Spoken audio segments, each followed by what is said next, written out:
around the baseline now. Every rhythm shows me how. Lights are low, body sway.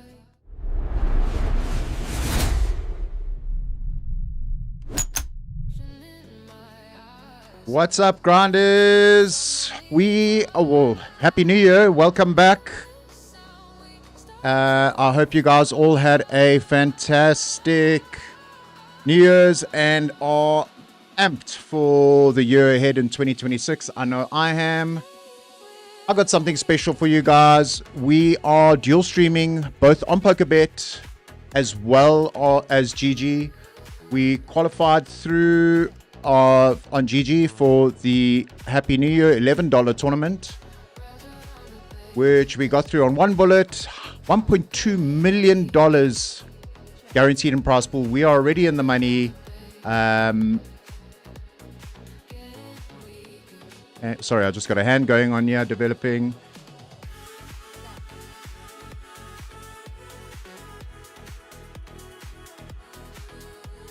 Yeah, so like I was saying, we already in the money going into day two. And yeah, so min cash I think is $25. But we're looking to run deep in this one. We started off with 40 bigs. Was a little bit late getting the stream up and running. My apologies. As the stream jumped on, I was just getting my PokerBet table open. And yeah, we got cooled. Well, not cooled. We got sucked out on. Queens into jacks, and yeah, the guy spiking a jack. It is what it is. But yeah, happy to have you guys here. And yeah, we're always looking to level up here at WesBlom Poker. And yeah, so your stream, multi-platform, on one dedicated homegrown South African poker content creator. That's me, WesBlom, baby.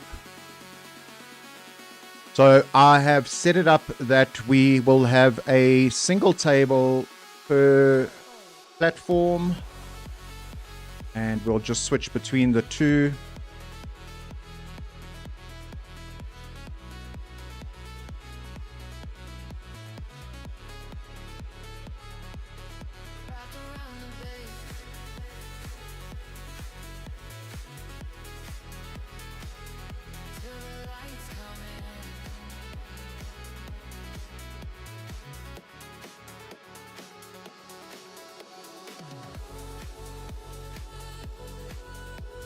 We're just going to check big blind here.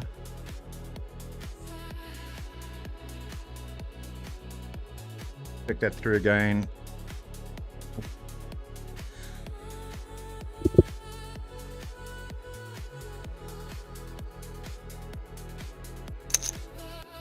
So yeah, jumped into Monday Madness as well as the day two for the Happy New Year.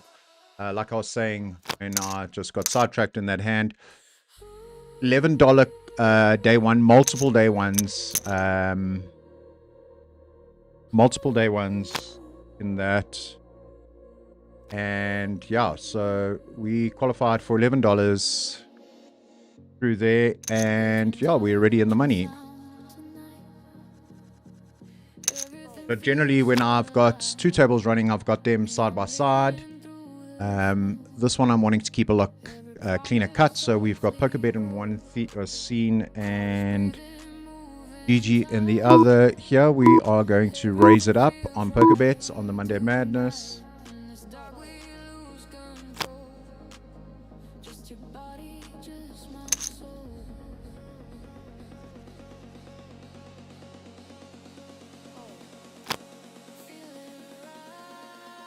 Good flop for eights. We only had one caller come along.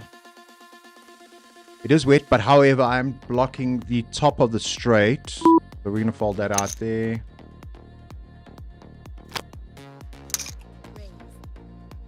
Got some action going on the GG side.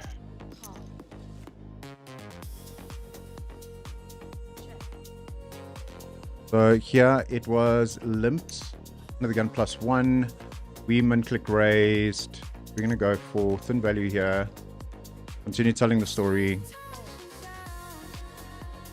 We get it through. Let's go, baby.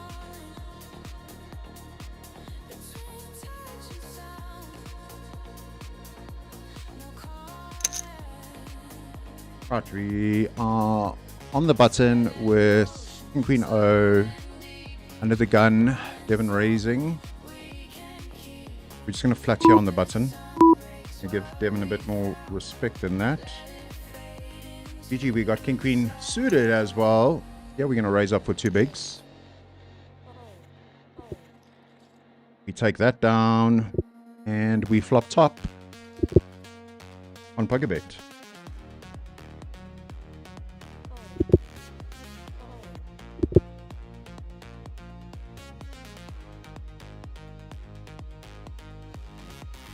Right, what are we going to do here? We're going to go half pots because this is multi-way. 1, 2, 4, 6. 6 players. And we got top with second best kicker.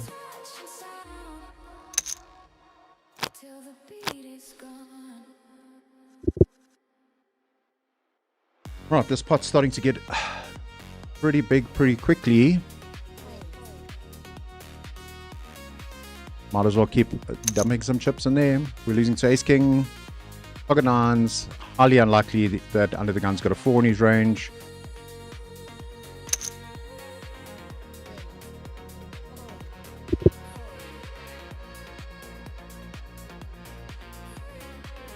We're going to ask for the maximum.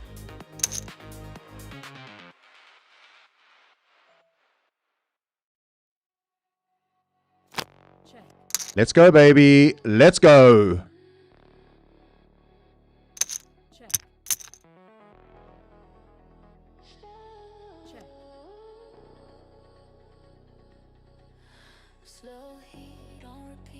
We got a bit of a hand developing. The GG side. We've got to the river. It's been checked all the way down. I thought the big blind completed on my raise. But we're going to have to check this one back. Could have an ace. Yeah, thought as much. Wow. He had a... Oops. Right, so some info on the GG tournament. Playing. Have a look at that lobby. It was something insane.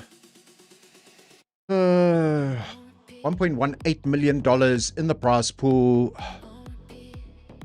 There were 111,000 entries into the event. Coming through today to 13,570 players are left. 15,000. I'm going to just stop there. We're going to raise from small blind into big blind. Pocket fours.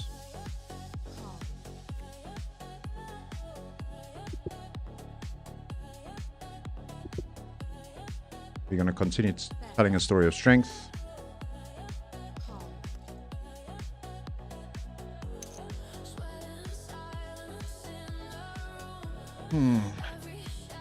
That's protocol.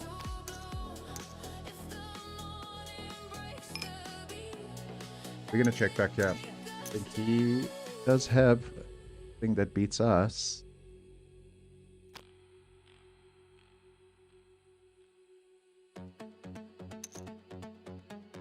And we are going to get away from this. On the Pokebet side, wow. Bigfoot boss, super wild. Opening 6.51 big blinds. We got jacks. I think we're just going to flat here in position out of it over him. Save and go coming along for the ride. Yeah, as I started the stream up, I lost queens to jacks against Bigfoot boss. So Mr. Bart putting all the chips in the middle.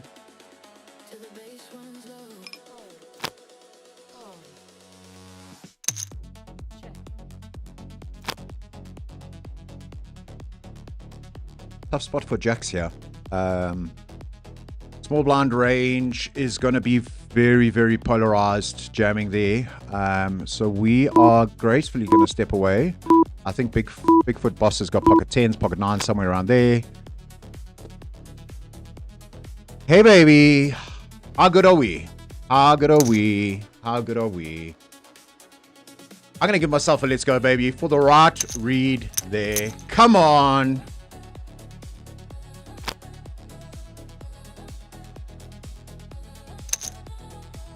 Shout out to the guys coming out in the chat.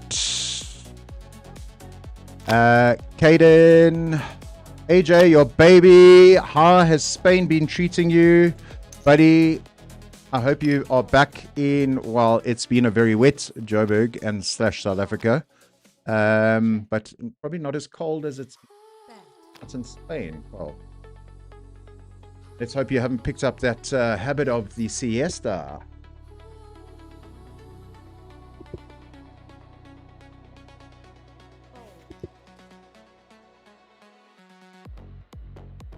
PJ saying that myself and Caden are his heroes. Please tell us more. Tell us more. I like to make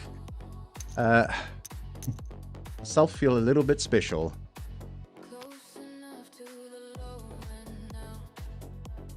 Right, we have A7O in the hijack. We're going to raise it up.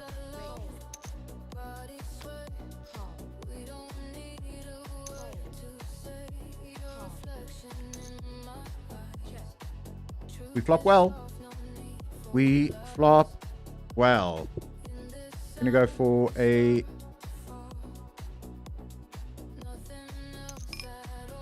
two big blinds into the 7. We have flopped top 2.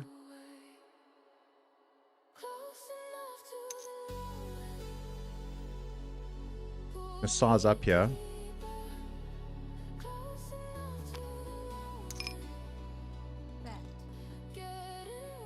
Start charging if there are any potential draws.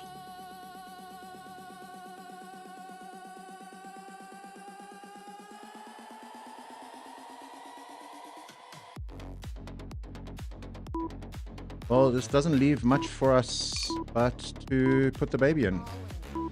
Good luck us. We don't want to see ace 10.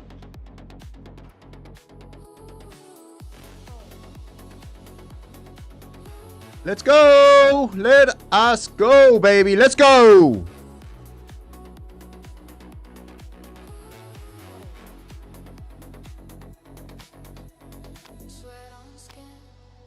Ace 10 O, middle position, well, in the low jack. I'm going to open this up. The big blind is a bit of a calling station. Go, let's hunt the rabbits. We don't find anything there. The weapons of mass destruction. Let's go.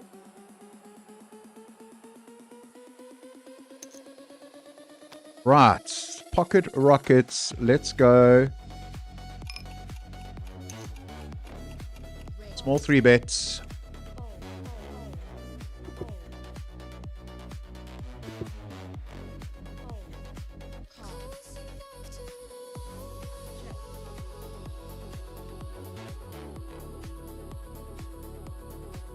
%. The flop.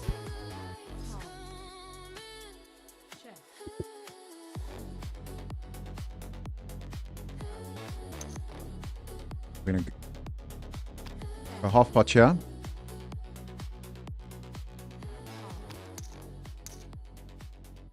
Not the ideal river card. We're going to have to check back here. Yeah. Boom. I won something.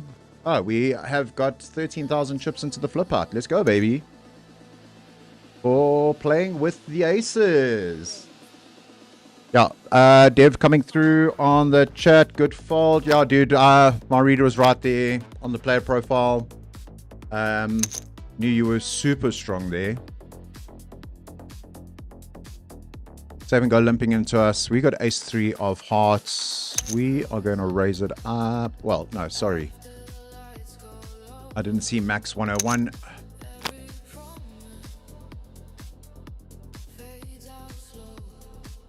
We are going to continue here.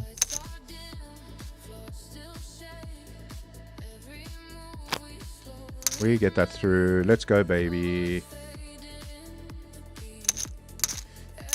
God, Dev, coming through on the chat saying good fold. At the end of the day, I wasn't too worried about the players to my right. Like I'd said, your range is super polarized there. And Jax just is not good enough. Calling your jam.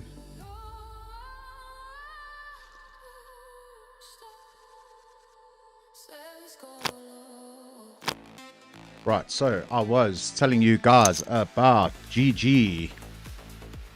So, day 2 qualifiers, 15,653. It feels like I'm back in Vegas, baby.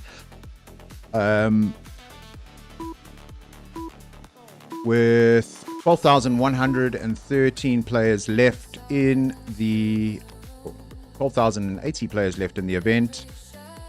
Min cash is $24 up to 10,200, and first place taking home a cool $77,000 for their effort. Let's see how deep we can run. Stick it out with me, guys. Let's go, baby. Come on.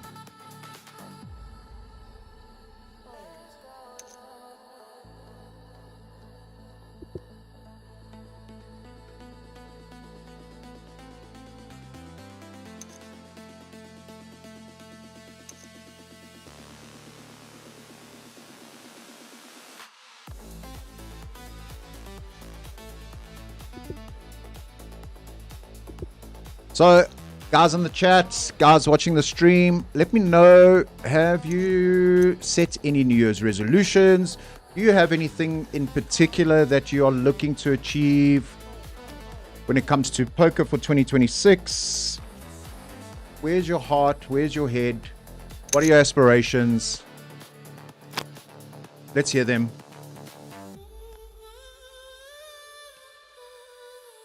I'm not particularly a new resolutions type of person. I believe in that it's not just something you want to do because it's a new year. It's something you want to do because you want to be a better person or do something better in your life. And a resolution because the year has changed just is not justification enough to want to make a change. For me personally, it's about being the change. So yeah, a bit deep, but that's just who I am. So yeah, I started with intention after we had finished our live series around the country, and like you guys have seen, I've put a lot of effort into the content, the brand, and delivering you guys a great polished product. And there's a lot more to come for the rest of the year. So I'm super, super excited. I'm going to be kicking off my first one of 12 podcasts at the end of the month. I will put out the information on the socials so that you guys can check that out. I will be... How can I say? If you give somebody a microphone and an audience, the first question, like when we had Max on for the main event at the ESOP series, who's your top 5 poker players, blah, blah, blah. And I've decided, let's cut the bullshit, unbiased, and I'm going to deliver month on month, track the progress in cooperation with the Hender Mob and GPR. They will co-present it, the official or unofficial SA Poker Rankings. And yes, Max Devison, you are included in that, even though you don't fly under our flag. So yeah, that's something cool that I'm going to be putting together for you guys. And then obviously I'm super passionate about upliftment in the game and coaching. So I'm putting a lot of effort into developing edutainment or coaching modules that will be pushed through as content. And I will be looking at converting the bootcamp into a digital product. We got some action. We got the ladies. on GG side. Limp under the gun +1.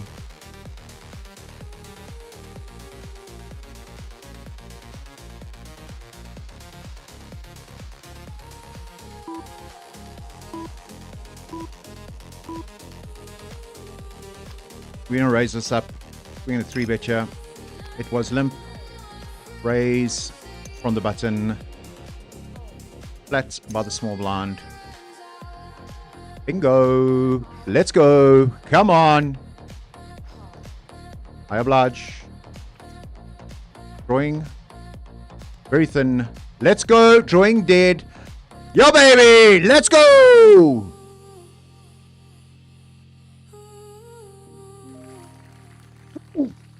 That feels good. That feels good. Running good.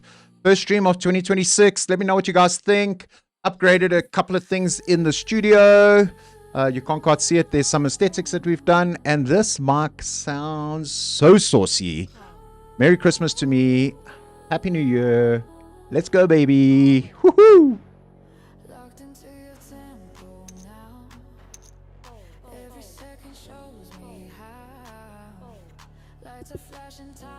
What's up, Maverick? Coming in on the chat. Let's go, baby. Hit that like button. Yes, boy. Hit that like button. If you are not a subscriber to WesBlom Poker on YouTube, smash that subscribe button. Give the channel some love. Let's grow it. Come on.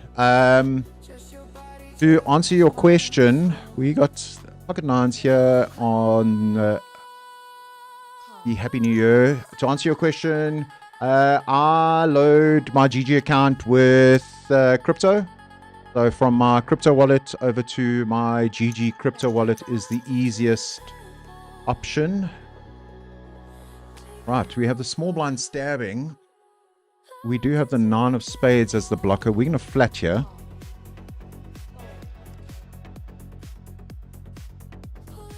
He does have an SPR of 1. We're going to go for some thin value. And that is what I was worried about.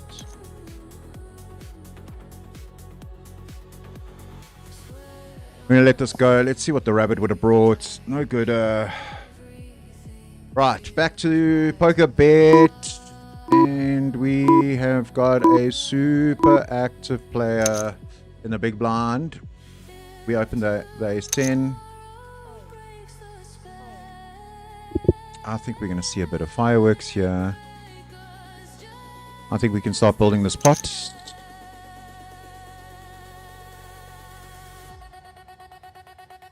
Maxo 101 bit of a passive player. So he just flattered the initial 3-bet. Bigfoot boss goes away. Clicking buttons, brother. Clicking buttons. Right. New table for us.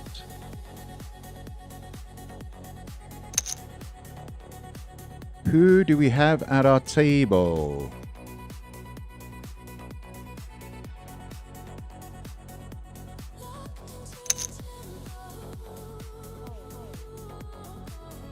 So as you can see, I have a few players flagged on this table already from past hand histories. Amniga.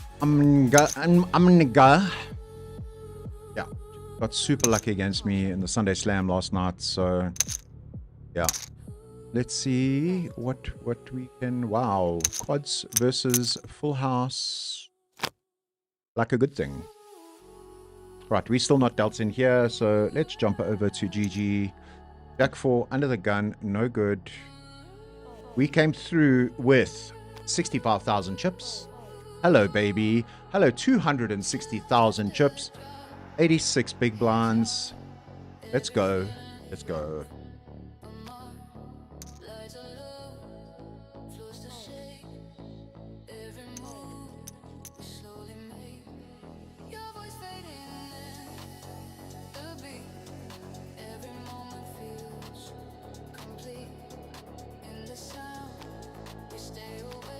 Natural 9 under the gun, no good.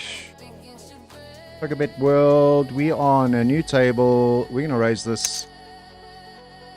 See what we're dealing with.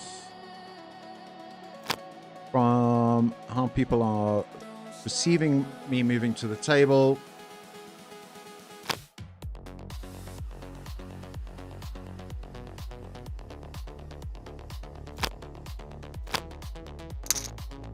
Let's go. Let's go.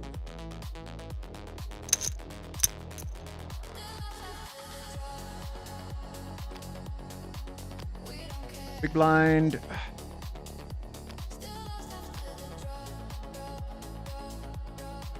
We can continue here. This is the... We flop well. Gut shot with a flush draw. We gonna be a bit trappy here.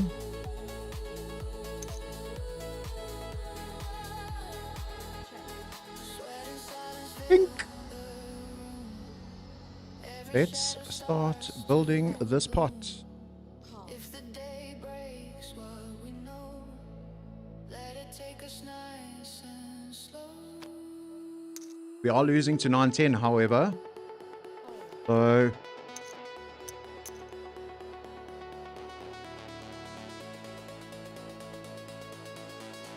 no flush draws completing. I want him to put the rest of his money in.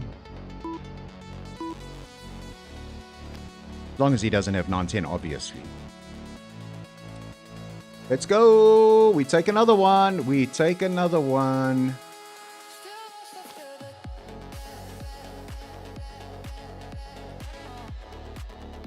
Woo! The heart is racing. The juices are flowing. We feeling good. We feeling good. Half a big blind to see a flop. Let's raise this.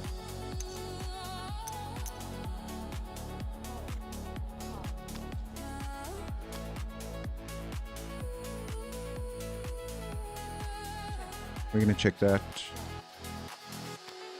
Why obviously limping an ace of some sort. Right, back over to PokerBet. We are actually got the same hand on both platforms. I'm going to fold that out. 530, 530, no gooder. Very good for Baccarat, but we're not playing that game, baby. Yeah, so Maverick, just to get back to you on that, you can use Luna or Altcoin Trader to just, you copy your crypto address from Gigi and you transfer from, you do a crypto transfer from your South African based crypto account through to your Gigi crypto account.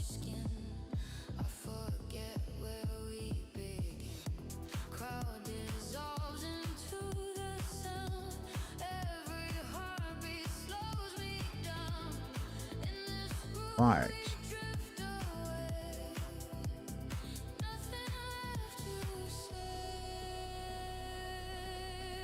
We're going to do a little sneaky 3-bet here with King Queen O.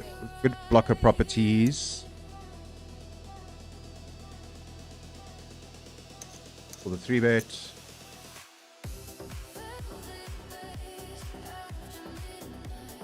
Not ideally what we wanted to see.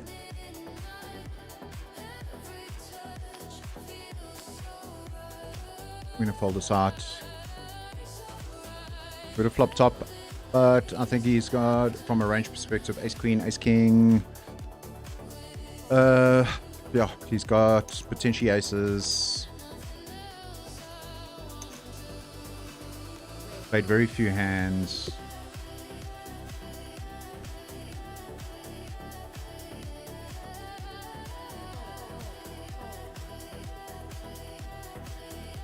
Alright, back to PokerBet. Fancy seeing these two at the same table.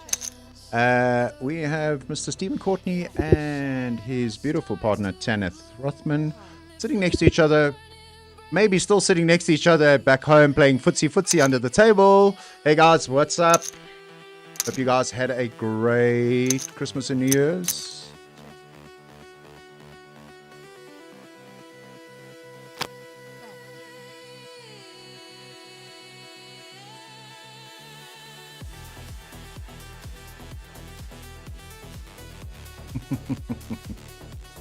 Even asking what have I got him tagged as. Yeah, Dave, that tag was from some previous hands that we played way beginning in the year, so you caught up on that, buddy. Focusing on your game, it's getting good. Keep doing what you're doing, and well done for last night, running deep in the Sunday Slam. Well done, Bomb Boy. Good to see you finding a decent result there.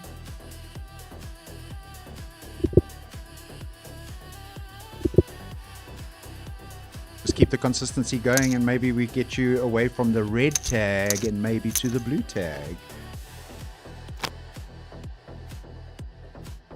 You're gonna open the Ace 5. Oh yeah, GTO approved.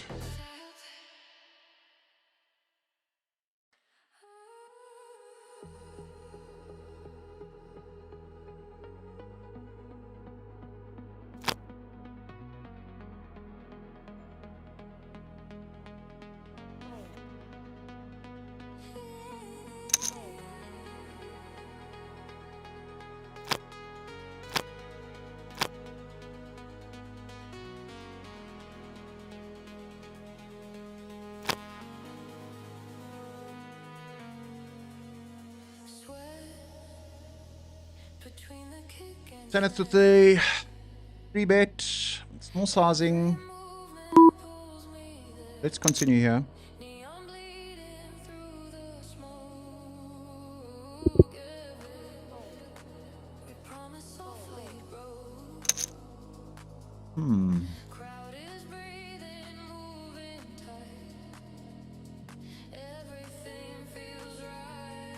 Gonna check call.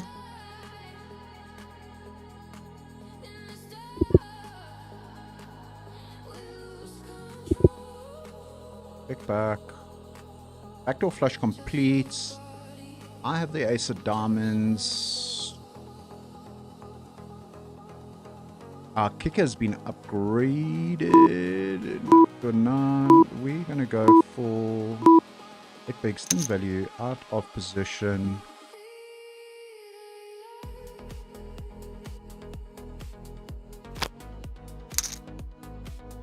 Let's go. Let's go, let's go, let's go.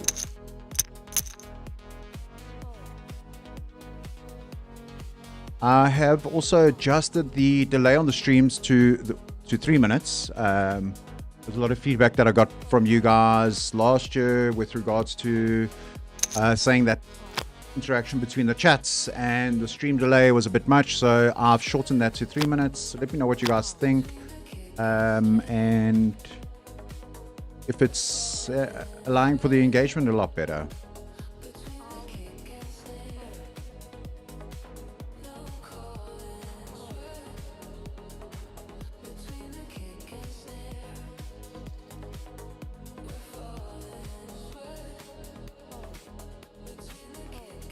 Wow, a lot of people coming through on WhatsApping me and stuff like that, saying sick fold with the jacks, great read. Yeah, spot on read in that spot. We're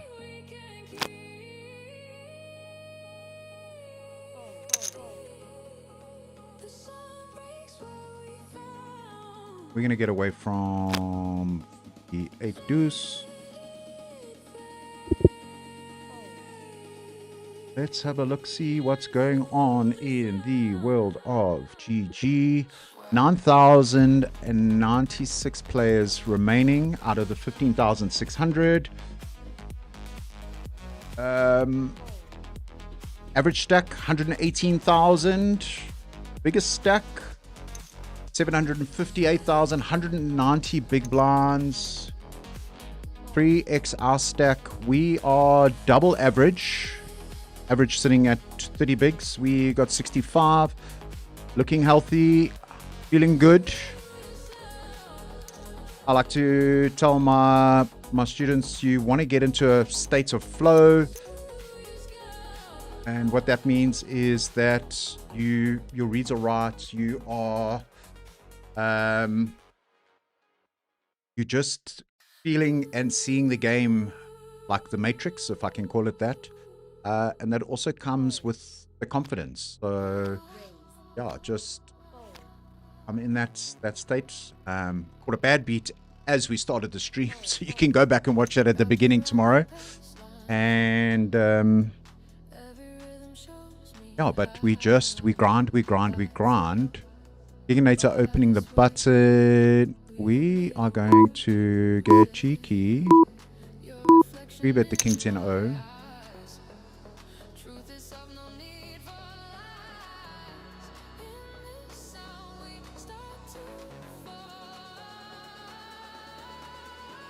So yes, theoretically, the 3-bet sizing from the small blind should be a lot bigger.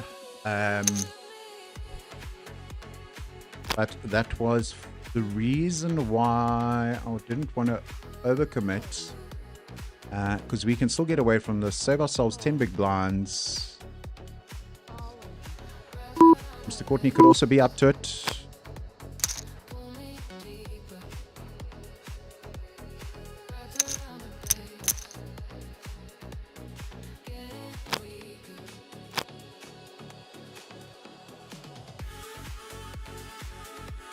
Haven't forgotten about you guys in the chat. So just looking at pattern recognition. It's a couple of times that on both platforms I've had the same hand at pretty much the same time.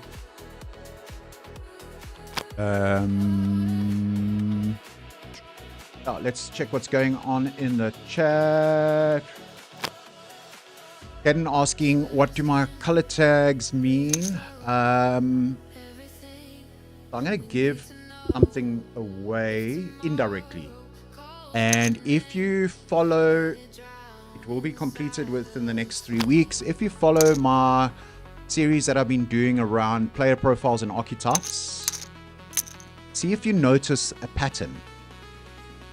And the pattern would kind of indicate potentially what my tagging colors are. So happy to give away that information, but I'm going to make you work for it and go follow the content and like that content as well.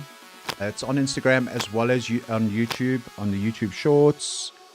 We have Ace King. I'm going to fold that out.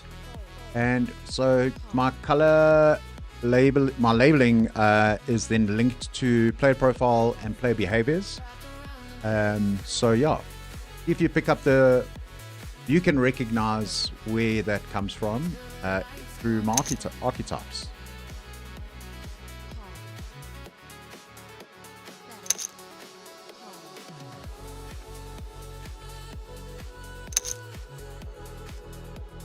Right, we flop top.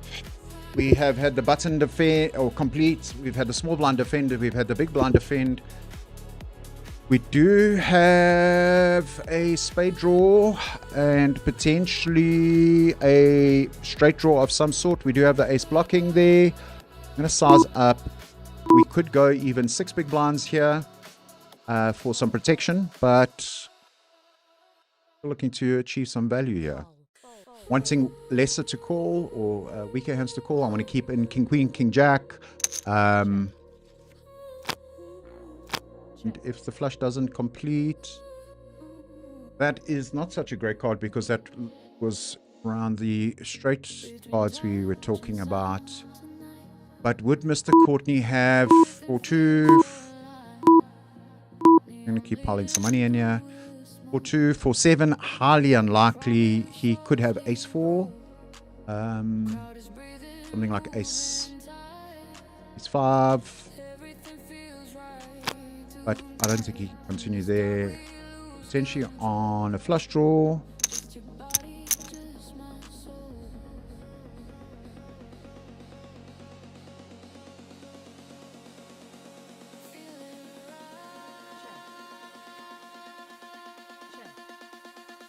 Right, we have got blind on blind action here. We have flopped middle pair. Wow, we turn gin. I'm going to check this back. It does bring a backdoor flush draw in, but I want to let him bluff. Well, it now completes a straight draw with king queen. If we can get some value here.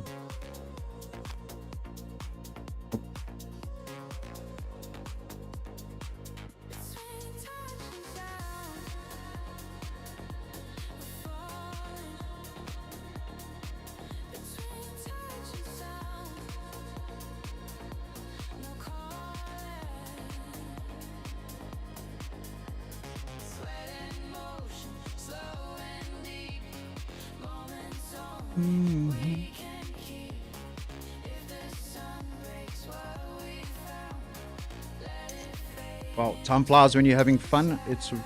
We've already been on the stream for 45 minutes.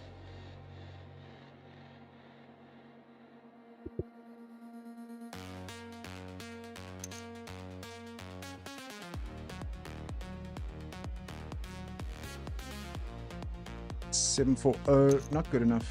Yeah. Jump back to this. 8,029 players remaining in this event from the 15,600 that started today. We have made some pay jumps. Yeah, we are up to the first pay jump, and payouts are $32 at the moment. Average stack 33 bigs, biggest stack 189 bigs. So we're still sitting double average. Very comfortable spot. No need to punt it off. We're looking to run deep here. I got a good feeling about this one.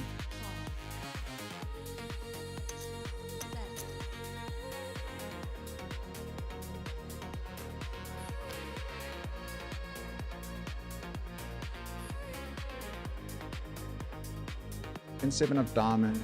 Big on plus. 1. Get out. So yeah, guys, I asked earlier, have you set any intentions for 2026 or a New Year's resolution? Does that resolution speak to anything related to poker?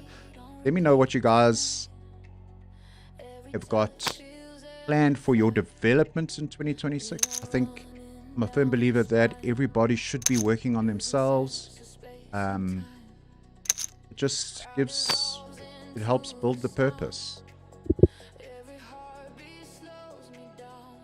Yeah, and also any feedback on this stream. I'm really enjoying this new mic that I've got. Yeah, I think that sounds super sexy. Yeah, super stoked with that little Christmas gift to myself.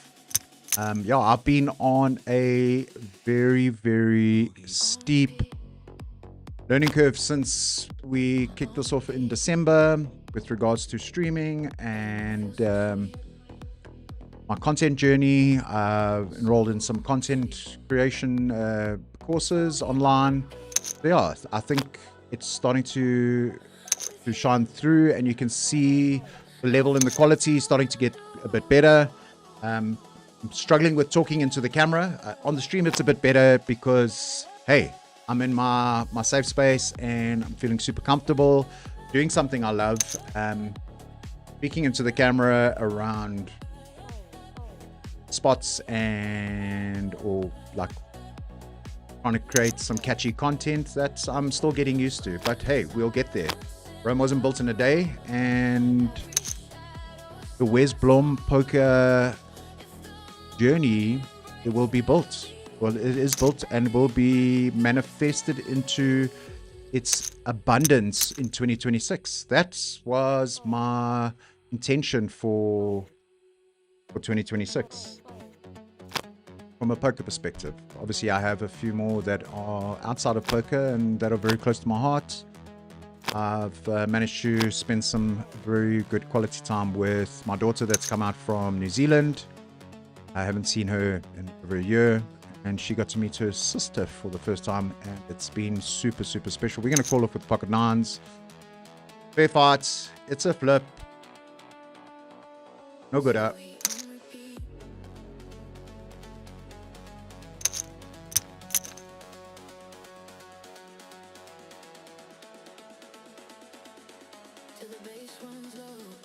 Small dent to the chip stack on PokerBet in the Monday Madness 100k.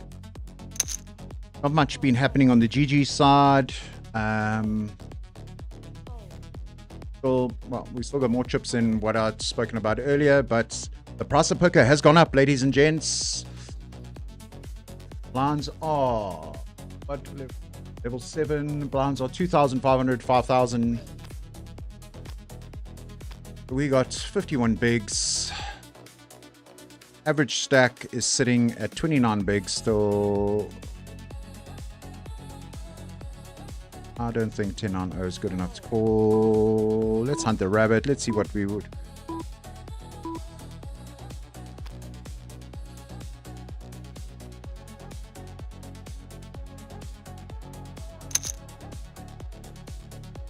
Yeah, Dev coming through, saying he appreciates the comment around the results he found in the Sunday Slam last night. But yeah, he's got mixed feelings about not winning. So my suggestion, obviously, I think you finished third, if I'm not mistaken, third or fourth. So just go back and review those critical spots. That's what I would do. Review those critical spots against certain players, and look for potentially where the mistakes were, and look at improving. And it's about getting that 1% better day on day and looking to get that result.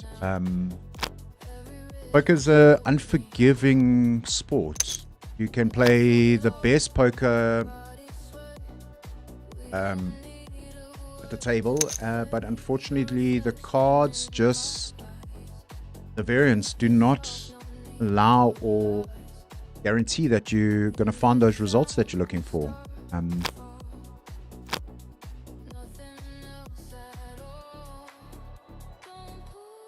Right, we have got baby shoes in the cutoff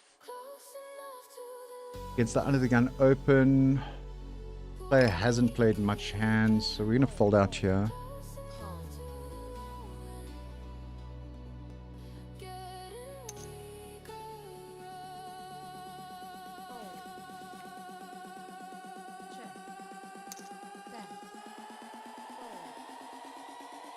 In other news, KD opening pot size under the gun +1 with 7 deuce suited when I had the king queen and we moved away to the GG table. A bit loosey goosey, mister. We could look at changing your color there.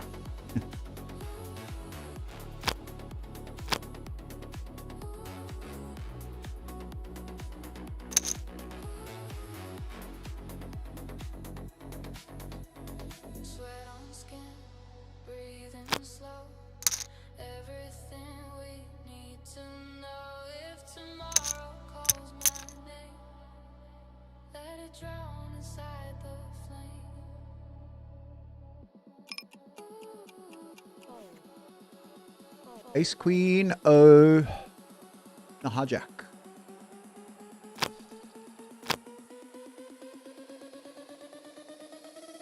We're gonna open to is effectively 2.2 bigs.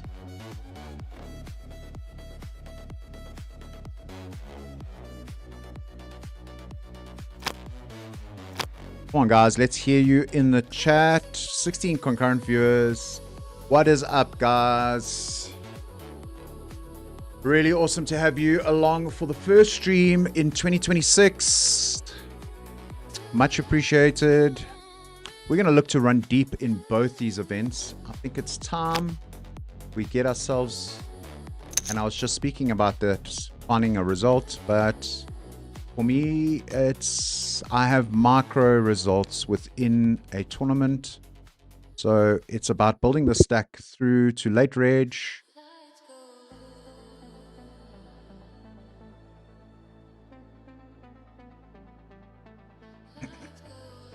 I'm going to check this back.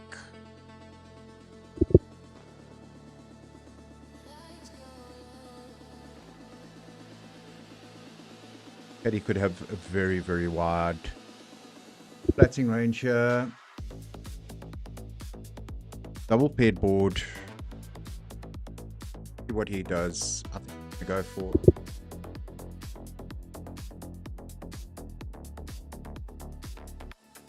We can go for one big blind. Oh, good. Right, on the GG side, we are at break. I am sitting out of total players 1,115. And we also moved to a break on the poker bet side. I'm going to leave you guys on a break. I'll be back shortly. Let's go. I'll see you back now.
What's up, guys? We are back.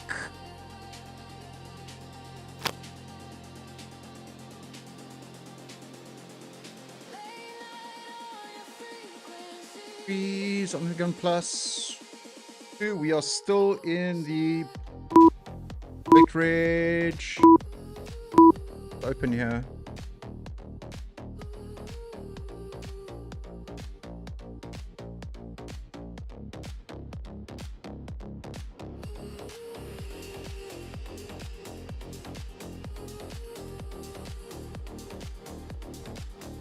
Right, so coming back. Got a couple of things in the chat.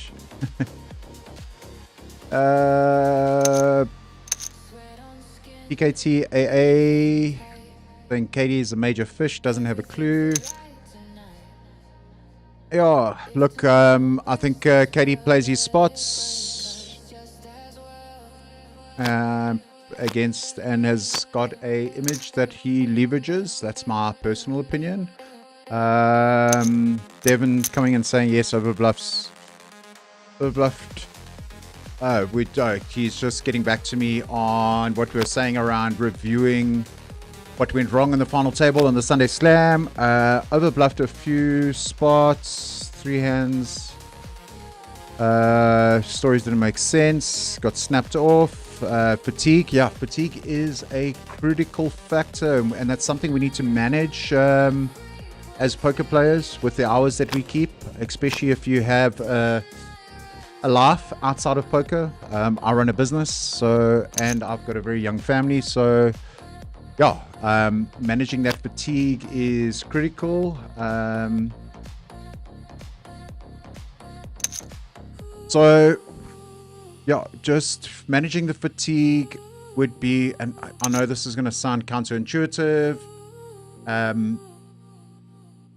grinding every day, all day, is going to catch up with you. So it's about finding those moments where you can get some downtime, and that you can get some rest. You actually need to get away from the poker table, whether it's live and or online, and look at creating some balance. So I like to, the content side has started, I want to say distract me, but got me away from playing day in, day out, and that just gives me that break to create a gap between the mental fatigue on the table and playing well, and then also, yeah, you gotta get the rest, buddy. You gotta get the rest. We flop really well here, four-handed, fast feed opening under the gun. We're gonna check this and play pot control / a little trappy. There could be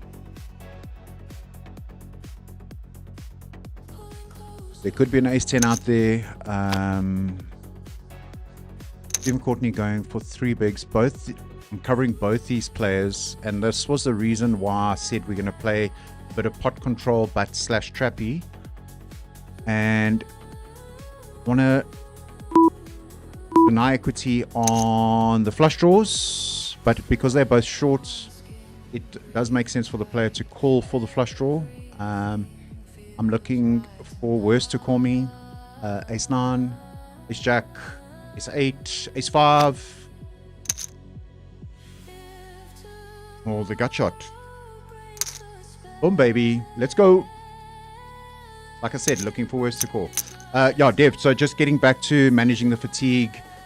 Try and balance the amount of time you're playing. As much as we can feel good while we're playing, the mental load, and it's the mental fatigue that catches up with you, especially when you're running deep in events, when you're hitting past midnight. I was away in the Kruger and landed up falling asleep. I think it was Friday or Thursday night on one of the 50Ks, third in chips, and just, I hadn't been playing poker, but just long days out on the Kruger. Obviously with the baby, the sleep becomes a commodity, and yeah, just I landed up falling asleep on the bubble, and third in chips, and managed off bubble the event. But yeah, just if you're not feeling it, or you can feel that you don't have the capacity to play your A game, or at least a very good B game based on your fatigue levels, whatever's happened throughout the day or whatever the case, or you've played 3 or 4 other smaller events online and you're now jumping into the nightly bigger events on PokerBet, and yeah, it's just, sometimes it's just not worth playing the event. Just step away, rather get the sleep. It's better for the game, or better for your game.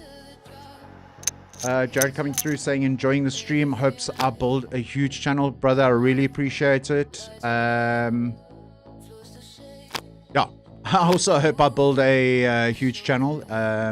That's the vision. So yeah, let's see where we get to. Sky's the limits. The only person holding me back is myself. So, and I'm going all in on this, baby. All in on this.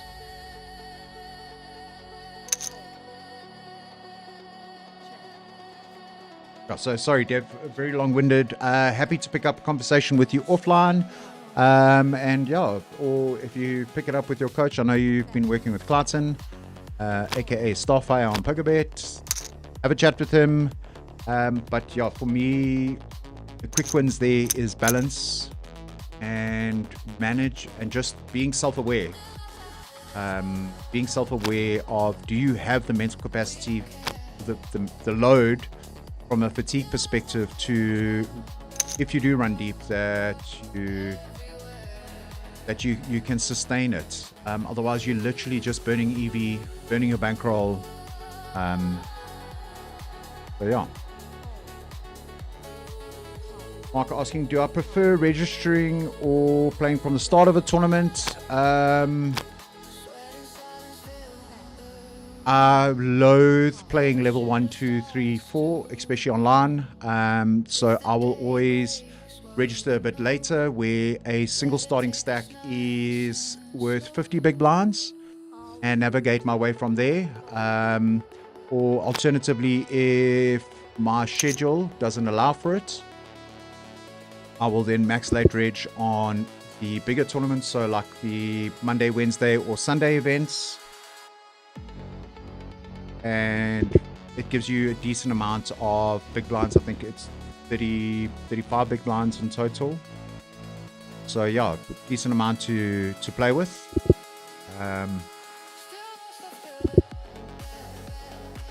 When I'm playing live and we are playing for large amounts of money in terms of buy-in, we're there from hand one. But even that, I can sometimes not play from level 1. If we're playing a high roller or super high roller, or something like that, where it's a significant amount from a buy-in perspective, I'm there from hand 1 and we're grinding it out. You need to obviously make the adjustments, and I think the question comes from when you're asking, what do I prefer? Is it because the game is too loose early states, because it's very deep? And my answer there, and what I say to my students, is that you need to make the relevant adjustments.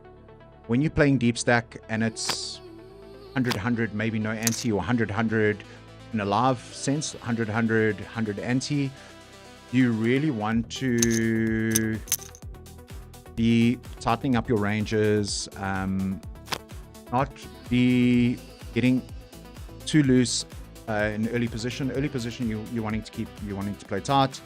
There's no need to 3-bet bluff early stages and stuff like that. So you can take your time, pick your spots, especially being that deep, and look at building your stack versus spinning your stack. Yeah, I hope that answers your question. I'm a bit of both. Finally got a hand on GG. We've literally been folding since the break, and we're going to raise the jacks here. Small 3-bet, because if the original opener comes over the top, we can get away from the jacks and not have over committed ourselves. Do we want to flip for our tournament live here with jacks? I don't think we do.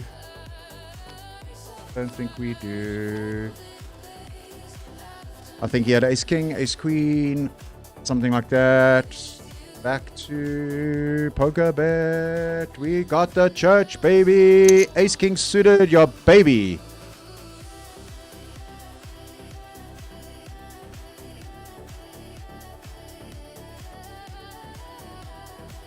We are going to raise here. Some players just stick it in. Do we want to flip Ace King small blind versus big blind? Yes, potentially. We're happy to flip here.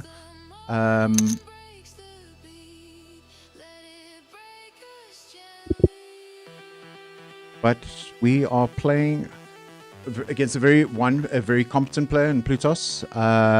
So we're going to go 30%.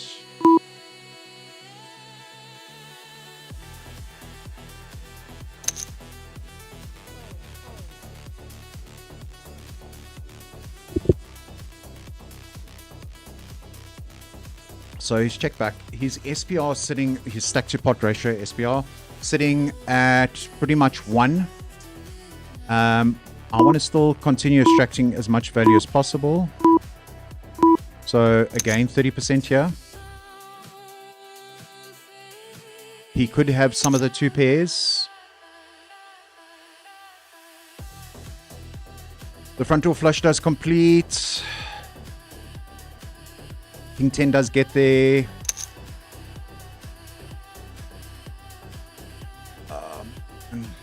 Such a gross spot. We do have the king for the blocker. And I think we have to call this off.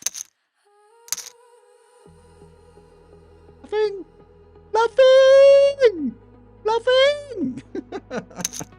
Let's go! Let's go! Wow.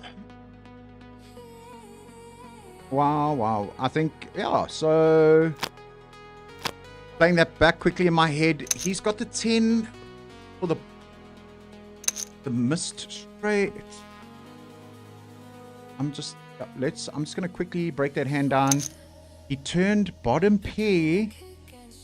We had backdoor flush. Opportunities on the turn. And I think he had to turn his hand into a bluff to win the hand. So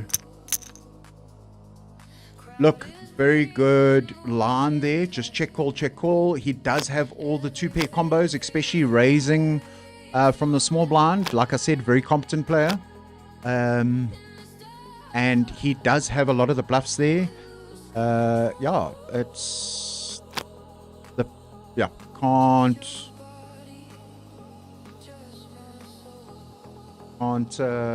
have to call that off.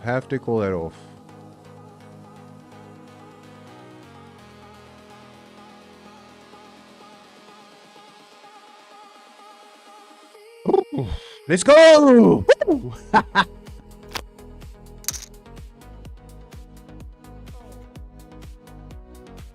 That puts us chip leader in the Monday Madness. Yeah, baby!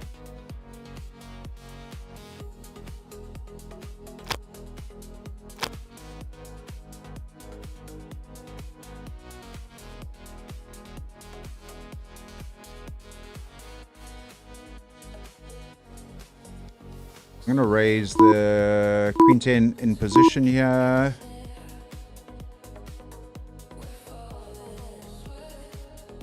Eddie limping under the gun, either looking to induce some action. So a little, man, we got this bet sizing completely wrong there on the slider. But yeah, be that as it may. I was actually reading a comment on the chat. Mark saying, makes a lot of sense. Thanks. Pleasure, my buddy.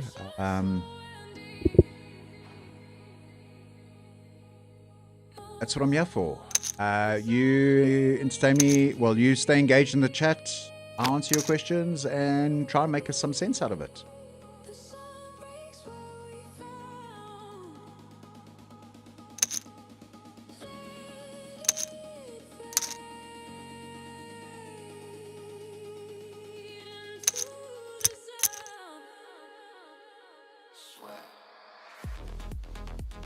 Yeah, just getting back to some of the conversations that we've been having in the chat, and I think it's maybe a logical point that that I can do some shameless punting, seeing that this is my channel and my stream. If you guys are looking at leveling up your poker journey for 2026, I'm your guy, WesBlom. We will be, keep saying we, like there's more than one of me working on this.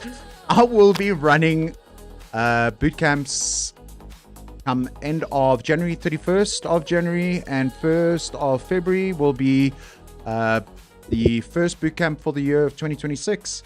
I will then be running a second boot camp 28th of Feb and 1st of March, and then again the 28th and 29th of March running boot camp. I already have got 3 one-on-one clients signed up with me. So for the first quarter of the year, on quarter, I generally only take 6 clients, one-on-one clients. So I have space for 3 more. If anybody is keen to work one-on-one with me, it doesn't matter where you are in the world. We get it done. Technology allows for that, so we get it done. I had a really, really good last push to the end of last year with my students. Collectively, last year, the guys I worked one-on-one with, scooping over 2 million rand in earnings. 2 million bucks, guys. So if you are interested in working with me, either one-on-one or in the bootcamp, which is a group format based up here in Joburg, I am looking to take it on the road to Cape Town and down to Bloem. I know there's some interest in Bloem with Rudolph and his crew.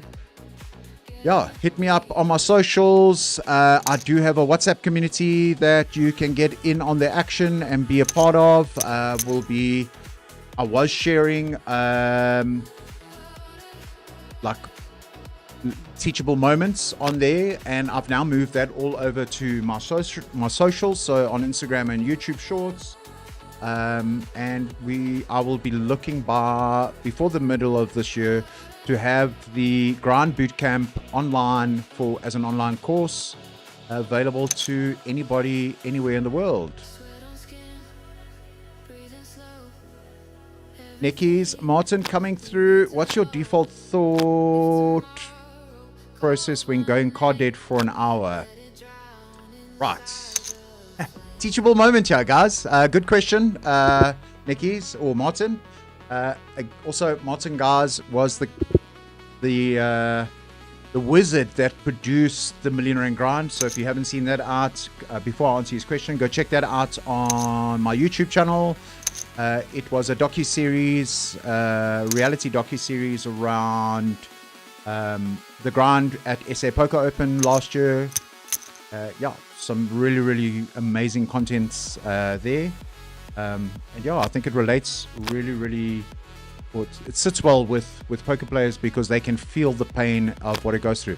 So to answer your question there, Martin, and it's actually where I kicked off the start of my edutainment pieces of content, is you now then need to leverage your player profile. So if you are part aggressive or a bit of a nit, or passive, stop that train of thought. We've got a limp, raise by the button, 3-bet by Plutos at the small blind.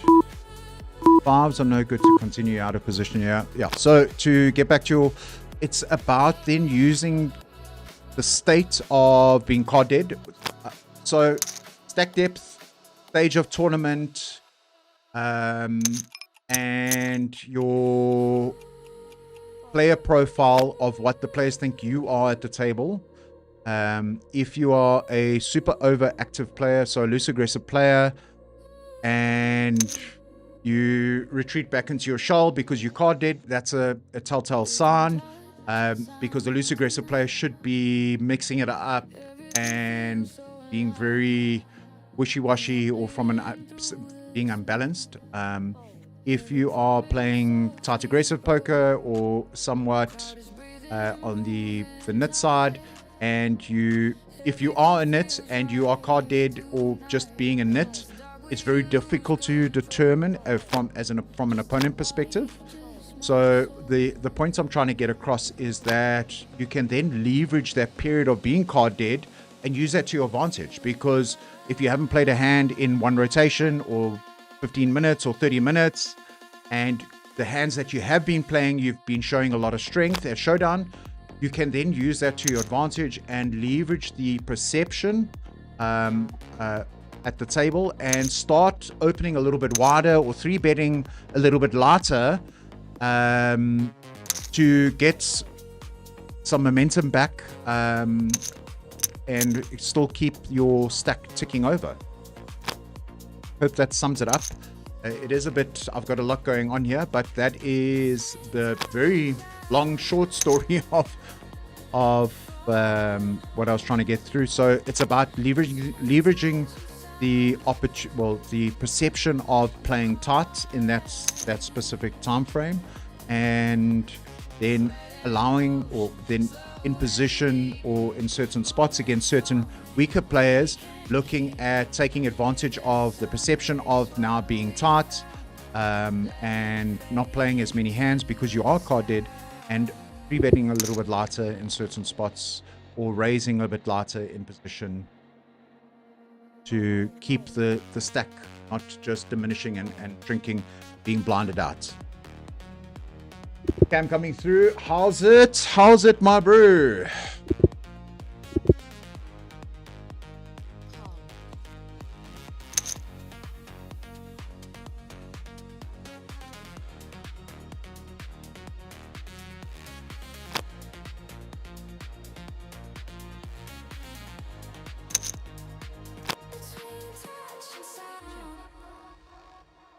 Till the beat is gone.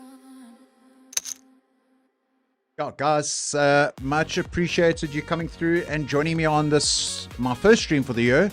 And let's see what we're working with here. 60 people viewing the stream and 17 of you online concurrently. Much love and appreciate support, guys.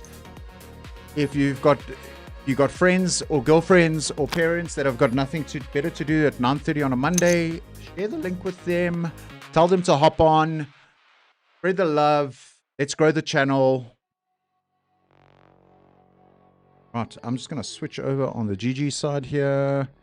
It has been very quiet, and that's to Martin's point. We haven't been playing many hands. We've been 3-betting and folding. So you would see that my little icon here is on a bit cold.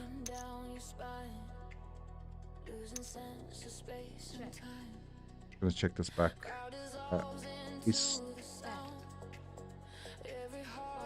With the 3-bet jams that have been happening on me, yeah, we've had to... That's why I haven't been 3-betting massively.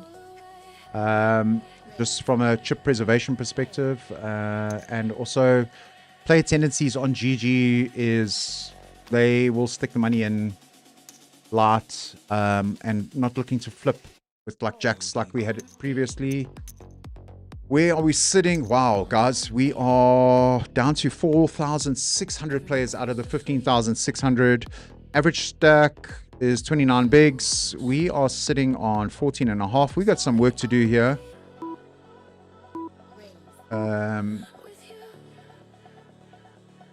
We've been 3-bet on the button, 5 bigs. We're just going to flat here, manage the stack. Still got chips to play with, so no point just sticking it in and hoping for the best here. We're both sitting at SPR, well, mine's just below 1 stack to pot ratio, and the button, who hasn't also played many hands, burning some time banks here. I think he's at the top of his range. Queens, kings. I'm blocking queens. No good here.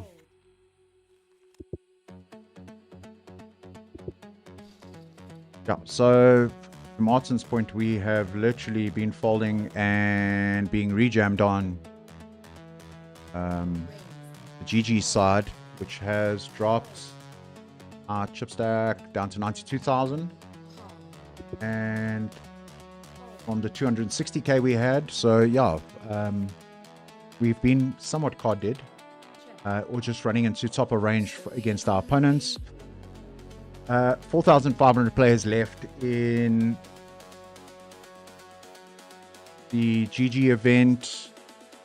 Where are we in terms of prize pool? $43 on the current payout. We're going to look to try and work our way and at least earn $100. So we got to get to 1,496 players. So that's 10x our money for the $11 we put in. Chip leader sitting with 1.3 million chips. Average stack sitting at 240k, 30 bigs.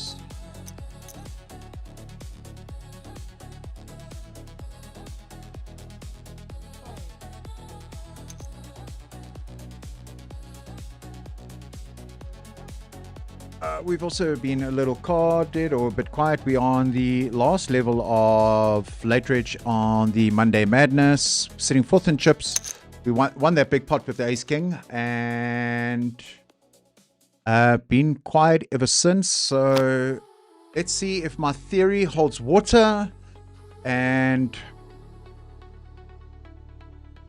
opening under the gun slightly wide, suited ace.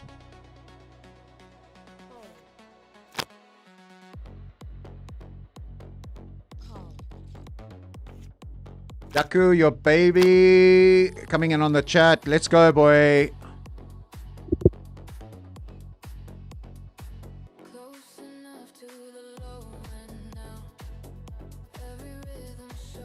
Yaku, are you in at all on the Monday Madness? We do.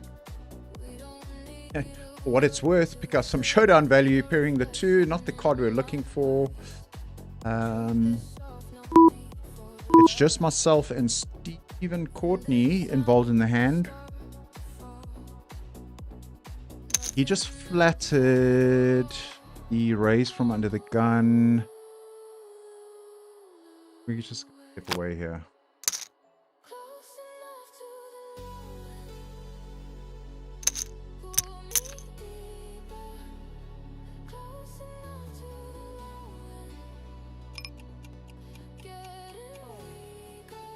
Right, price of poker on GG has gone up, ladies and gents. We are sub 10 big blinds.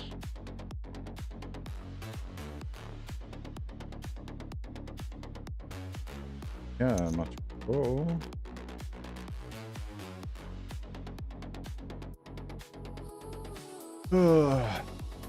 Sub 10, 7.6 big blinds.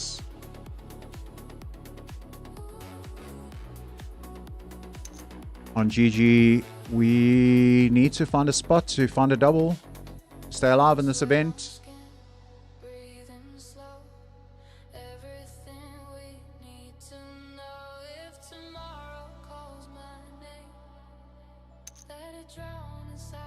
This is definitely not the spot.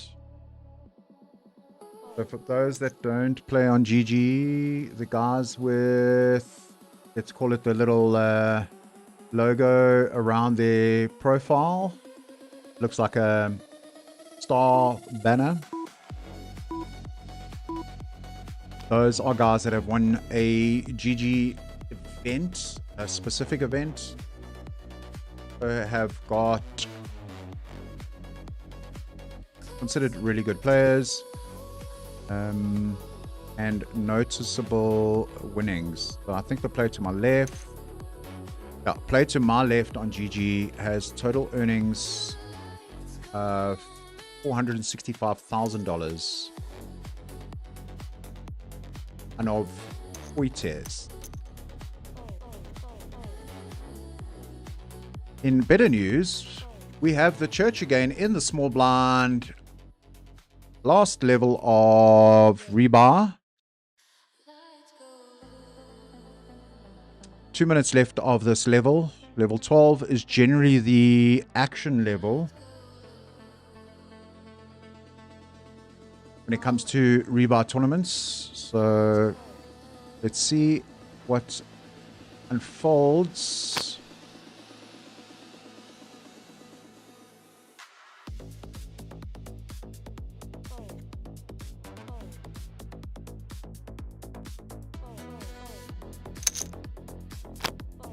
Ring pad opening 2 big blinds, under the gun plus 1. Wolverine has been super active. Let's see what Plusos does. He's managed to build his chip stack after we stacked him. We are going to raise this up. Yeah, I'm going to go with a slightly bigger sizing compared to what I've been doing previous spots.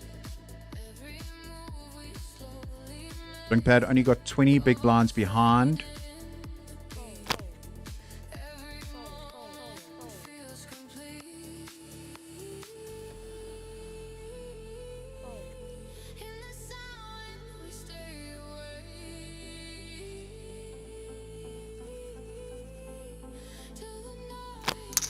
Right, we get a fold. In GG land, we have 7 big blinds under the gun, ace 8-0. Are we going to 2 minutes to next left to the next level?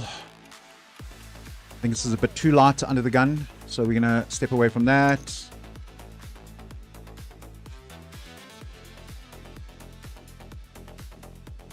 And we'll jump it back over to PokerBet. It is Limp Fest. Under the gun limping. Under the gun plus 1 limping.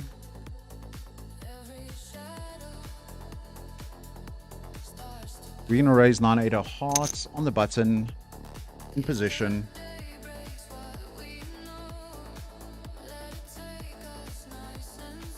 "26 seconds left of this level. Would assume the guys are looking to see some flops cheap. Try and build a stack.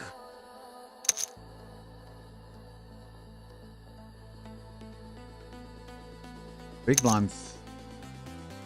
Wow. Fold 3 bet from the big blind. 4 bet jam from under the gun limp.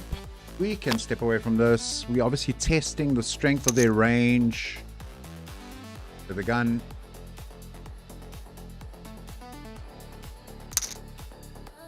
King of spades flush. Right, we are rotated to add-on, baby.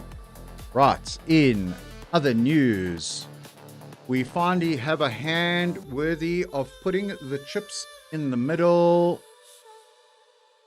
Boys and girls, it is that time. Good luck us. Let's go, chat. We're all in. Let's go, baby.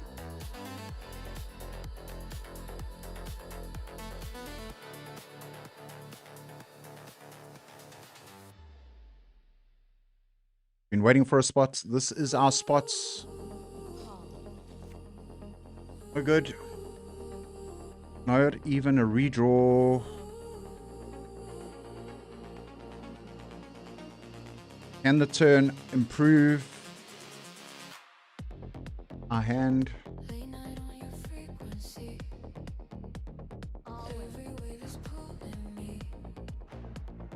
I think that's us on the Happy New Year Festival. Ace King versus Ace Queen. Can we find a queen? One time. Pair the board. Pair the board. Let's sweat, guys. We are looking for a 6 or a 2 to stay alive, or a queen for a double. Nope. Not meant to be. That's us. We are out. GG us.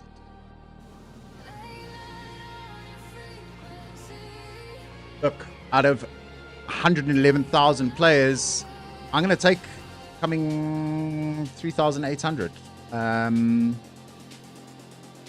That's that on the GG side, but I'm going to stay locked in on PokerBet. We are deep in that event. We've just gone, not deep. We have built up a decent chip stack there. GG to us on the GG platform. Adding $58 into our bankroll. Gives us, I use GG as my, let's call it sandbox. So I play a lot of the $5 or $10 events, and I'll use that for working on spots and testing theories. And because in a $5 tournament like you saw now, as I'd mentioned, $11 tournament, competing against guys that have earned millions on GG. Some of the best players on GG, look, not the super high rollers and stuff like that, but yeah, I'm gonna shoot off. We are on a break. There is 2 minutes left on this add-on. I'm gonna put you guys on a break. I'll be back.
Right, we are back. Scroll through on the chat. I'm assuming it's Pocket Aces or PKTAA. Saying 9-8 hearts raise size on the button is terrible. So if you heard what I was thinking, try and articulate what I'm thinking in spots. I observed under the gun, limp, gun plus one limp behind.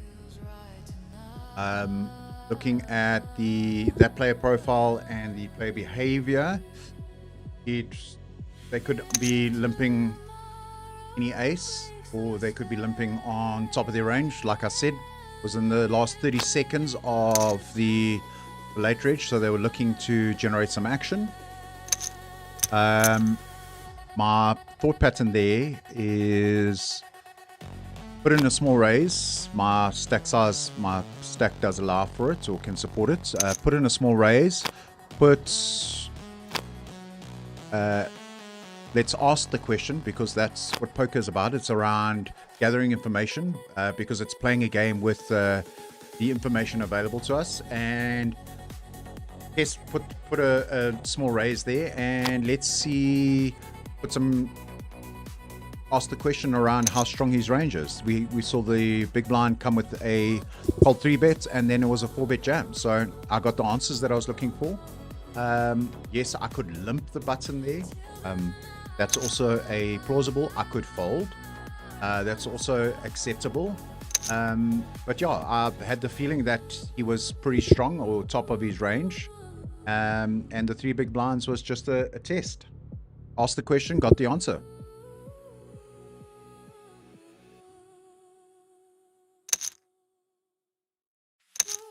So yeah, at the end of late reg, we did get rotated over to a new table. Let's have a look, see who we've got here. We have Hybrid, we have Mr. Robin, no FX, Lecky. We have got Keegs, Spankit Chops, and Mrs. Keegs. So another poker bet ambassador. Hayden in Pocket Rocket.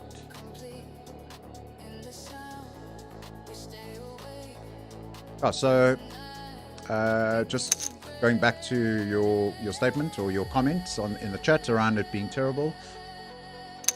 Not trying to justify or anything. It was the feeling that I had around the strength of their range. Yeah. Raising any bigger there,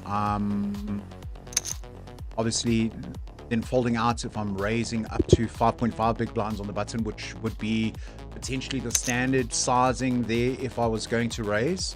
I got out cheap.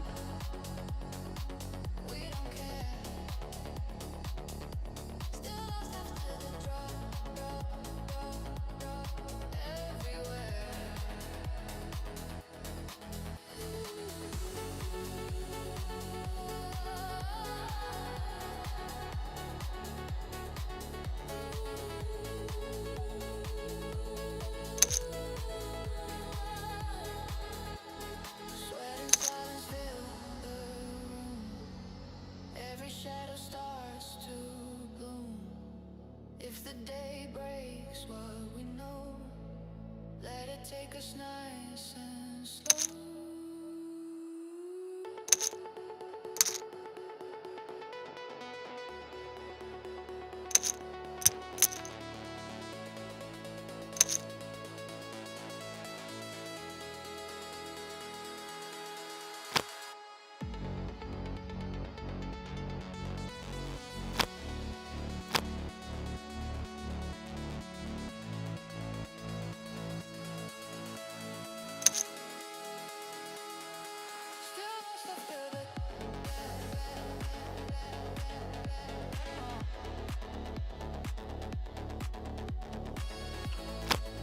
So I'm just going to call you pocket aces. Saying after 2 limps, you either want to fold. I agree. Fold your hand, or you want to raise much bigger. So yes, that's what the textbooks or GTO or Solver would say. If that's what you're going to do, based on the pot size, you wanting to go around 5 or 5.5 big blinds there. If I'm raising 5.5 big blinds based on what my assessment of the situation was, we then losing extra 2 big blinds. So I then would agree that we go on the side of rather fold the hand out.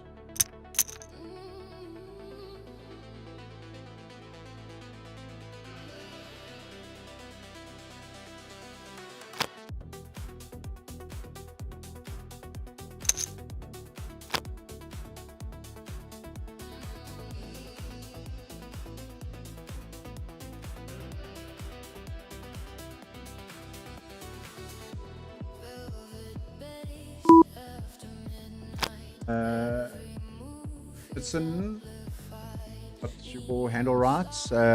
Saying just joined again. Not sure if you answered my question. Sorry, buddy, I missed your question.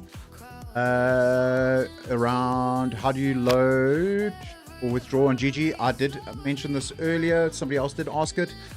So South African banks are grey listed, where GG does the payments through. So the only way to load funds through to GG would be using crypto. That's how I do it. So on GG, you go make a deposit. You click on deposit, and you will select crypto as your payment mechanism. You copy your crypto wallet on GG, and you go and paste that into your crypto exchange, either Luna or Altcoin Trader or whichever one you're using. And yeah, that's how you transfer your bucks across. And you do the same for the withdrawal.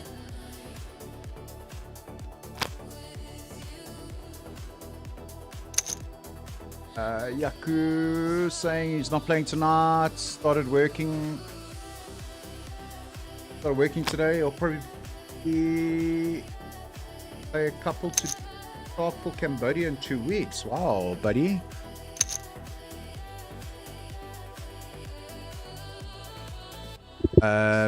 So yeah, it's Yaku gonna be jet setting to Cambodia, working, limiting the online play, studying poker at night, playing more live abroad this year. Cambodia, Tanzania, Vegas booked and paid. Put me in your suitcase, boy. Let's go Vegas.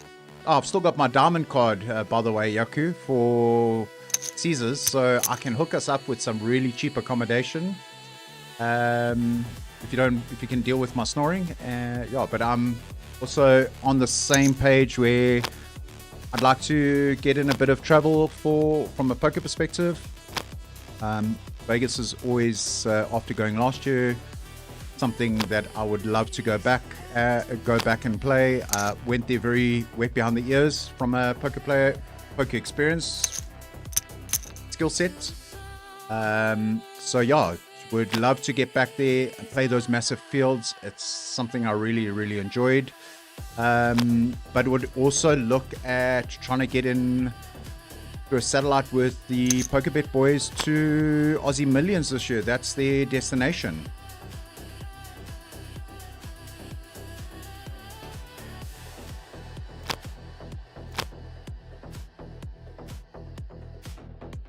Yeah, so I think myself and Pocket Aces have analyzed the situation with the 9-8 of hearts, which was pretty much the last hand of the late reg. We've and this is very good, and I appreciate the comment or the question or the observation. And very happy to, I've got nothing to hide or hide behind or justify. I think it serves well for the people on the stream to hear how we are thinking and breaking it down. So yes, I do agree with your decision process. The fold is probably the right play there.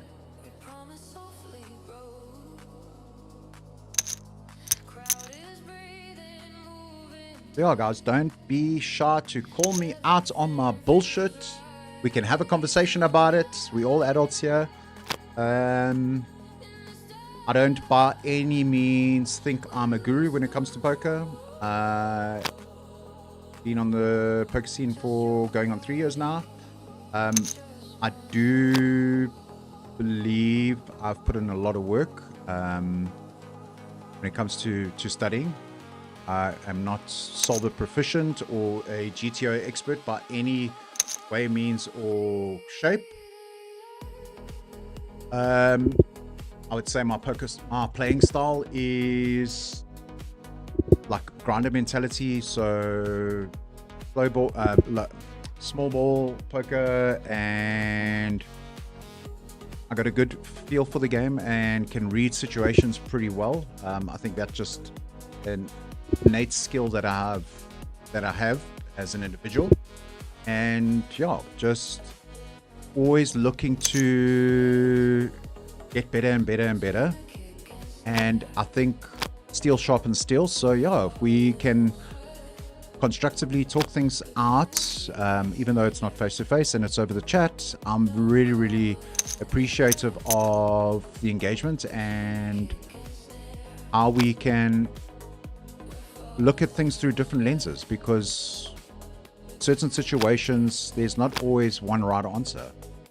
And that goes for pretty much anything in life, I guess. Always looking at it through multiple lenses or from a different perspective, it helps you build an understanding or grow your own individual understanding.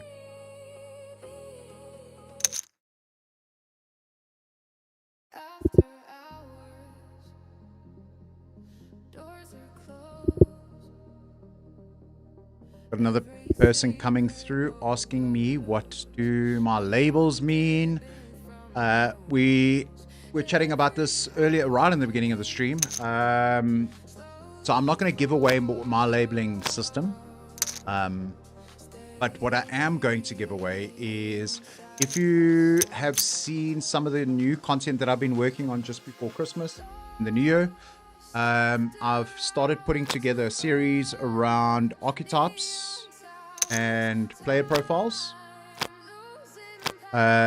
So if you do watch the content and you observant and don't just mindlessly scroll through the 30 seconds or whatever it is, pay attention and let's see if you can pick up the hidden hints that I've already built into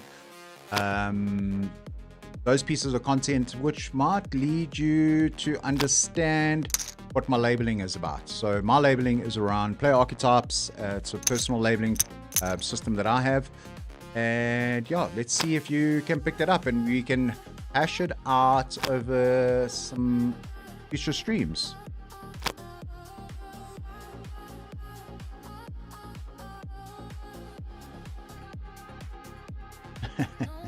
Yaku saying that he snores more.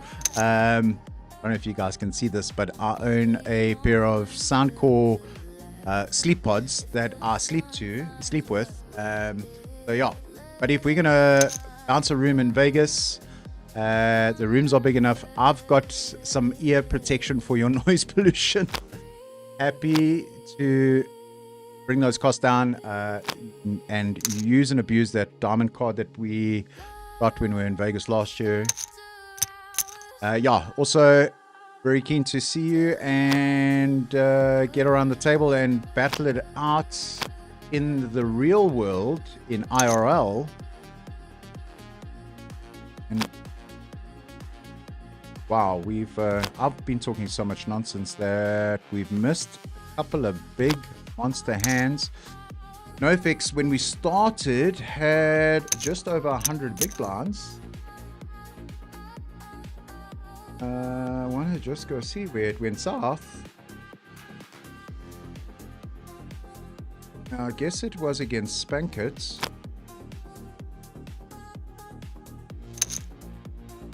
Right.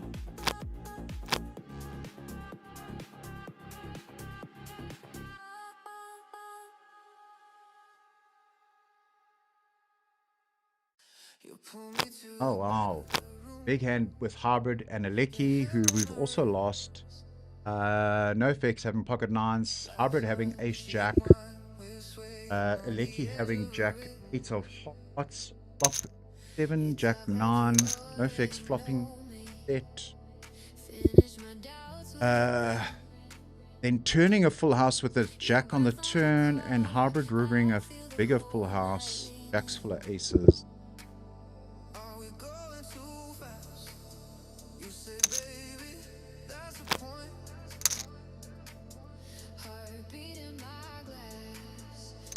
Ranesh, one of my students, coming through saying, ace 4 suited in the small blind, you got a 3-bet.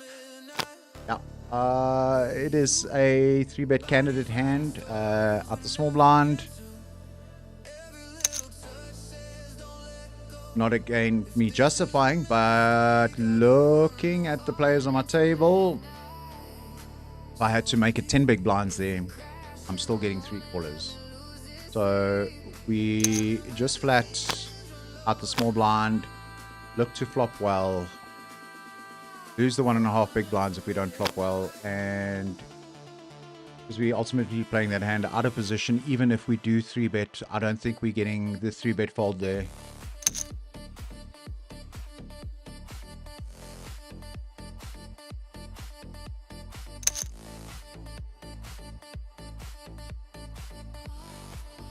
Yaku, just picking up on what I actually was just saying. He's asking the question, do you think the live stream affects my game? Either good or bad. He's very happy that I'm doing it. Obviously, I give him something to do while he's playing online. He personally feels it would hinder his game by missing some of the hands. So, yeah, the beauty of obviously playing online is that we can go back and look at the hand history, which I do on a regular basis. If I do miss something, or I'm multi-tabling and I miss something, so I use that to my advantage to go and get the pieces of the story or the pieces of information that I've missed. And does it hinder my game?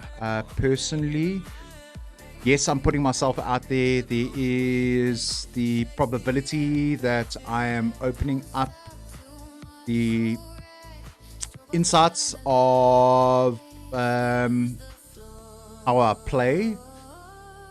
How do I combat this? I think it's... So when I'm streaming, do I play a certain, and it might be a question that comes up.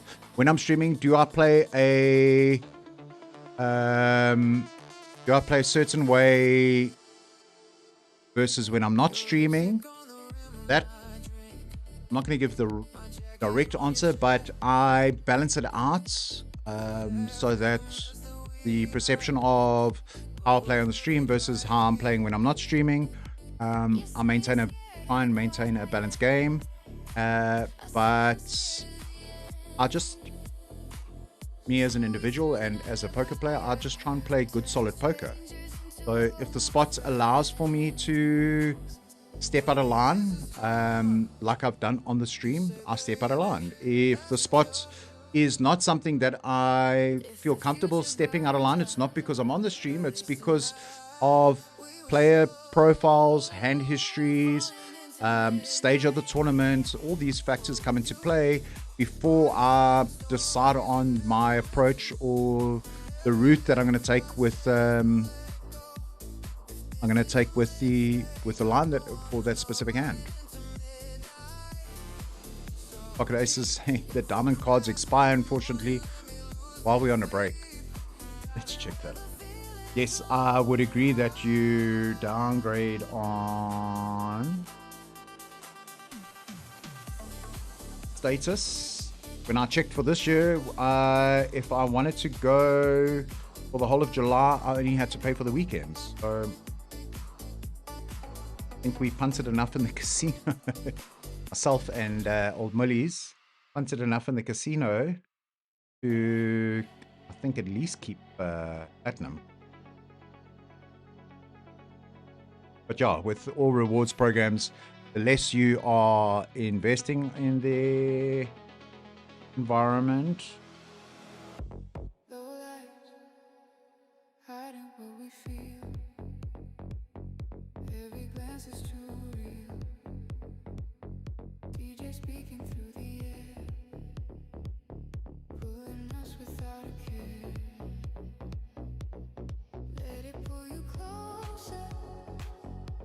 we are, well, 45 seconds break.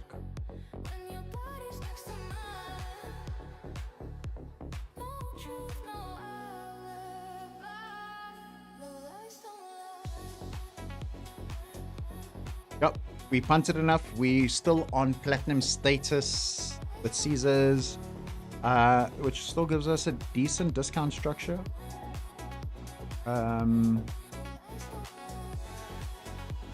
Yeah, so Yoko, I'll drop you a line in the week and we can, what we can hook up, brother.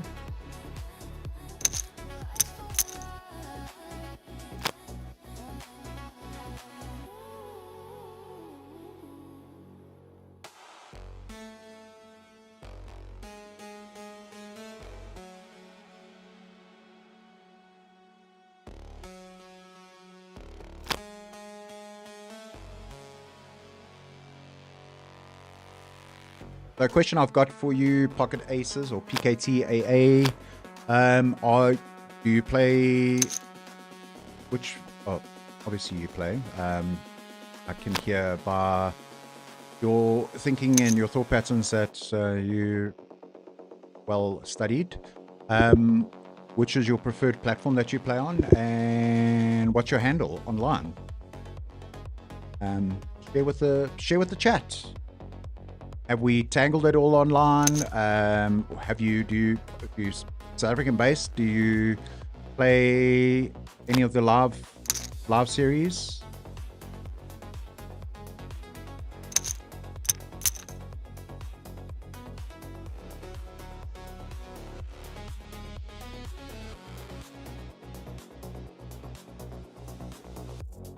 Crowd dissolves into the sound. Only heartbeat spinning around. If this moment's all we own, Right, King Queen O on the button. into the bone. Fall into the night.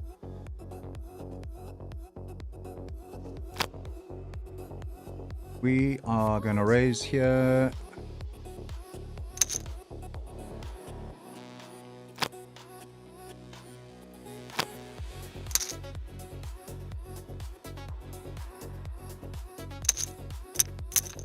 Managed to take that down. Haven't played many hands since the end of late reg.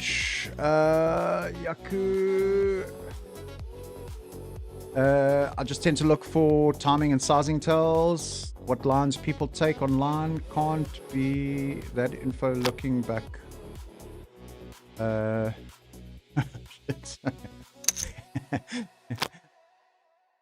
Yaku saying. Saying that he should, so he needs every edge he can get. Yeah, look, we got to try and gather as much information as possible. Greg Block coming through says, man's not Lex here. Just play good cards, Wes, and be unshit. Yeah, that's what we all try and do, is not to be shit. Whether it's good cards or not, it's about who's got the equity at the end of on the river.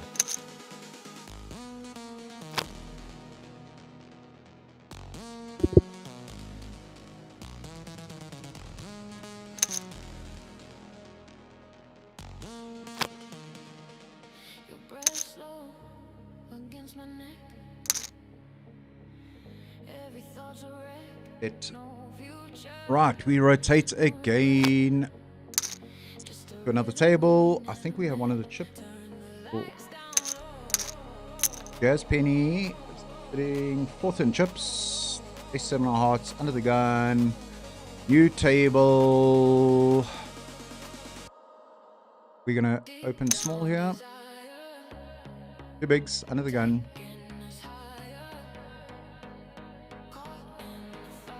Mr. Brent Bruch in the big blind. What's up, buddy?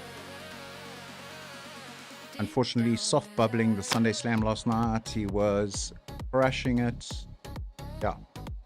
Got cooled in a certain spot.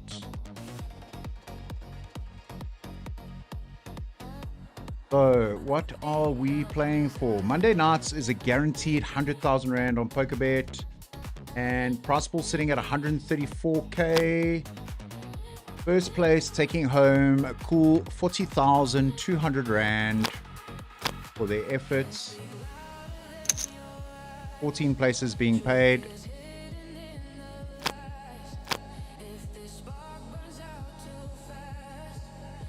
Right. From under the gun, this texture does support our range. We're going to continue here.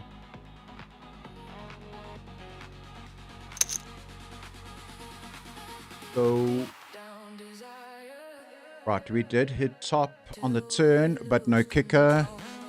The button could be flatting with Jack 10. There could be a flush draw. Front door flush does complete. The turn does complete the straight draws. We're going to check.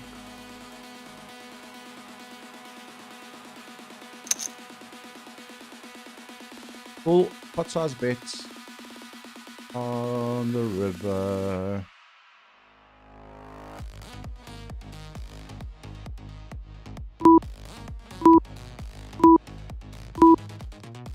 Yeah, Quinton. Yeah, Quinton.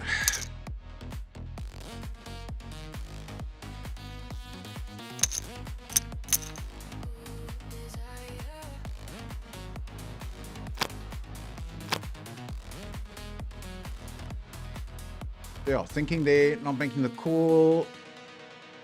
The run-out's just not great. Button flatting the under the gun open. Button is flatting a lot wider. They have two pair combos there. They have the king queen, they have the king nines, they have the jack tens. They do have the suited cards for the front door flush. Yeah, it just is gross, so can't make the call there. Defend the big blind with 9-2 of diamonds. Totally acceptable.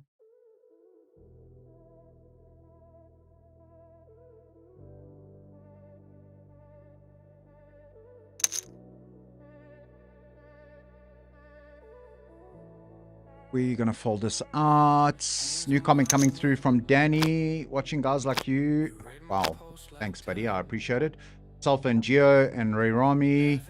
That's some very distinguished company you are putting me together with. I really appreciate the comment.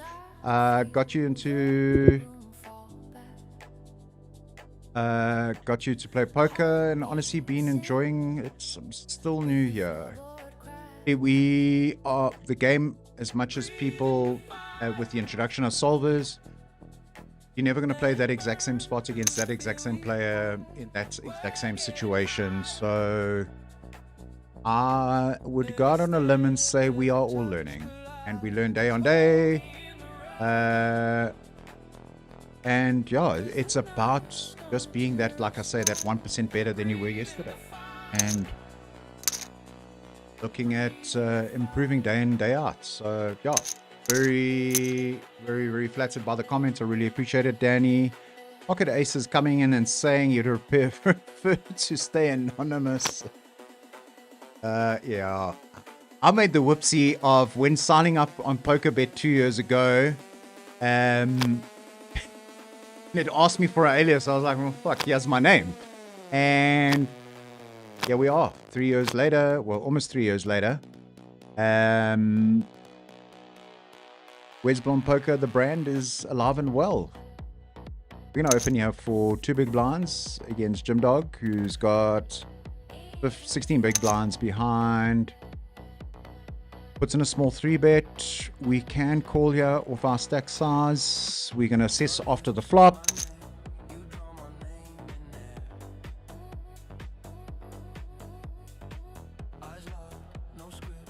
We are going to check this back and probably let it go.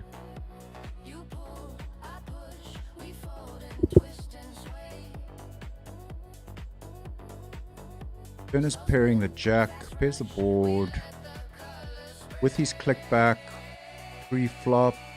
Look, these situations, blind versus blind, I like to look at it as like a street fight.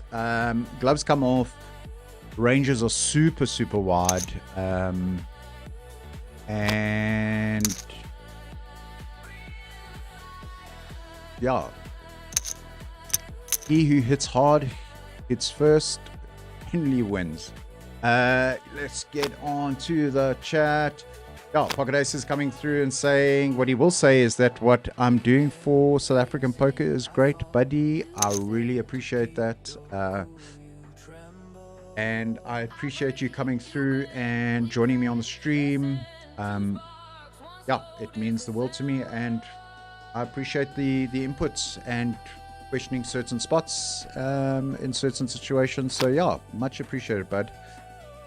So I'm assuming if you're going to stay anonymous, we've tangled a bit online or on live.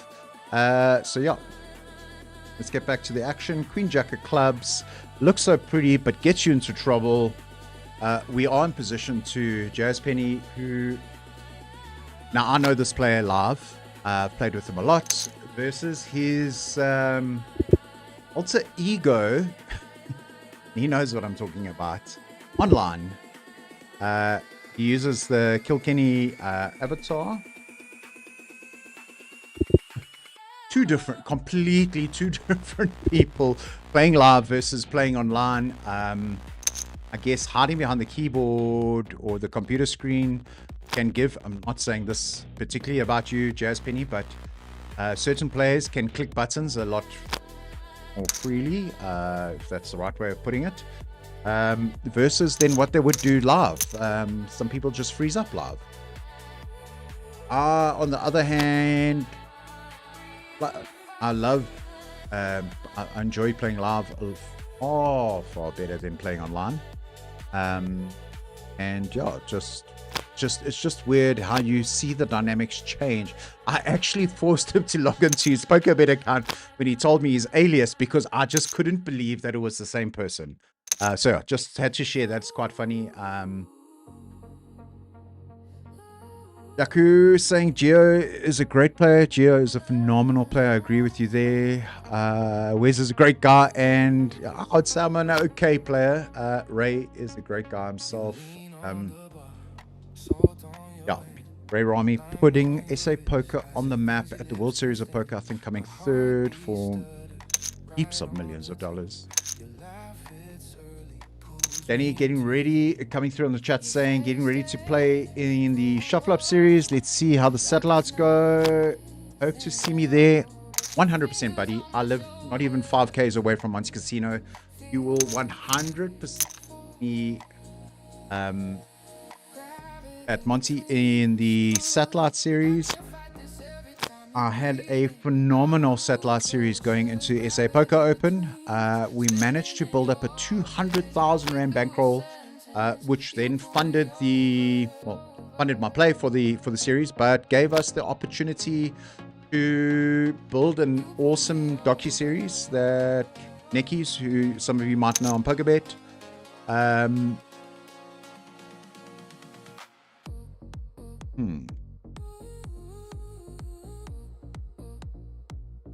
3/4 pots on the flop. Deuce to 7. I would have preferred to have 2 overs here to continue. We do have backdoor flush opportunities. I think he's way too strong there. Probably 9s, 10s, somewhere around there.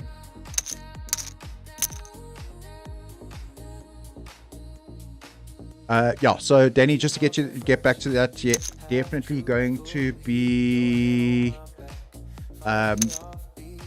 we're going to step out the way, be at the satellite series. I believe they kick off on the 30th of January or the 1st of Feb, somewhere around there. So just stay tuned to Shuffle Up's socials as well as mine. As you guys know, I'm a Shuffle Up Poker brand ambassador. So I will be giving you guys all the insights to what's going down this year from a Shuffle Up perspective. And yeah, satellites, I absolutely believe in them. It's how I started playing poker. 7 always coming. Oh, unlucky, Mr. Brach. GG. 6 spot there. Yeah, 7's always coming, I guess. Mr. Starfire, Hudson Teleworth rotating to our table. Yeah, so just getting back to my point. Sorry, I digress. Satellites, absolutely probably the best way to build your bankroll if you're playing a series. The best way to cut your teeth in the game at a really low cost. Shuffle Up they run free rolls, so you could literally free roll your way into a main event or to a high roller. I know quite a few players that have done it. Yeah, so get in, go put in the volume at whichever operator, whether it's online or live. Go put in the volume, play the satellites, and just go enjoy the game that we all love. And you get to share it with people from very diverse walks of life, but all have a common interest in playing cards. And some play better than others, but hey, it is what it is. So you'll definitely see me there. If you do see me, say how's it, Danny. Don't be shy, and yeah, let's have a good chat. So yeah, we'll definitely see you towards that. If Danny, if you are based in poker and if you are based in Joburg and like you said, you're looking to get better and better, not sure how, if you heard earlier in the chat, I will be running the first bootcamp for players looking to level up their poker journey. This is designed at recreational poker player level, and for anybody that's just looking to get a better understanding or looking at leveling up their skills. I don't look at changing you as a poker player or style that you play, but we look at building your toolbox and creating a good, solid fundamentals that allow you to then utilize these tools based on your playing style and be a lot more comfortable and have a lot more fun around the table. Yeah, Danny, hit me up on socials, if at WesBlom Poker on Instagram or whatever the case may be, and we can link up if that is something you are interested in doing. So I will be kicking off the first bootcamp 30th of January, 1st of Feb.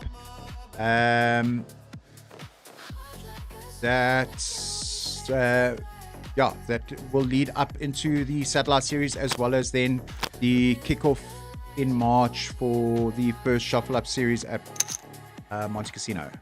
You trace little circles on the glass of my doubt. Say you're always overthinking, then you kiss the words out. You lean in, I answer silence, Get out the way here. Things have really not been going our way from a card distribution perspective. Yaku coming through on the chat saying interesting side story. So I know Yaku personally. We've become really good friends. He's actually a fellow team member of Team Grinders. We compete a high roller 6-max team event at Shuffle Up, and he's been around the block for a very, very long time. All Africa Poker Channel days. And yeah, just sharing a story with us where he folded pocket jacks, Yaku unit. He even folds ace jack O under the gun. And yeah, saying that he folded to a 4-bet shove by Ray, who he had covered at pocket sevens, and another player also having pocket sevens. And Ray coming fourth for a seat to Vegas and came third for $1 million. So Yaku, if you weren't such, I think the moral of the story here is, if you weren't such a nut, you would be $3 million richer, brother.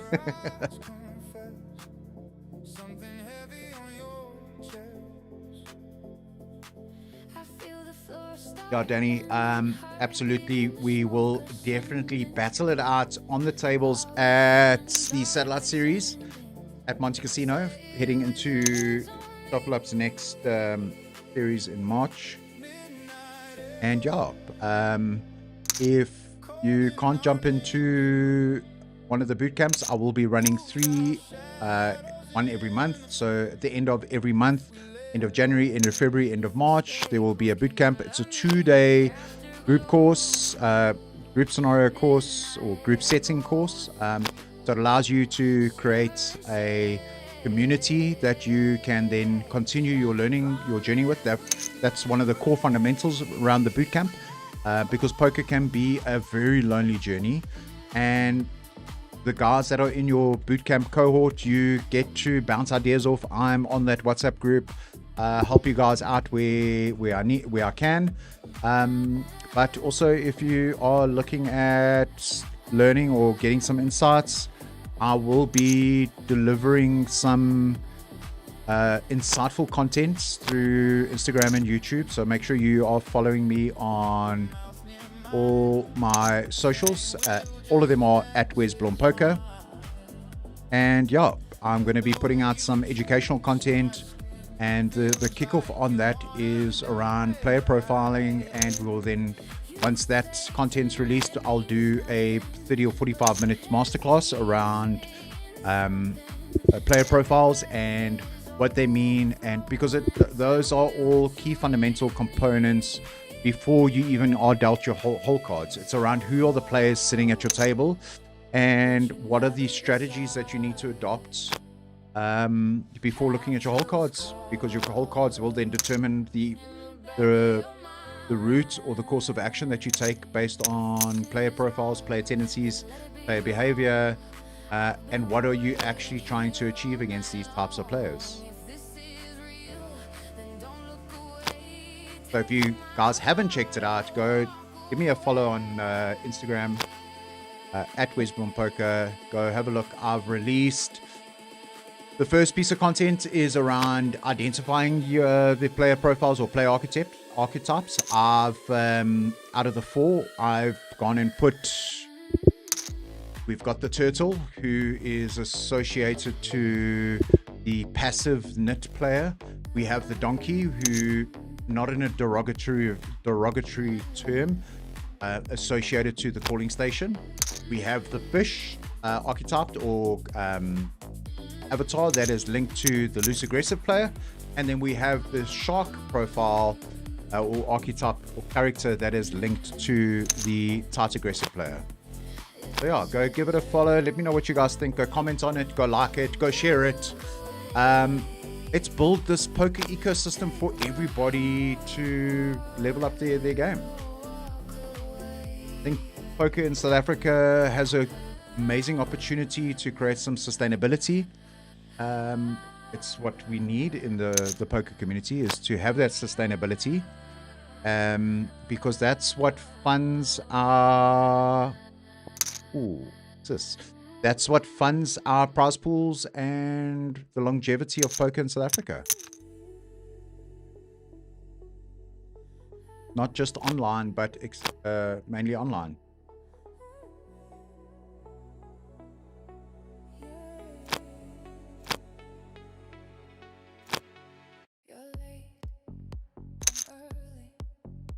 Same bar, same corner seat. You laugh, say you still nervous. I say only when you look at me. Your hand on my jacket. Then he's saying that he plays normally at Silver Star.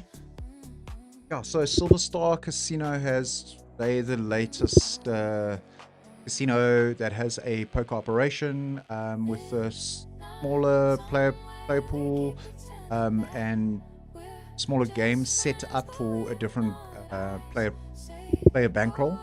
So yes, very necessary in the market. So well done to Ron and Mario, the guys that are operating that there from at the Silver Star side.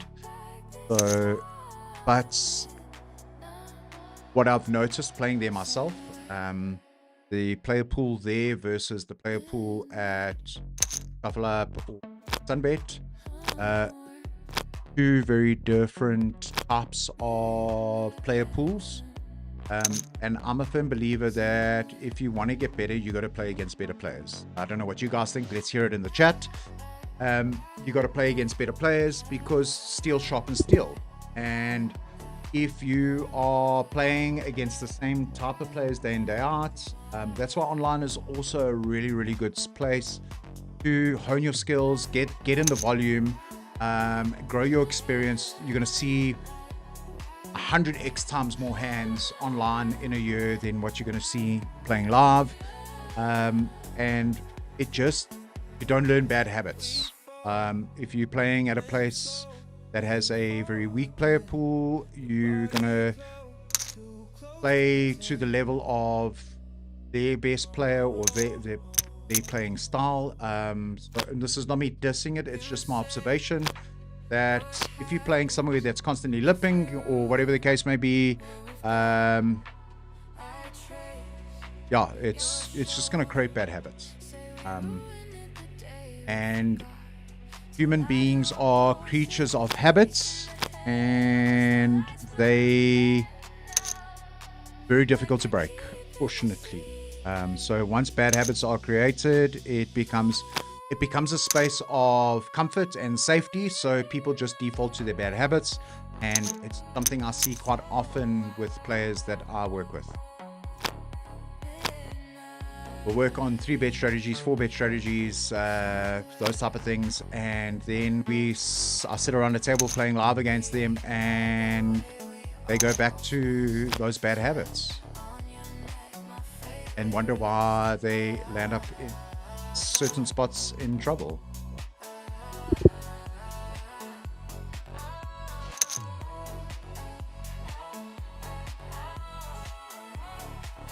Right, we're going to let this hand go. It was a potential 3-bet bluff candidate on the button against button's opening range in the cutoff. Our distribution has been really, really bad since we rotated. So what's that? 4 levels of not having much action, where we saw a ton of action before late reg. 25 big blinds and a dream. Let's see what is going on.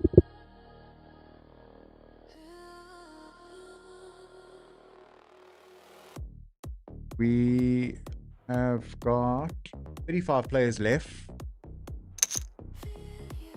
14 places being paid. 35 players left. I'm sitting 25th. Being really car dead. And Chip leader sitting with 270,000 chips. I think we're sitting on 63. Yeah. So yeah, 4x on our stack.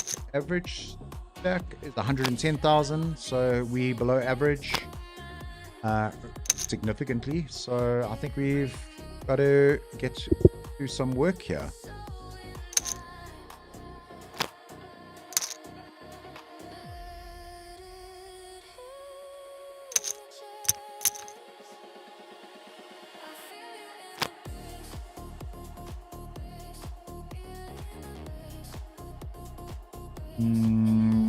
So players that typically go into a dry spell of bad card distribution or being card dead, but seeing hands like that, Queen 7 of hearts, early position, and will land up limping just to see a flop or raising and getting into trouble because playing considered a marginal hand out of position lands up getting into some trouble.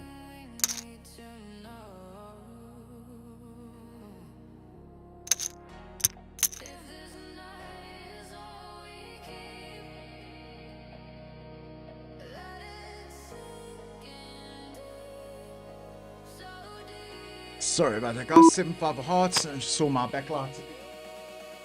But just giving it some juice to keep the ambiance, which is looking rather pretty at the moment. Did some minor renovations, Christmas and New Year. Put up some really cool paneling just to help with the acoustics. Sorted out the acoustics in this room because it sounded like I was in a tin can sometimes. Upgraded the mic. Yeah, sound is really good. Yeah, put in a new desk, so I've got a bigger work surface. Upgraded the lights. Yeah, so yeah, been busy. Yeah, thanks to you guys coming out on the chats, keeping me entertained. Well, not entertained, but engaging with each other. It's really something that's really close to my heart, and I'm glad that I get to be maybe the glue that brings us together. People sharing, people learning, people growing from each other. I learn from you guys. Hopefully I can impart something that you guys can learn. Play good cards and deliver a really good quality stream that keeps you guys entertained.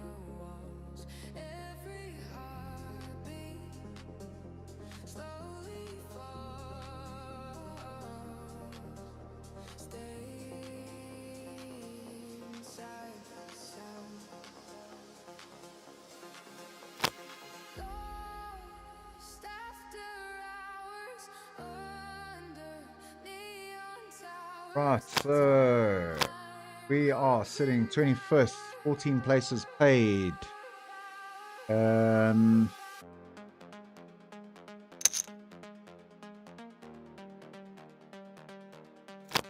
0x variance, chip leading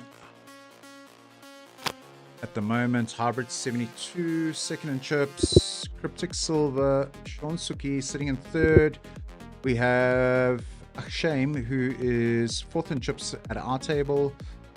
Jazz Penny sitting seventh in chips at our table. And a very, very competent Mr. Clarkson Tallyworth sitting at our table. He took down the high roller in the last South African Online Poker Series. Summer edition, he was our high roller champion. Real student of the game and an absolute gentleman. Managed to build a real good relationship with him. Yeah, just it's a pleasure and an honor to get to know you and learn from you, buddy.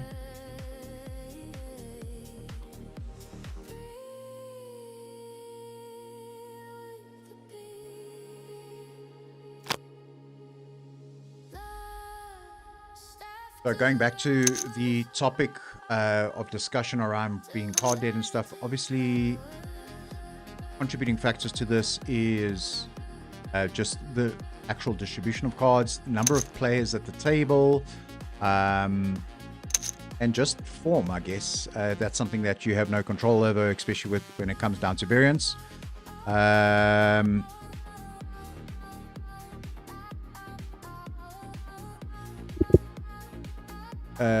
Yeah, and so we've just had another player rotated to our table, Mr. Stephen Courtney. So let's see if that on the random number generator online, which distributes the cards, that's the technology behind it, can improve our card distribution.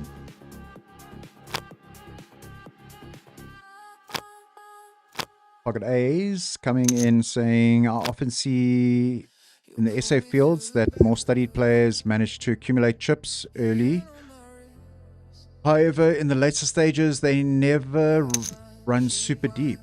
Yeah, so I would say online, the variance may be somewhat higher. And those players are taking certain spots that are higher variance against certain other players, pulling off lights or stacking off lights against certain players because they have the chips. And I guess this, where your point is, and something I'd like to just add on to your point there, is around the consideration or the change of strategy. Wow, we finally pick up a hand. The change of strategy from chip EV, so that's the strategy of accumulating chips, versus the strategy of RCM. So here, Clayton opening 2 big blinds. I think we can get away with a standard 3-bet size. So we're going to raise to 6 bigs here.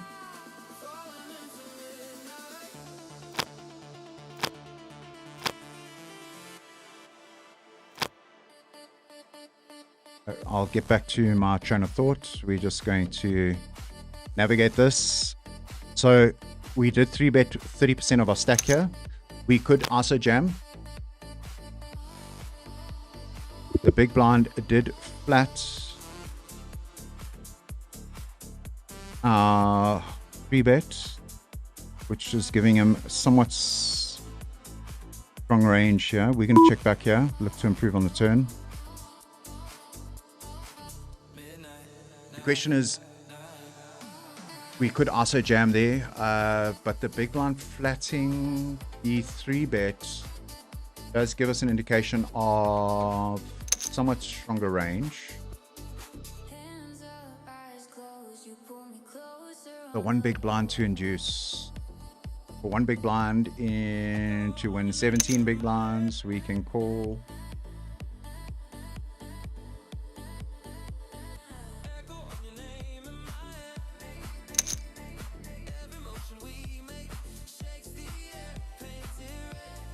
Yeah. We can live to fight another day.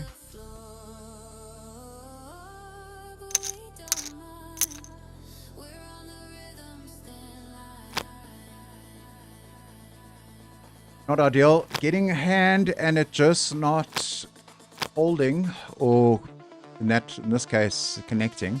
Imitaz coming through asking if he doesn't mind asking the question. Not at all, buddy. Do I do poker as a primary income now? No. I run a business, an industrial flooring business. Poker is a passion of mine, which over the last 2 years has made me some decent money. So yeah, it's a hobby that has now become a income source, but not as a full-time income.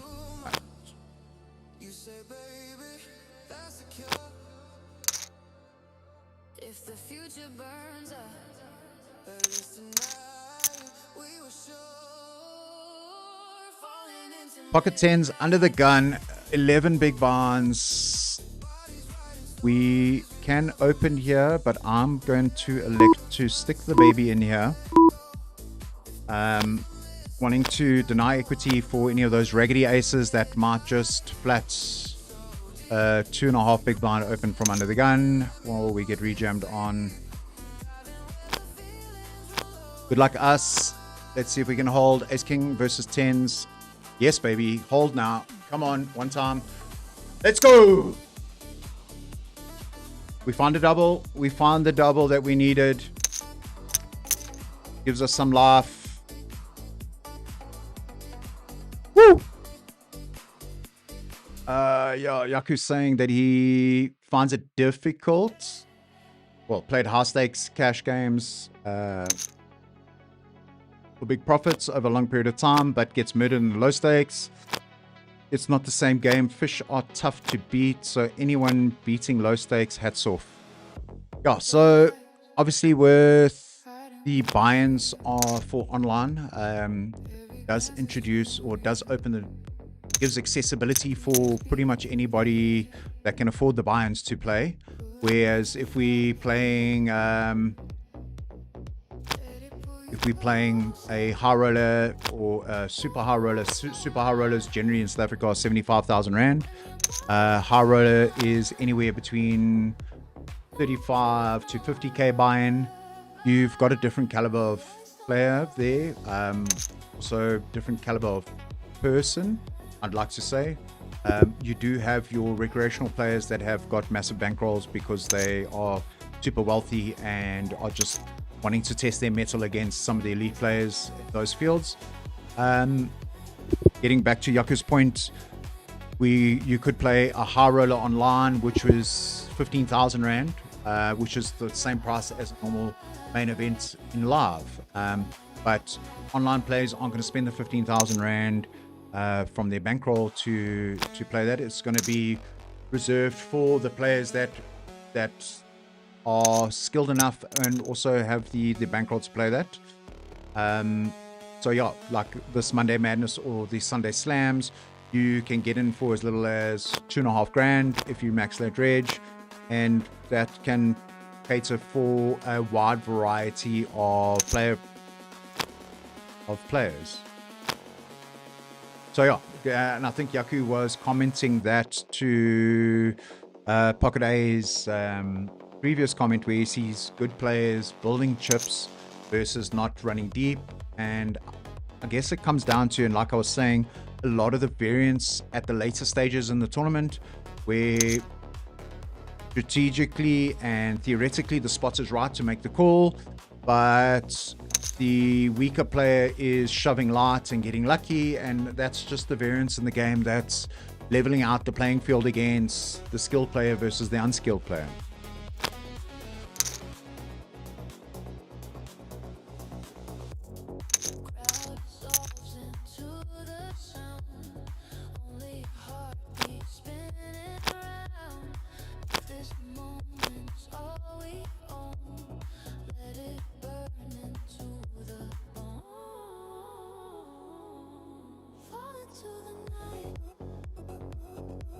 We're gonna follow. Sorry, just the chat's being super active at them.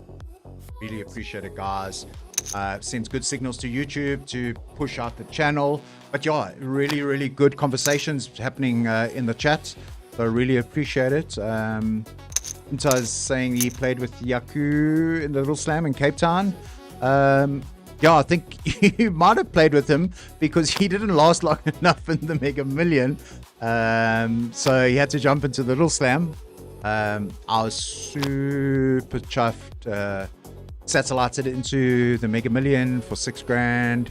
And yeah, we ran it deep. We bubbled the final table, came 10th. Yeah, sick suck out. I had pocket nines in the small blind. Stephen had pocket fives in the big blind. Money goes in pre. And yeah, he managed to turn the 5, and that was my tournament done. Yeah, we grinded out 3 days for a decent cash. We got in cheap. It was a 100x ROI.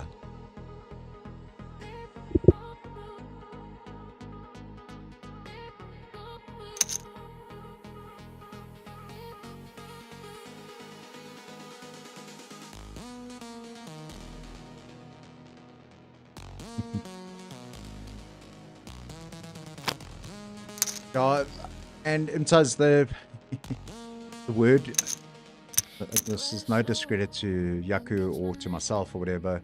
Good pro, we've got a very, very select pro base of poker players in the country. Majority of the really good players I'd put them in a good amateur, because it's not something we're doing as a primary source of income. And yeah, it's tough in South Africa. As much as we do have a lot of poker, tough. It's tough to have this as a sustainable income source. So hats off to the guys that do this day in, day out, and pay the bills and feed the family. So yeah. Yeah, I agree with Yaku. Sometimes you just need to, even though it's a 5K buy-in, the Little Slam, you just gotta remember why we play the game and have a bit of fun, and otherwise it just becomes a slog and it becomes a grind. As much as I branded myself with the grind, if you don't find joy in the things you do, it sucks the passion out. Right, so 31 players left. We are sitting 22nd. Martin de Kock coming through saying, shot for explaining going through card dead and how you use that image. What's the mistake you used to repeat that I finally stopped making?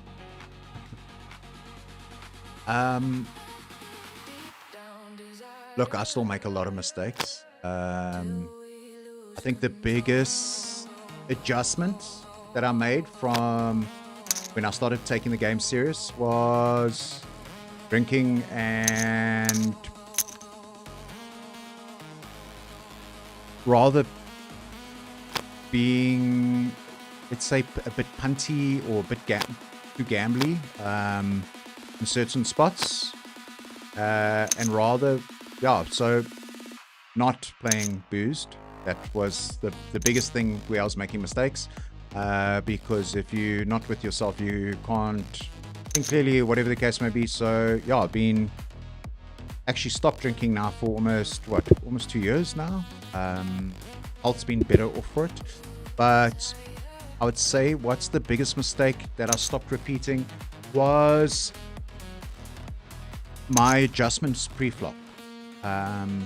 So went and worked hard and studied hard around ranges.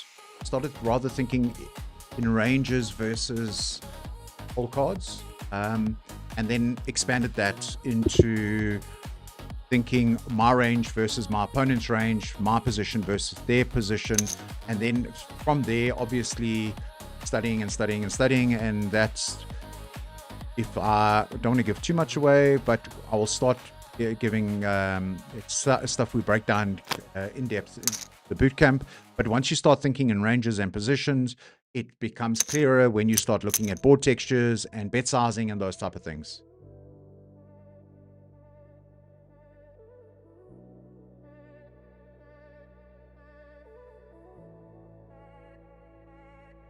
Yeah. You're reminding me about our last longer. Technically, none of us lasted longer in the Hendon mob because nobody got through to day 2. But yeah, you definitely outlasted me in the main event. Yeah, Hendon mob was just atrocious. Multiple bullets into each day. I think we were having a laugh that we could have paid for our Vegas trip collectively with the amount of entries we did into the Hendon mob. Was, yeah, gross. Shall not speak of that ever again.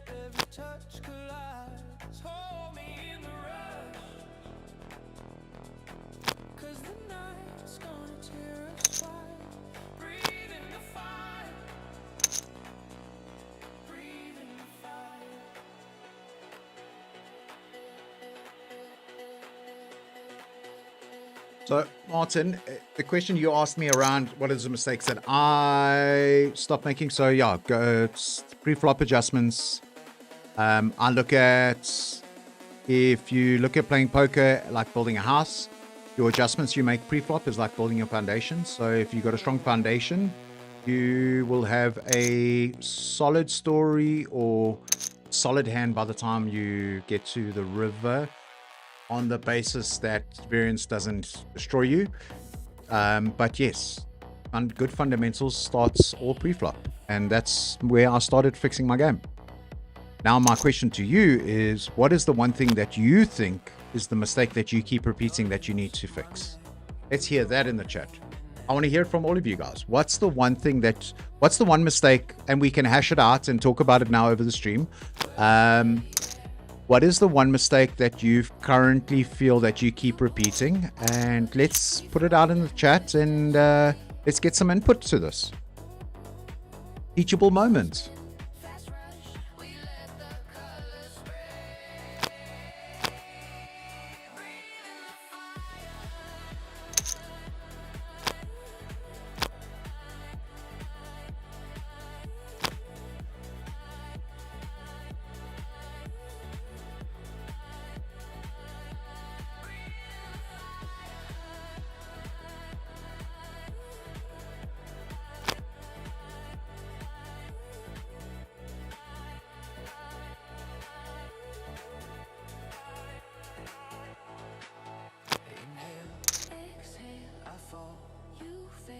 So yeah, guys, really appreciate all the comments coming in through. Please go and like the stream. If you're not following me on YouTube, go smash that subscribe button. Let's grow the subscriber base. Come on, baby. Show me some love. We got ace 9 of spades in the cutoff.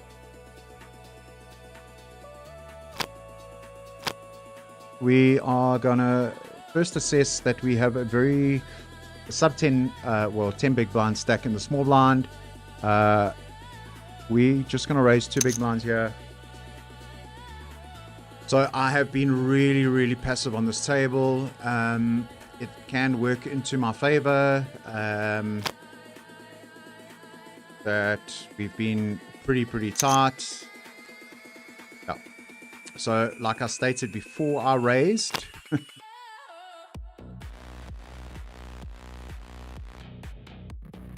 We did do the assessment that we had a short stack in the small blind. Small blind, also jam range there. We could be GTO approved ace 5.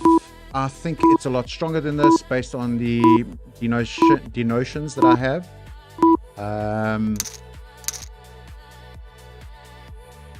This player, he's super tight. So definitely not making a move there. I think he's range far superior. He could be jamming king queen suited there. We are still flipping. I'm looking to find a cash here, so I'm not going to spin off half my stack there.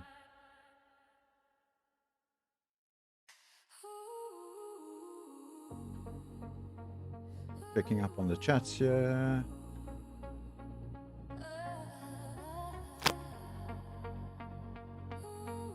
And so I was asking, when is Shuffle Up going to be streaming the events? Yeah, look,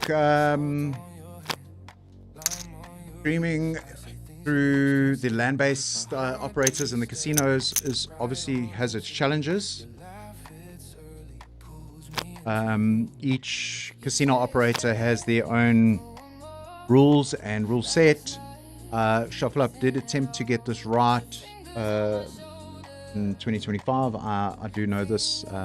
I've got inside information on this, obviously being a brand ambassador. The challenge is Monte Casino.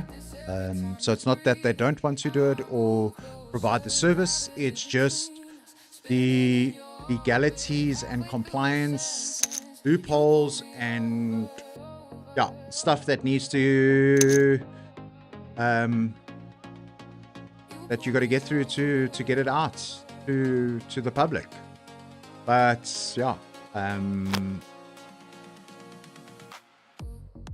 Sunbet have managed to get it right,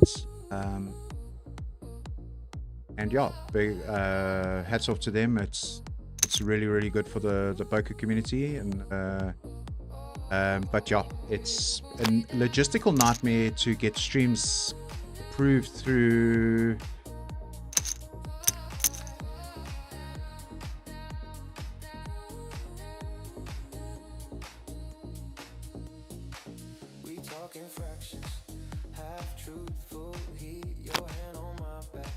to get the casinos to approve it.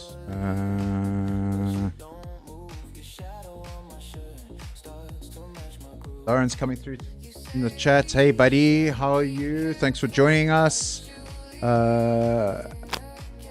New member in the chat, and no to us. I'm gonna just go for anonymous there.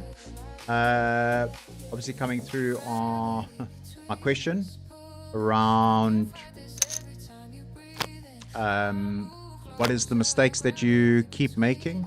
The question is, I'm confused as to when is the best time to cold 4-bet. So he wants, can we run him through this please? Needs help. Right. So what is the conditions for a 4-bet? Let's start this out in simple terms, and we can maybe break it down a bit more complex. Simple terms, player has raised, another player after that player has 3-bet or has re-raised that initial player, and you are now looking or deciding when is it best to 4-bet. In simplified terms, 4-bets are generally reserved for your very nutted or your top of range. So aces, kings, maybe queens at some frequency, ace king suited. The more advanced players could be 4-betting lighter. They could be 4-betting ace 5 suited, ace 4 suited, king queen suited, ace jack O as a 4-bet bluff. So not to get too overcomplicated right now, 4-bets are generally reserved for building the pot where you are looking to, on flop, turn and river, get your SPR, your stack to pot ratio, as low as possible or close to 1 as possible, where you are playing for your entire stack or your opponent's entire stack. So that's the simplified version. So if we narrow down when you should be 4-betting on a very, very simple theoretical basis, it's when you are top of range. So ace king suited, aces, kings at some frequency, pocket queens, maybe pocket jacks. The dynamics that come into play here and the adjustments that need to be made is that, and it was what I spoke about earlier. If you look at your player profiles around the table and you've got a whole bunch of loose aggressive players at the table that could be 3-betting light, you could expand or widen your range for 4-betting, and you could be 4-betting lighter. However, this is on the basis of table dynamics, player profiles, player tendencies, player behaviors. Are we seeing a lot of, from a recreational player pool, 3-betting light? No. It's a lot more passive. So when they're 3-betting, they're letting us know that they are top of range or have a very strong hand from their standpoint. So do you four bet light against these type of players? No. You want to then be capped from a range perspective. You want to be at the top of your range. Now, if we look at this in a high roller, for example, where we are sitting around a table with very competent players, that could be getting up to shit. And let's call it what it is. Let's call a spade a spade. You have Marco Nokia, you have Max Davison, you have Imran Bojani, whatever the case may be. You've got these four crushers at your table. They know that you know, well, they know that you raising light and you three betting light, therefore I can four bet light. You also see this in the streams from international events where guys are four betting or five betting with ace five or king jack O. Yes, very advanced, but you will then see your four bet or five bet sizings being a lot smaller from a percentage perspective or a multiple of. You might even see some three bet sizings being slightly smaller. So I guess do not overcomplicate the answer. It all depends, and it's something that I always discuss with my students. It depends. What is the conditions that are leading to the excessive amounts of three bets that would then force you to start widening your range for a four bet? Hope that helps. Let me know what you guys think about my explanation. I'm trying to keep it as precise and not too convoluted as possible. We are on a break. I need to step away quickly. I'm going to catch you guys in a jiffy.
Go back, baby.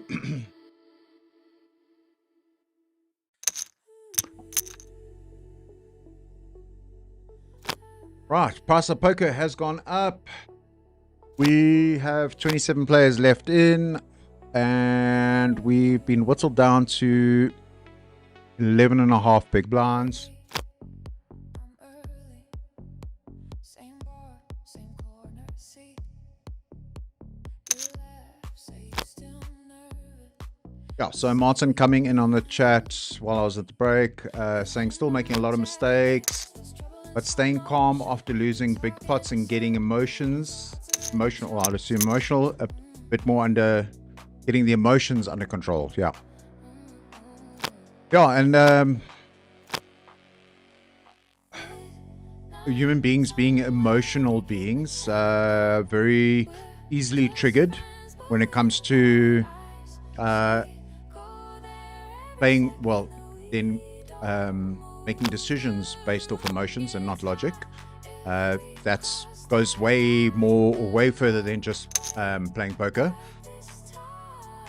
And I guess the difficult thing is that you just get dealt into the next hand. You can take a bad beat or get the sickest cooler or whatever the case may be. The next hand's dealt in, if you're playing online, a couple of seconds or within a minute. It's about keeping those emotions under check and keeping a logical head on your shoulders when it comes to making decisions and not just being a bull in a china shop, per se. So yeah, and there are techniques that I do teach my students and ways and means to disengage or manage tilt or emotions. And from a poker perspective, we talk about emotions manifesting into tilt, and there are psychological mechanisms or tools that one can use to quickly recoup and regain control or your emotions. So yeah, it's just around finding what works best for you. Something I can share with you guys very quickly.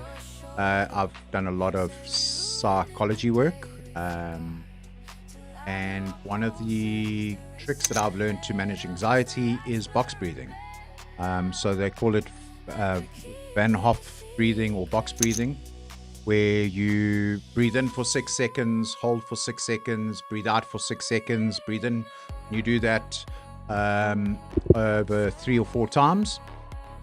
And it does 2 things. One, regulates the adrenaline and heart rate. You can control your heart rate. You can then control your fight or flight experience that your body is going through. Okay.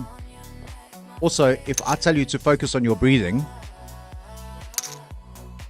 there's nothing else you can focus on, because if you can't focus on your breathing, you can try it now at home while you're watching or wherever you're watching from. Breathe in, 1, 2, 3. It's very difficult, so it allows you to recenter. Yeah, that's just one of the things our students we work through. It's not just theory and GTO and charts and solvers. There's real practical stuff that we work through in the bootcamp to make you a better poker player.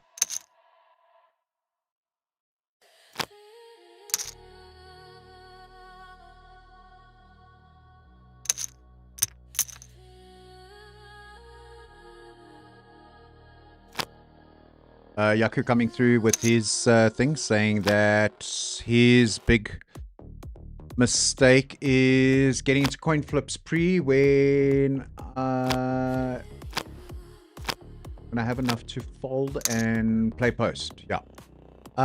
So yeah, that's the, and I think that kind of links into what Pocket A's was saying. Well, his observation is around that you can build a chip stack, but some proficient players don't run deep.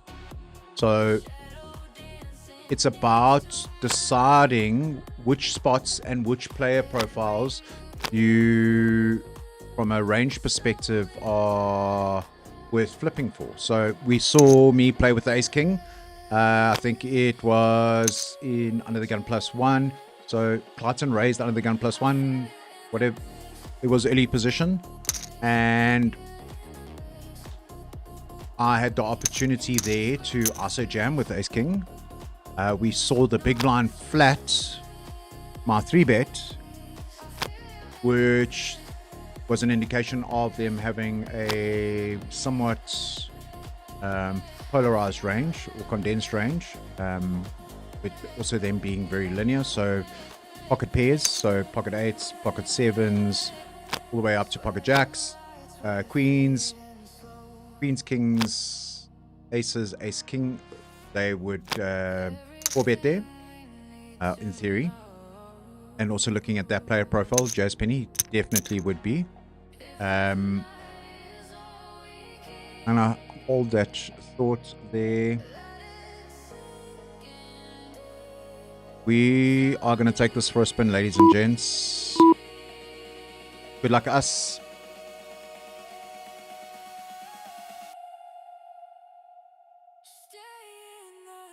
Reason why I've decided to take the spin there is we are in the big blind next.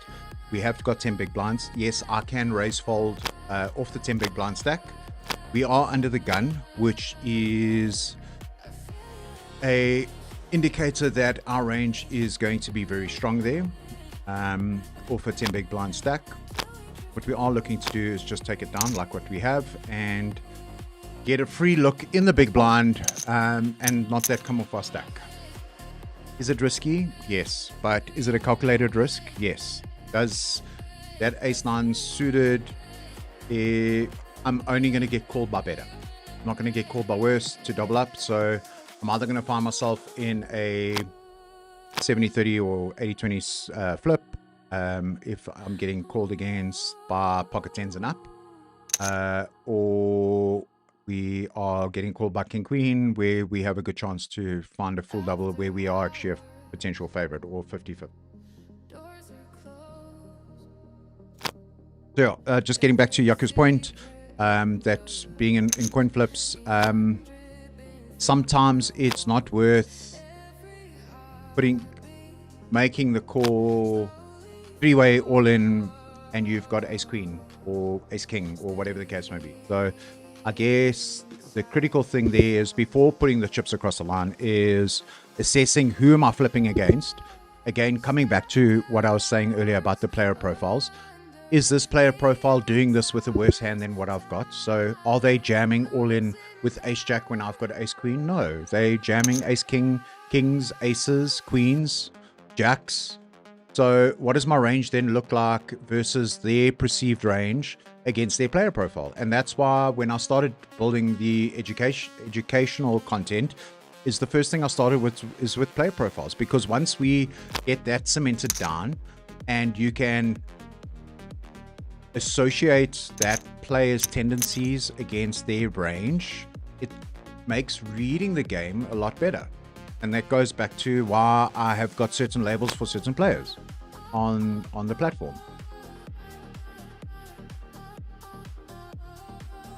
Yeah, so Yaku commenting on Anonymous's question as well, saying SA players don't 4-bet enough. It's a great tool. It is absolutely a great tool. And it's about staying balanced. So just to go back to my previous statement, and something I cleanly forgot, is if you are only, and that's why I said we're going to keep it simple and very linear, if you're only 4-betting your good hands, people will know that. So you then become unbalanced. So if you're wanting to stay balanced, you've got to have a few 4-bet bluffs at some point. And when you 4-bet bluff for the first time, you're going to shit your pants. It's the reality. But the more you become comfortable with it, the more proficiently you can use it as a tool in your toolbox against tighter opponents.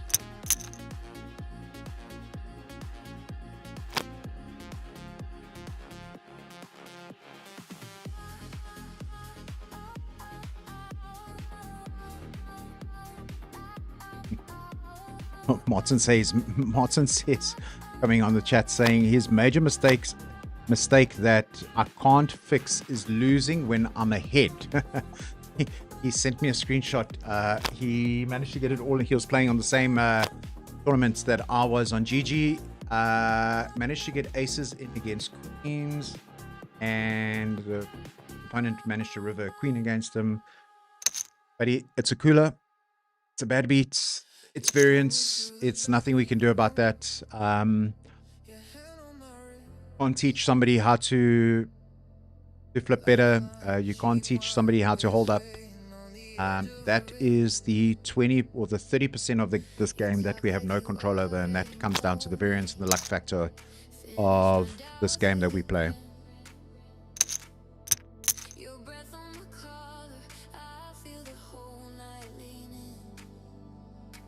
All right, price of poker has gone up. We are down to sub 9 big blinds.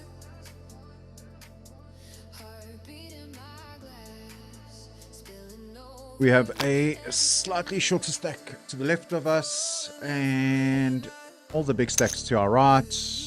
We are going to look to find a hand that is worthwhile putting it in.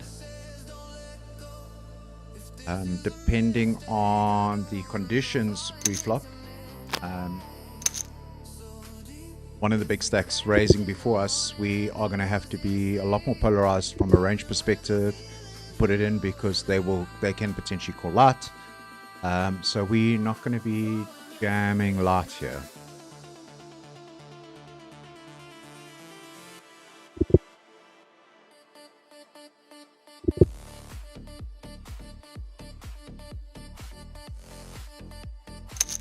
Yeah, I think just also looking at some of the comments coming through on the chat, I think what theme there is around the variance. So something we discuss in depth in the bootcamp is around managing variance and deciding how much variance you want to expose yourself to. Because at the end of the day, you have the control whether or not you're putting all those chips across the line and getting unlucky. And if you've decided to put those chips across the line and you get unlucky, it's a decision that you need to live with. You cannot account for bad play, the variance. The only thing you can account for is the decisions that you make and the spots that you decide to take. And that's the bottom line of it, guys. Getting an ace king versus aces, like I've seen in a couple of the comments, that's a cooler. It is what it is. I got busted out the main event at the SA Poker Open that way. Ace king versus aces. It's the spot that needed to be taken. It's the right decision at that point. I have ace king. I'm blocking potentially aces, so can it be kings? I'm potentially also blocking king. I've got a blocker to a combo of the kings, so I'm hoping that it's queens. Happy to flip it at that point. Ace king versus queen.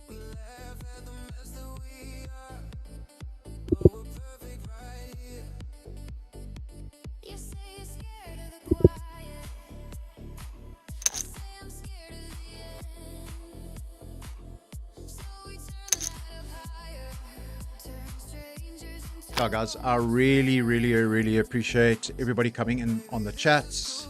Let's have a look, see who our top fans are for the night. Pocket AA scooping top honors along with Yakumuton, both on 150 points for my top fans in the chat, and Imtaz coming in on third with 125 points. The stream's not over yet, guys. You can still get to the top of the top fans leaderboard.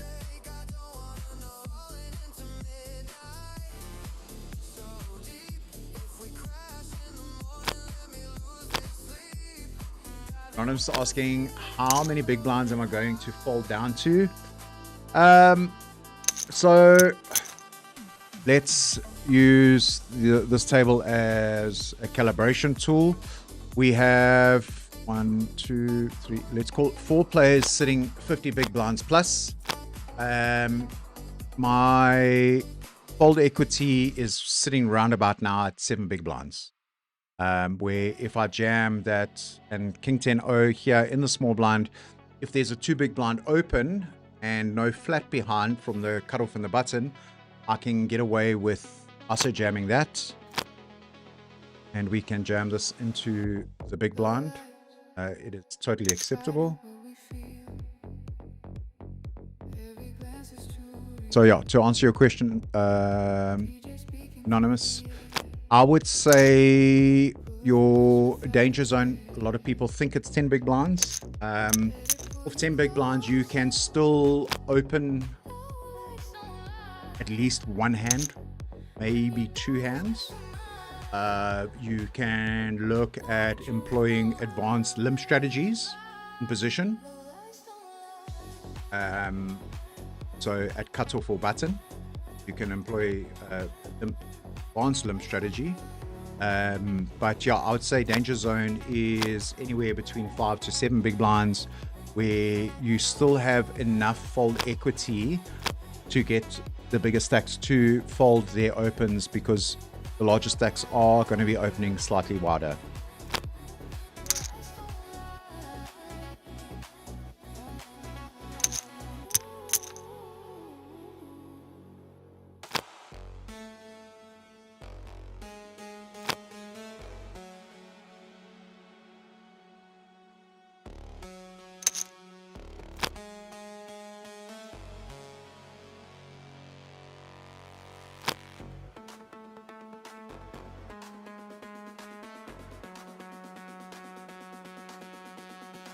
Yeah, so I agree with Yaku. You need to wait for the right, and I'm going to call it conditions for the spot. So I can't be shoving my 8 big blinds to a 3-bet unless I've got premium top of top where we find ourselves now. So on our open here, we're going to look for an open and a flat. We're going to also jam for the 8.8 big blinds.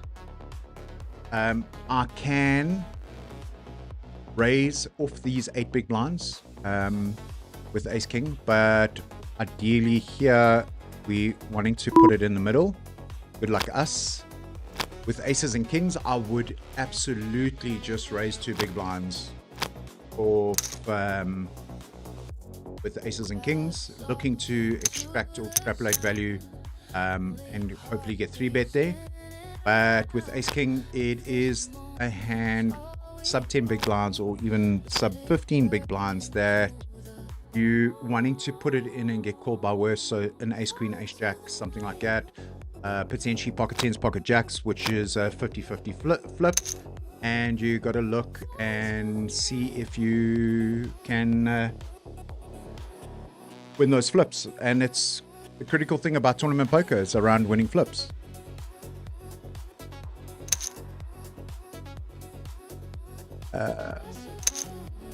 No, anonymous. Well, I'm just calling you anonymous. 5 big blind seems low. Look, if we were in the money from an RCM perspective, I would even fold down to 4 big blinds from an RCM perspective, because those 4 big blinds are worth more than ripping it in with any ace or any king. We are 20 players, and so RCM is becoming a critical factor here. We 6 away from the money. We got ace 9 of diamonds under the gun. We're gonna stick this in. Good luck us. The reason I'm sticking this in under the gun is that I'm looking just to fold out. I'm looking for the fold outs just to take down the blinds and move forward. If we are going to get called, we're going to get called by better. We are definitely not going to get called by worse. So it's around just now trying to maintain that 10 big blind stack until we can get into a spot where we are able to find a pure double up with really, really good hand. Blinds have just gone up again, so These are all conditions or factors that we need to take into account when looking at which are jammable hands. So there, the blinds we're about to tick over. I was going to be big blind next, but not taking the spot. If I die, I die. It is one of those things. We can't play scared, guys. We can't be results orientated.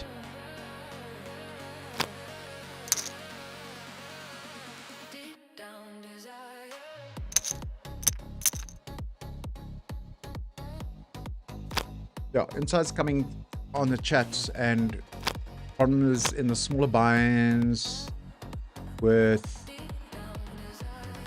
3-bet and 4-bet players call with any ace X. Yeah, I do agree with that, because if we look at the lower buy-ins, the experience levels are a lot less, or a lot lower. Very good English there. A lot lower, and players are just seeing the value of the ace in their hand versus the conditions of what's played out before them. So they just calling because they have an ace, and they're calling against your 3-bet or 4-bet with kings or queens or whatever the case may be. So in this situation, I'm just going to jump to the action here. UC Jack, very, very competent up-and-coming player. Opening 2 big blinds under the gun. Clear signal, all 15 big blinds. Very, very polarized in terms from a range perspective. Looking for one of us in the shorter stacks to jam so that he can call that off. So, yeah, telltale sign that he's on the top end of his range.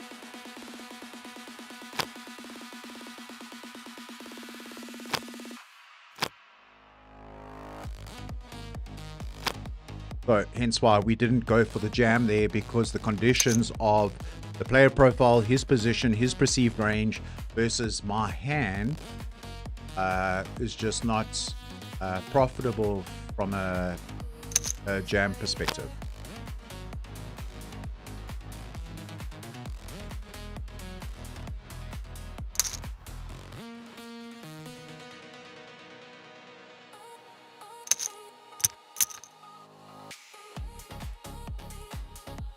Yeah, so Imtaz saying that low stakes, obviously the players are calling 3-bets and 4-bets a lot lighter because they're not well studied, and somehow they are finding 2 pairs against my premiums.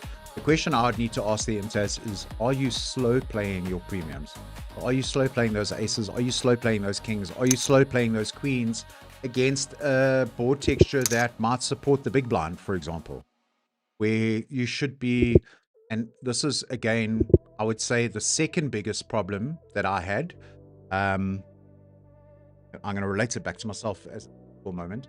Second biggest problem that I had, or the second thing that I needed to learn, was bet sizing, and how that bet sizing interacts with board texture, and how that bet sizing interacts with ranges and players in the hand in their position, in their respective positions. So yeah, we tend to have a tendency to slow play our big hands, which lands up getting us into trouble, because as the texture of the board, flop, turn, and river plays out, we start seeing, well, we're not mindful that the texture of this board running out is probably going to have the 2-pair combos in for the big blind or the button, for example, depending on how the board runs out.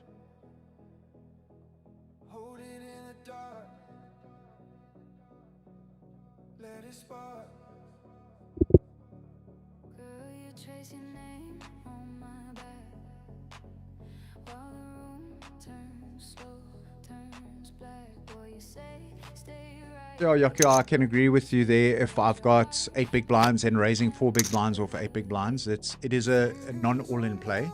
If somebody comes over the top, I can get away. So yes, I agree. That is an advanced strategy. We see that a lot in the high rollers and stuff. It's a non-all-in. Here we are going to stick it in, and we're going to run some variants from under the gun.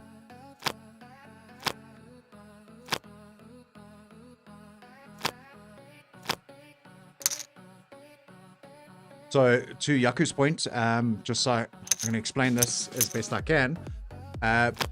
Making a committal non-all-in raise. So where if you've got 8 big blinds raising to 4 or 5 big blinds, it does show a lot of strength. But it does, I agree with that approach if we were in the money already.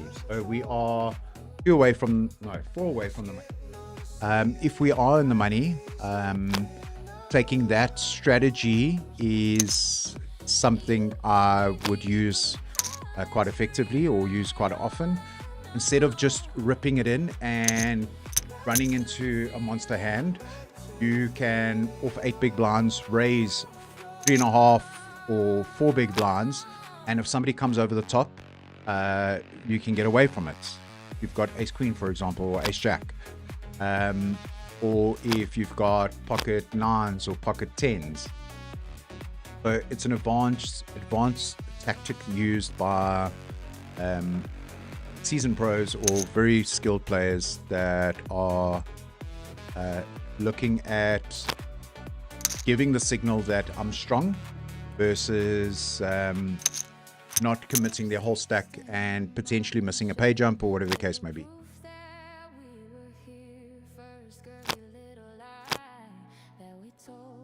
So in this instance, from the button perspective, we could jam the Jack 9-0 here, but we're going to be smart. Let this go.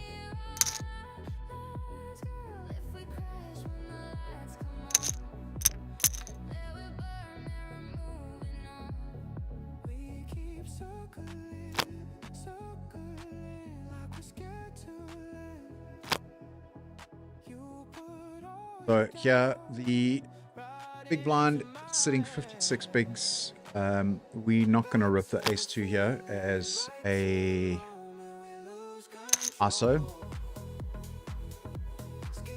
Didn't. We could have, because that could have capped little king's range that he then has to have a somewhat stronger range or tighter range for my all-in or rejam.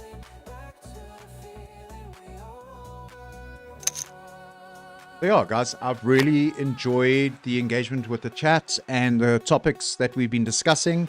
I really like breaking down or discussing and thinking through certain things, and yeah, it's been really, really awesome. I'm not going anywhere yet. We've still got 8.7 big blinds and a dream. We're going to raise from under the gun with the 2 bigs this time around. It is a big sign of strength from under the gun off such a short stack. So deploying that tactic that Yaku was talking about, we didn't commit our whole stack. We can still get away from it.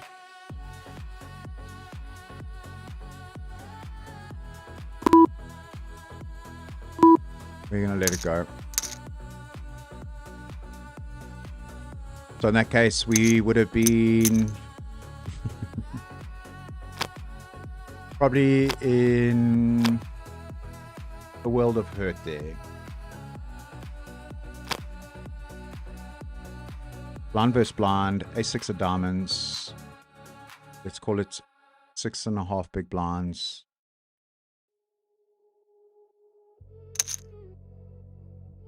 This is the spot we need to take, and we are going to call. Now we need a hold. Let's go. Come on. Hold, baby. Let's go. Let's go.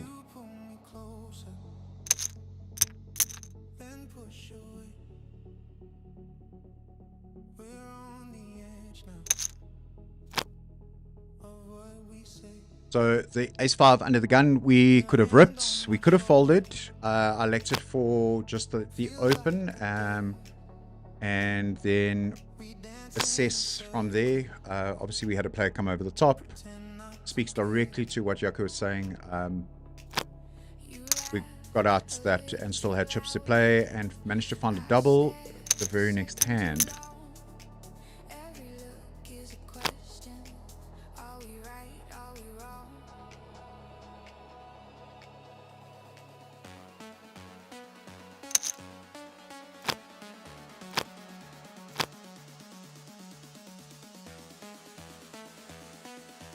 Yeah, we've had 129 views over the stream. That's really, really good going, guys. Really appreciate it. We got 16 of you still live in the chat, sweating it out with me here.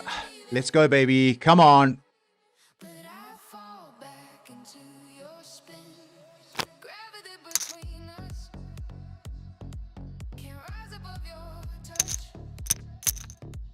We get so close, then lose it. But I can't stop. Pocket sixes.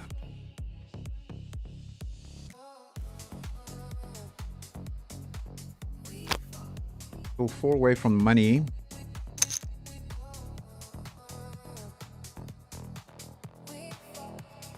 I'm going to be really tight here. We're going to let this one go.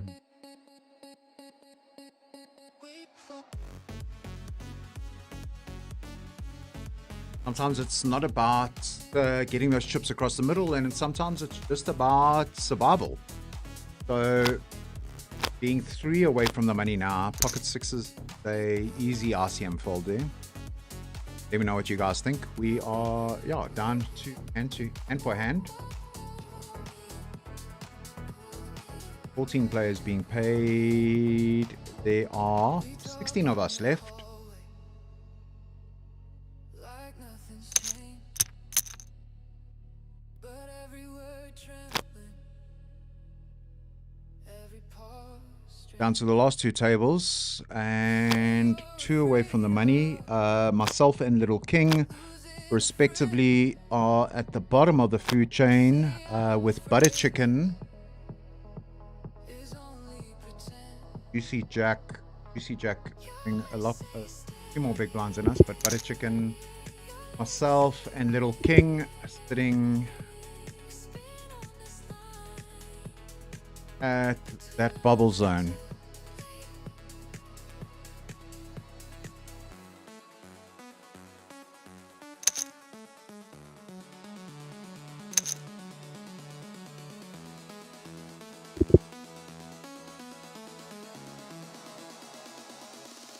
Gravity between us.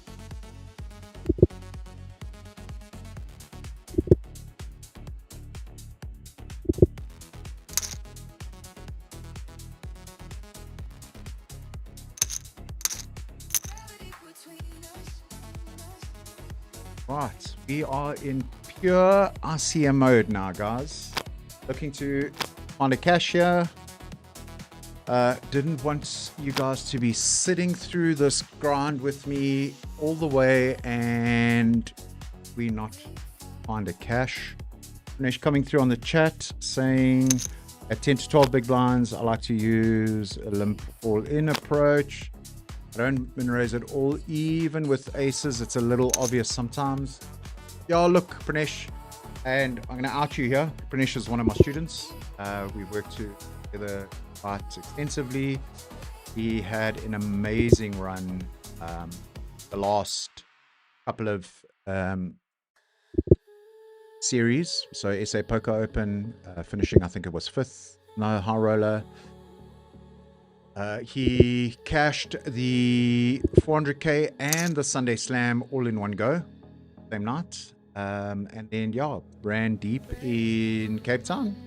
Made himself some really, really good money. Boy. But yeah, limping, I can get on board with the limping. 10 to 12 big blinds, you could still be in position. Raising King Jack suited, King Queen suited, Ace Jack suited, Ace 10 suited, Ace 5 suited, those type of things, and getting the folds out. So of that stack depth, you could also jam at that stack depth, depending on, and you will know this because we've done a lot of work on this, on, you've clearly stated it in your next comment around rather targeting specific stack depth. So it's around targeting weaker players and that are looking to rather just scrape into the money or whatever the case may be. In this stage, I don't think it's about any of these players looking for just to scrape in the money. They're looking to play for the win. pulling me under. I try to step back, but my feet won't move. You're a tidal high, crushing me So while I am in RCM jail, let's hear from you guys in the chat. What are the adjustments that you make from an RCM perspective that have shown dividends for you running deep, or at least cashing and finding results?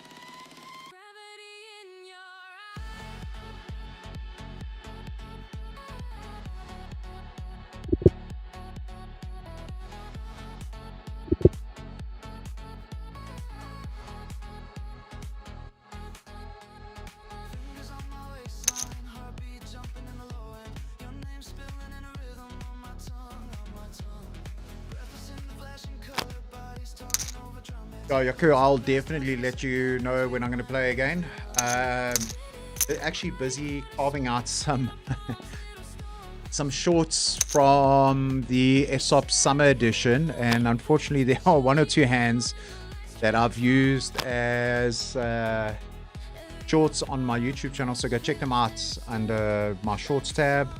The one that stands out, which I had a big laugh, is my ace 4 against your ace 6.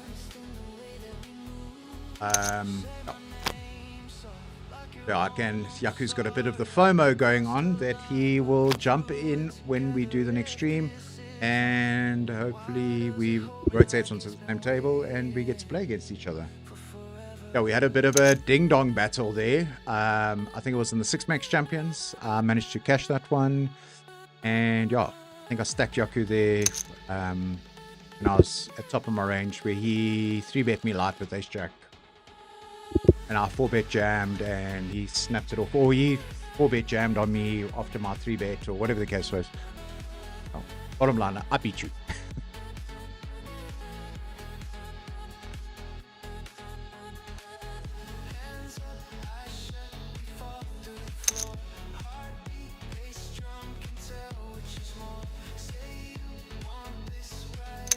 Yeah, Yaku and I have had some serious tussles.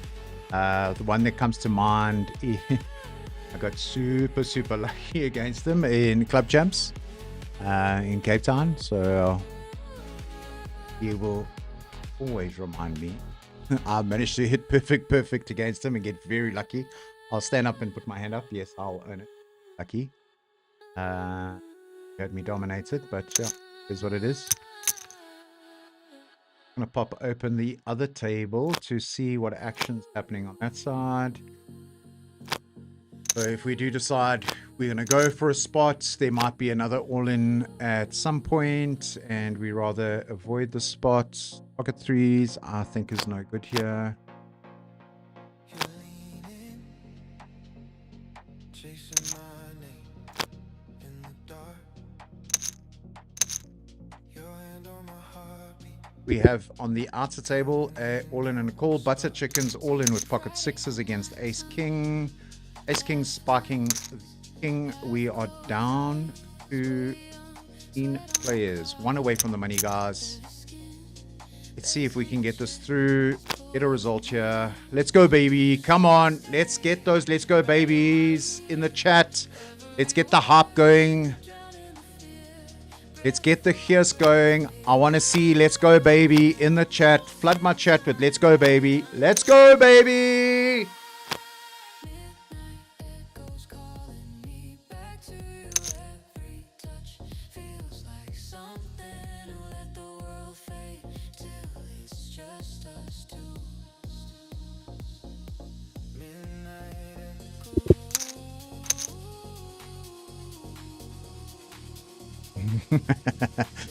and Juicy Jack jumping in on the chat. Get your tag off me, Wes. My GTO little whiz kid. It's not possible to exploit GTO. Aiden, not possible.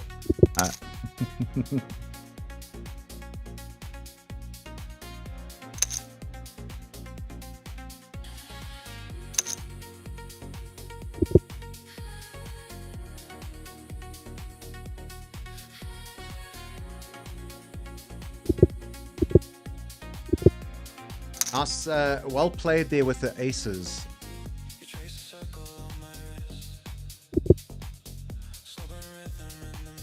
So yeah, just let's ask the young gun that's in the chat. If you just scroll up through the chat aids and have a look, we're talking around tactics when you short.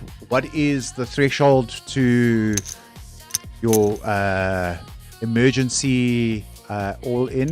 And so my comments have been around it depends. It's spot or player specific. And what's your minimum stack size that you'd be raising off versus jamming? Obviously, if you're going for an ISO jam to deny equity, different story. But with aces and kings, what's your minimum stack depth that you are going to be raising off to extract value? Let's hear what the young gun has to say. Ace king versus ace king. Thanks for wasting our time, boys. I was hoping we were going to make the money.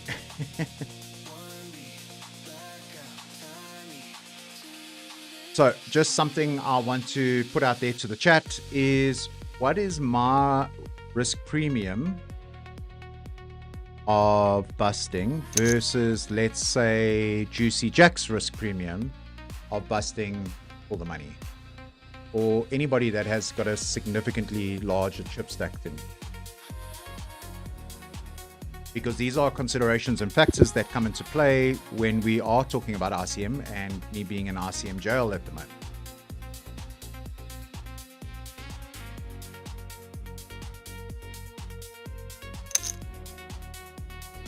Not asking for what the exact risk premium is. I just want to know who has a higher risk premium than myself or Little King.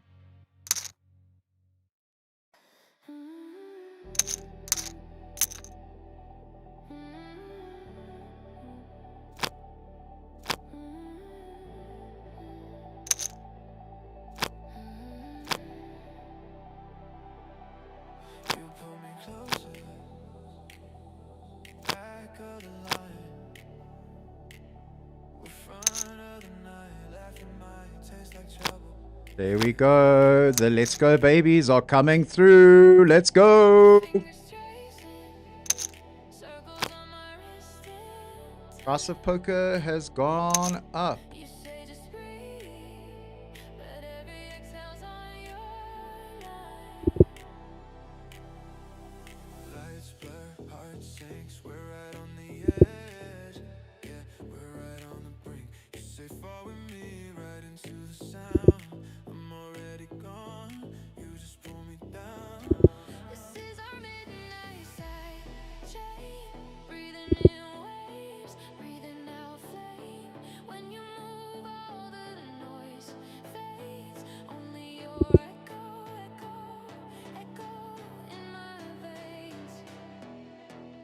Right, waiting for this hand to complete.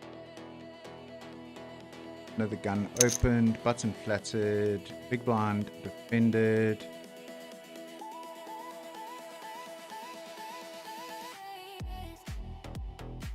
The button should, or the big blind should have all the 10x combos. Jazz Penny could have Poker Jacks. That would be top range on this. Queens, kings, and aces, obviously.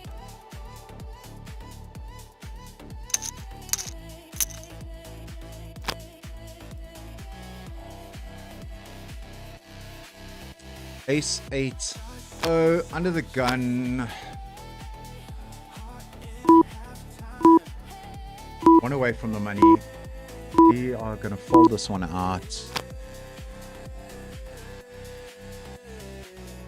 The G coming through. What's up, grinders? Yep, that's my little tag. What's up, grinders? Yeah, Brent. As much as I agree, potentially there are some soft plays on the table. Chip stacks. I don't want to get into a spot where I'm being called off light and catching a beat. We would have flop top with no kicker though. In this spot. Haven't played with the OX variance on this table. Pretty much have played with everybody else on this table, so that is a bit of an unknown. Looking at the other table, there is a all in and no call. Any luck for us there? Getting into the money.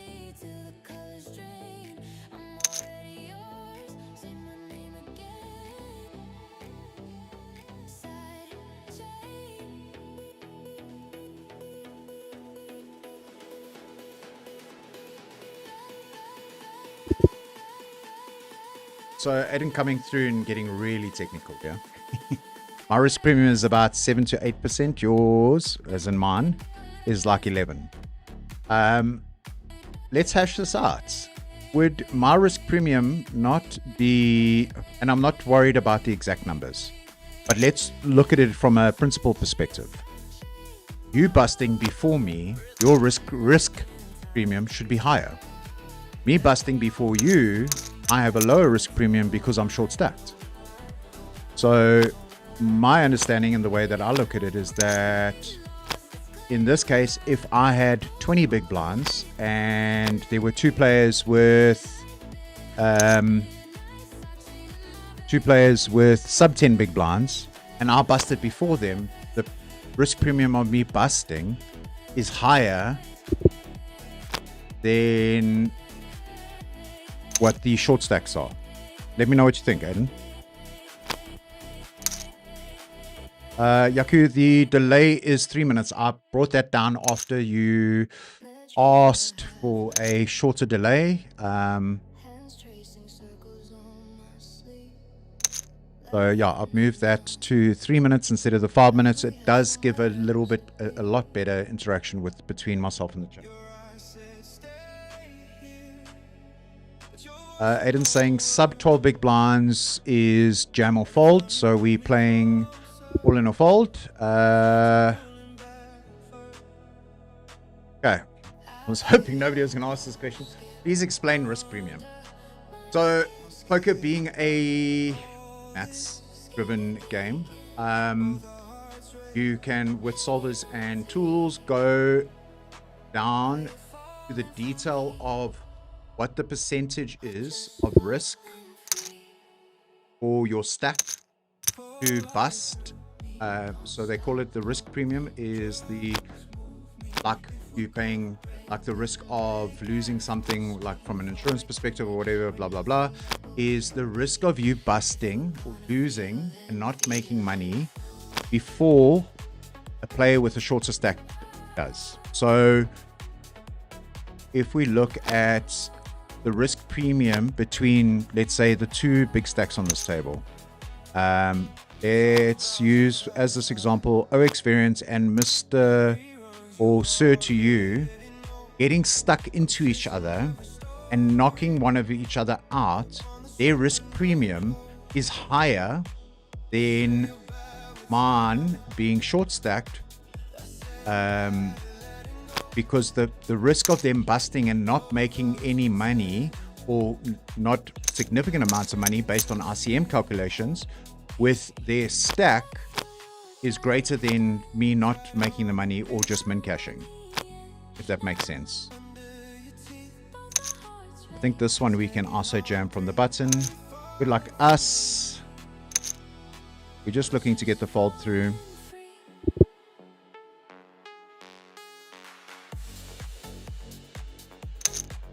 Get a call, 10-5-0. Hold. Let's go! Very loose call by Bad Chad, but I'll take it. So yeah, so if you look at it from that perspective, that the risk of a bigger stack larger than mine, busting before the money, is higher than the risk of me busting short stack, who in theory should bust before the larger stack. So going back to my example of two large stacks fighting it out against each other, you'll hear a lot in commentary if you're watching streams and stuff where and you will see that generally the large stacks start to play passively against each other. Well, not over bloating pots in certain theory, that's the correct way. Other than if you've got aces and kings against each other, that they would know between each other that their risk premium is higher than my risk premium of busting one of each other out. So you can either use that as an exploit against the player that knows that bubbling at this point is a higher risk premium than the short stack busting before them. That's the simplest way to break it down. There are calculations that you can utilize. I don't know them off by heart. I can go and research them, and we can hash it out in the next one.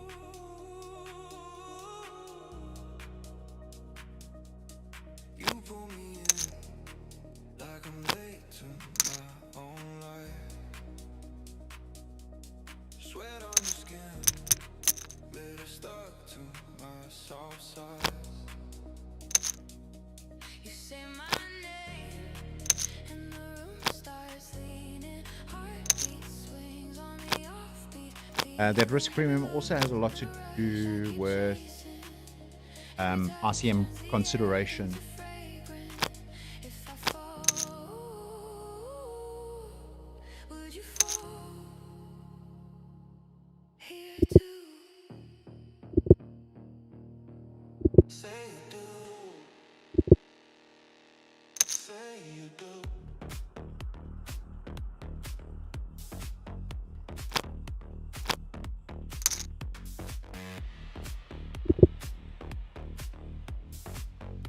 So I just went and double checked my information verbatim. Bucket coaching.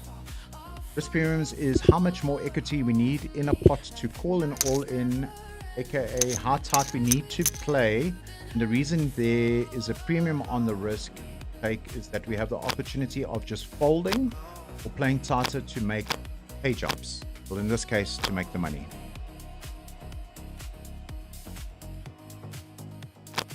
So right now, my risk premium at 12.1 big blinds is significantly higher than Little King's risk premium, or on the other table, Lady 26 or Din Joran, who are all shorter stacked than me. So me taking a spot and losing a flip now with ace 10 or jack or whatever the case may be is far riskier and not making the money, also from an RCM perspective, than it is for either one of those players that I've just mentioned.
We are on break again. Happy days. I can get some food in me. I'm starving. Just want to review that last hand.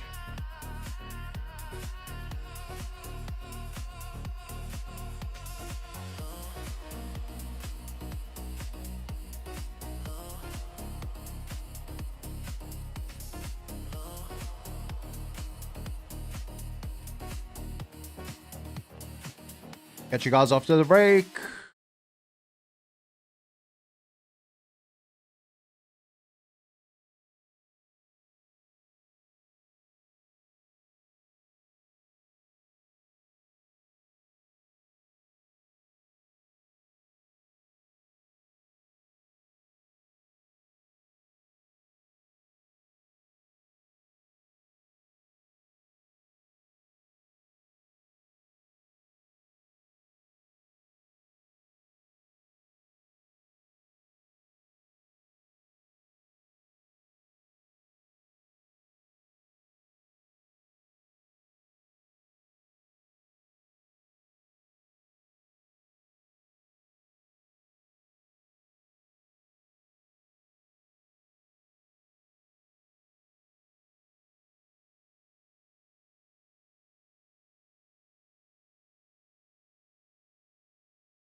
We're back.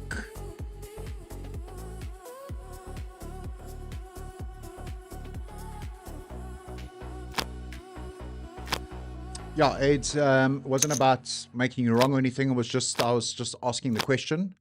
Because I do hear this lot in commentary and stuff like that. So it's just stuff that I've been looking at educating myself on. But yeah, I guess it comes down to risk that a player would need to take. That not massive stack, but let's call it a middling stack to short stack versus somebody who's extremely short stack. Of almost feeling anything. We're both on the edge of a maybe. Same song. But the timing is wrong. If I move, will it save me? Or just burn like the last one? Midnight echoes. So, Lawrence, just to maybe clarify, it's not necessarily any stack against my stack. So, if I'm not in the hand, and let's use this table that I'm on as an example, if OX variance gets into a battle with Mr. or Sir to you, who he covers, or he covers everybody pretty much on this table, and busts out Phosphete or Jazz Penny or Bad Chad, for example, before I bust, or Little King busts, or one of the other short stacks on the other table busts,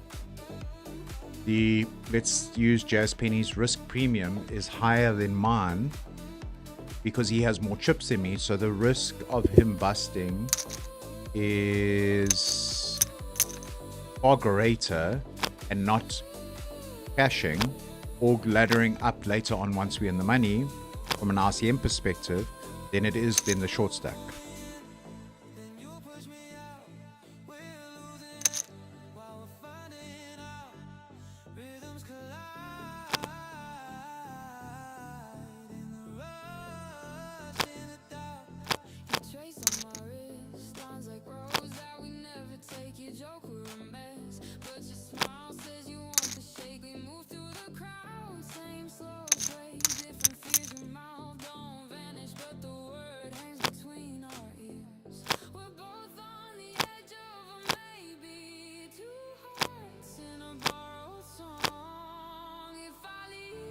So risk premium's just doing some reading here. So it's around busting or not laddering, not getting those pay jumps where you have a stack advantage over players with.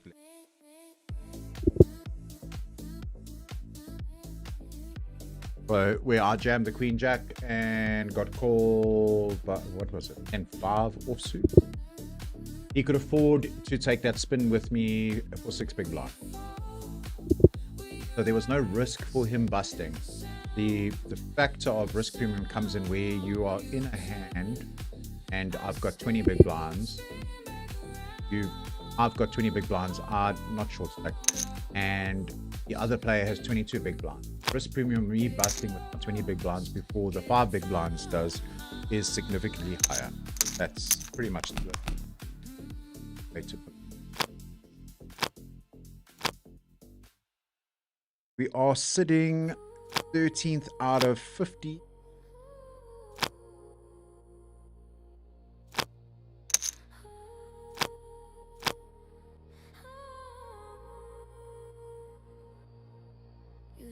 We are going to fold this one out.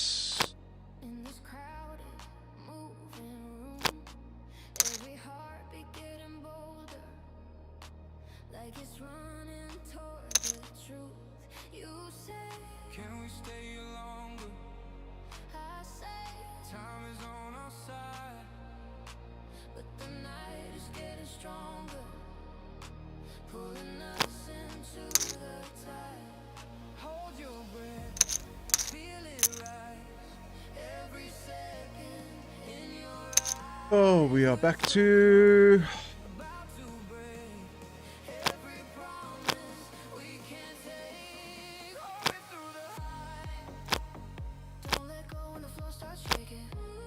all right, Yaku tapping out. Thanks, buddy, for sticking it out this long. I know you're old and need your beauty sleep, but yeah. Thanks for joining us on the stream. Sleep well, and yeah. Let's go, baby. Come on.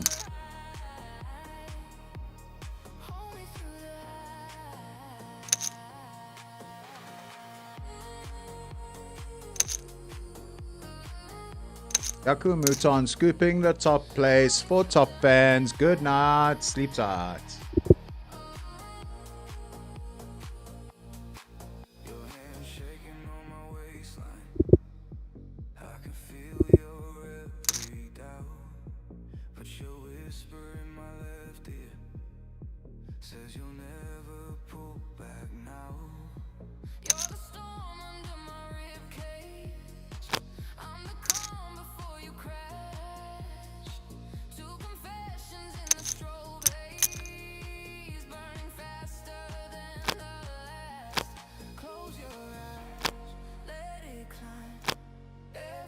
You know, this is one of those hands that generally get people into trouble.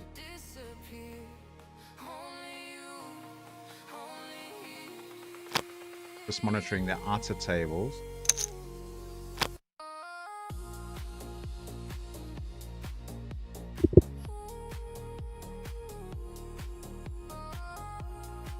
They are short stack. On Olympia.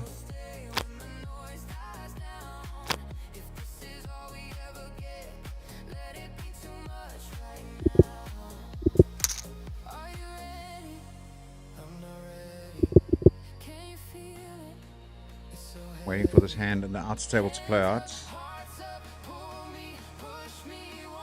Two other guys coming through on the chat. Hard Times and Simple Jojo. What's up, guys? Let's go, baby.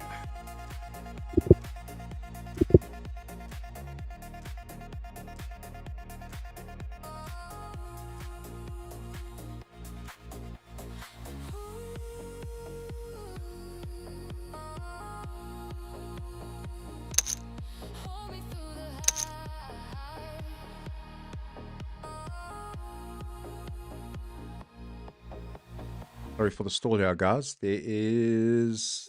Shame has put in a short stack. Put it all in. I can call for one big blind here. Rescoop. Let's go.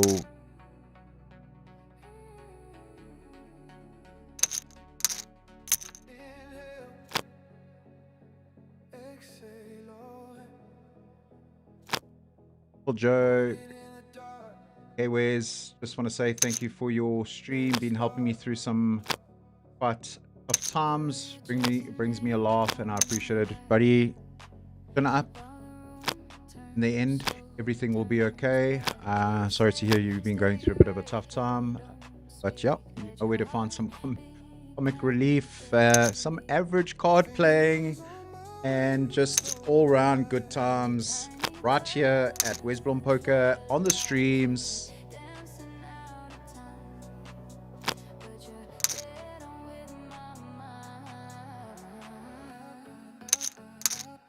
And I appreciate you for jumping in on the stream and joining me. Really appreciate it.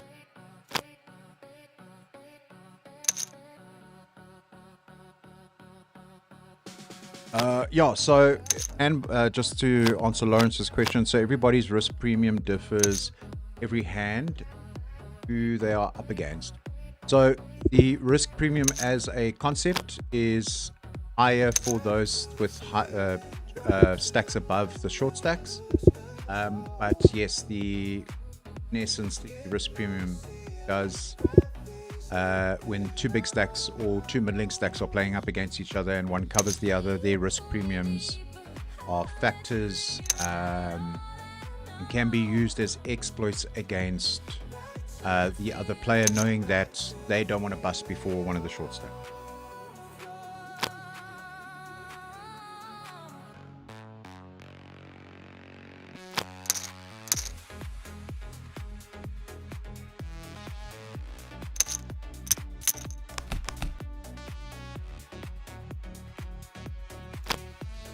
This is the not so glorious side of poker, and it's the discipline that's required to see things through to the end and look at picking off those goals. So yeah, need to be a bit disciplined here and be patient.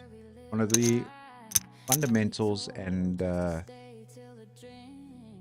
requirements of being a somewhat decent poker player. It's the first thing we talk about in the boot camp is focus and discipline.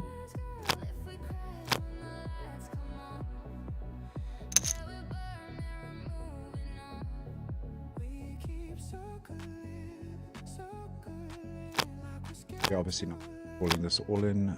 Jazz Penny has a decision on his hands here. We do see all in and a call in the outer tables. Ace 5 versus Queen Jack. Ace 5 is the short stack. He does find a double. We're going to let this go.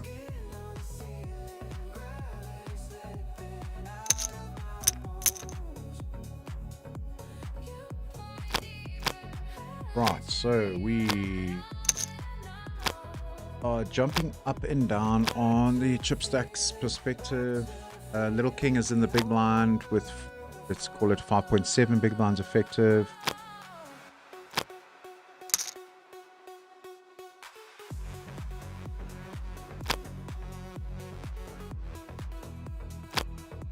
Yeah, got lucky there, limped the sevens and really hit a few chips there. If he had made it any bigger, I don't think I could have pulled. So if he'd gone half pot or more, it would have been very difficult for me to pull with the sevens there. From an ICM perspective, it could have been a fold. But I was stalling as much as possible to see what was happening on the outer tables. When we're going to let go on the button. Looking, jamming from the small blind into the big blind. Bad Chad did call us light earlier. King 7 versus pocket 5s. It's a flip.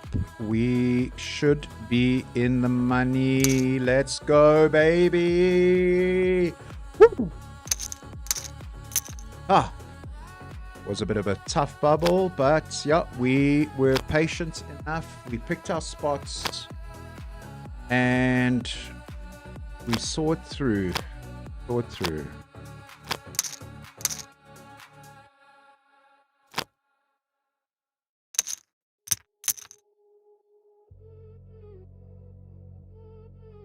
In the money, baby.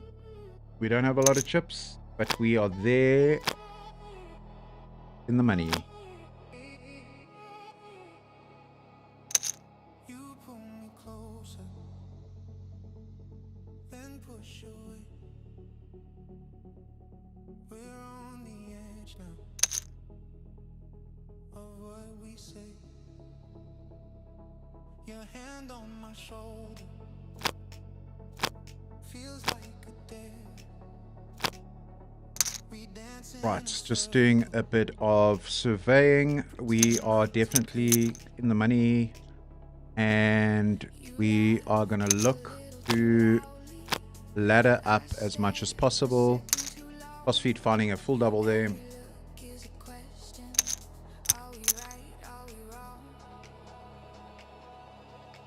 Neil coming and asking, with my stack now at this stage, if I'm holding queen 4 under the gun +1, are you raising or jamming? Neil has a affinity to queen 4. For him it's the nuts, and nobody. I'm folding. Now that we're in the money, right, we're gonna look at the payouts. Final table would be great. It's gonna take a bit of work, but nothing is impossible. So we grind. We've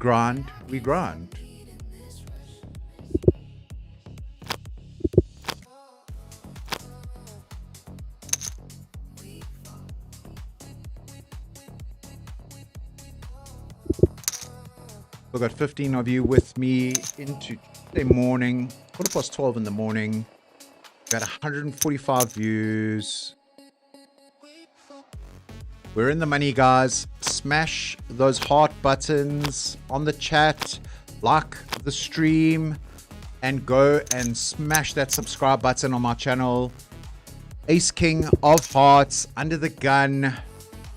We're gonna look for it all. Good luck us. Let's go, baby.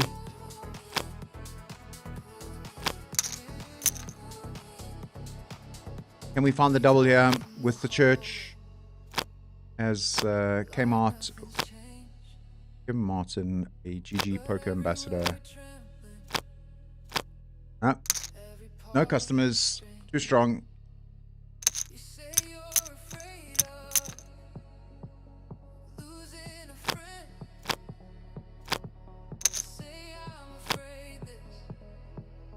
Right, so the pay, and this is something also very important to look at once you've reached the money, is you wanting to look at the pay jump increments. So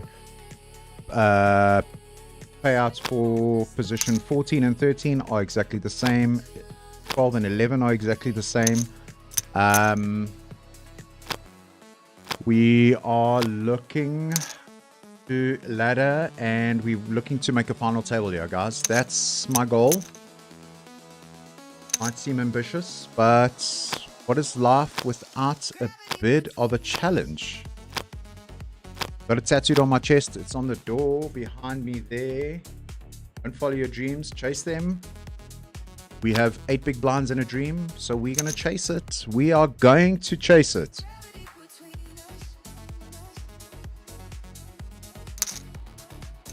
You see Jack, GG, buddy. Unlucky there. Running into the top of the range. Oh, bad Chad. We have got pocket 7s, the walking sticks. They say 7 is always coming. Is this our time?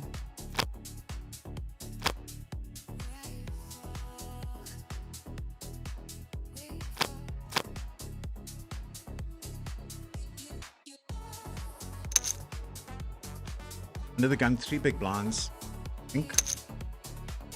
Don't hate me for this, but I'm just going to call.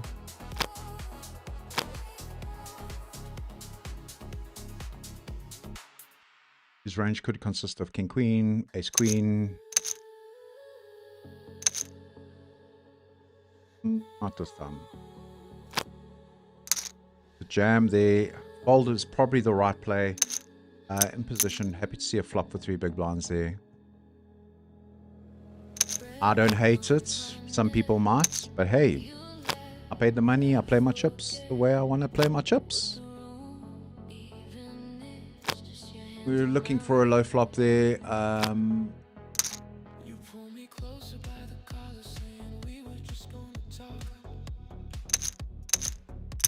Lawrence asking, does the bubble strategies change now that we're in the money? So now we are on pure RCM. From a pay jump perspective, and that's why I was saying earlier, we look at the pay jumps. 14, 13 are exactly the same, so very flat there. 11 and 12 exactly the same, and then 10 and small jumps and increments there on out. So we've locked up a min cash, and all we can do is better from there. So with my stack, we need to look at finding spots where we can accumulate chips and build our stack. And yeah, so I've got nothing to lose at this point in time. But we look for spots. So the pocket 7s could have been a spot where we jam there, but I think based on the player profile and the player tendencies, I've played with Mr. or Sir to you, whatever his alias is called, quite a bit. Yeah, happy just to see the flop. If we flopped well there, we could have got the full double. Yeah.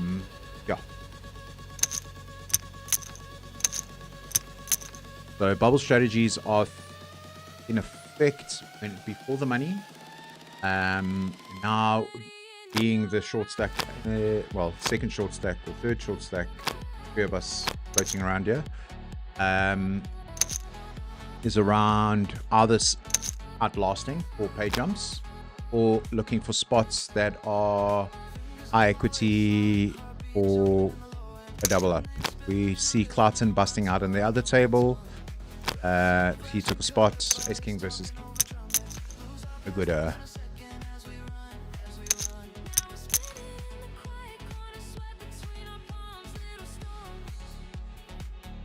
so they're not a pay jump yet. There is a pay jump in play. There is a pay jump in play. Yep, we have reached that pay jump. So 12 players left, and the payout at the moment is 1,546 rand.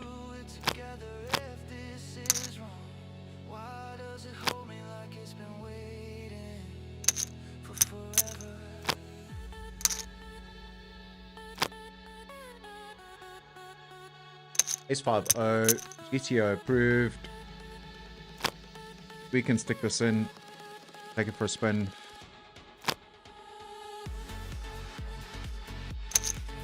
Good luck us. Let's see if we can find a double.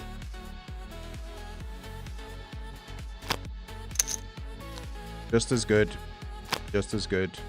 Almost, pretty much almost a double. I'm just taking the blinds. Yeah, it's about survival now. We've seen guys with slightly bigger stacks busting out before us. So, yeah. Again, going to that point of risk premium. And I can grind out a short stack like Jaco had mentioned previously. Have become quite proficient at grinding out a short stack and able to, yeah, outlast, outwit, outplay in some points, like a game of Survivor.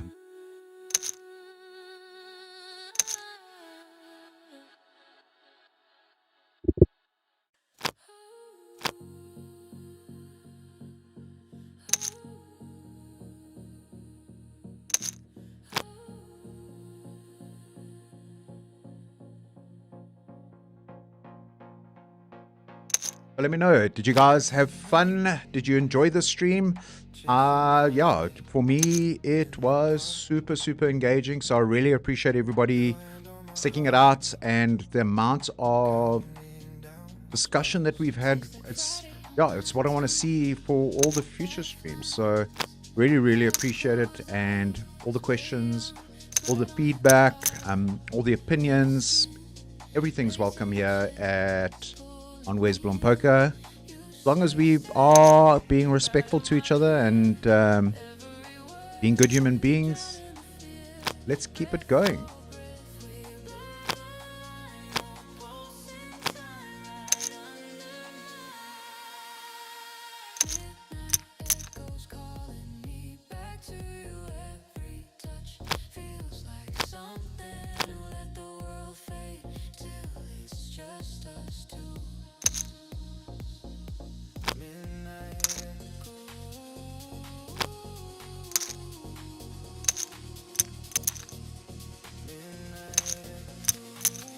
We are going to take this one for a spin, guys. Good luck us.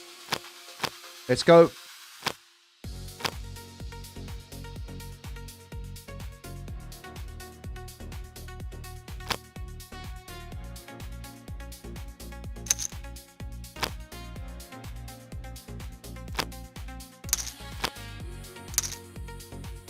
We get some laugh. We get to get a free look in the big blind. Those chips we accumulated.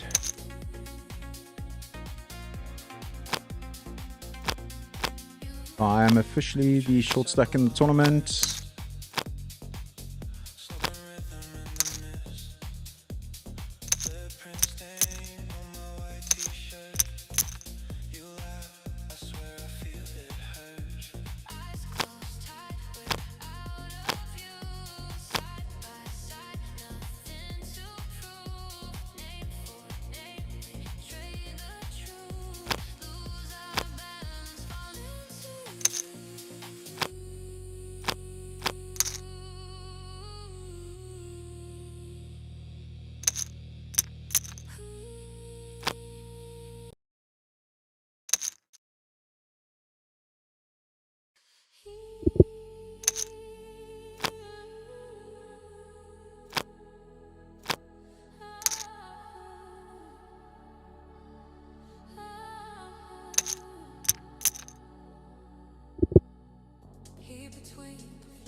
Looking for something a bit more upbeat, and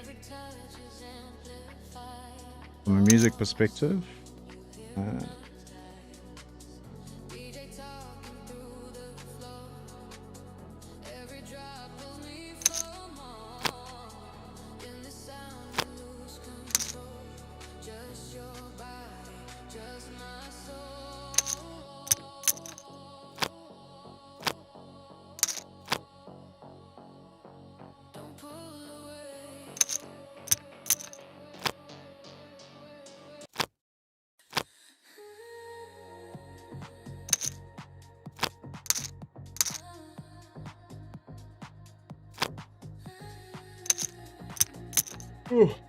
Yeah, to what Devin mentioned earlier, I played late, or early this morning, around 1:30, and then was up early with baby Rosie, so starting to feel that fatigue setting in. So we're gonna pull some energy from you guys to keep me going. You're saying supposed to be asleep, so yeah, well done on the stream. Thanks, buddy. I aim to please. I aim to please.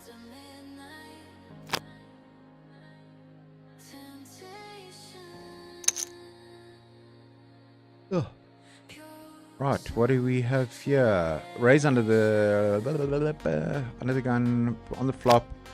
Continues and check raised by the big blind. Possible 2-pair there.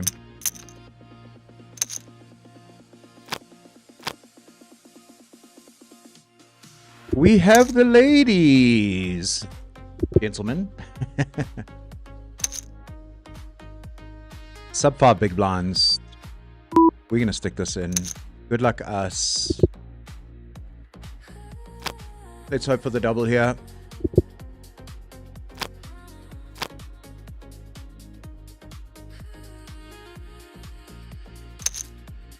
We get called. Let's hold. Come on. Let's hold. Let's go, baby. Come on. Woo.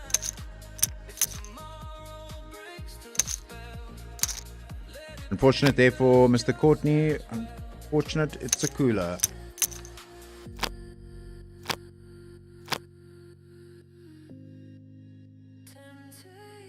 Yeah, so Lawrence saying he's always enjoying the stream, learning a lot. He can't join the boot camp.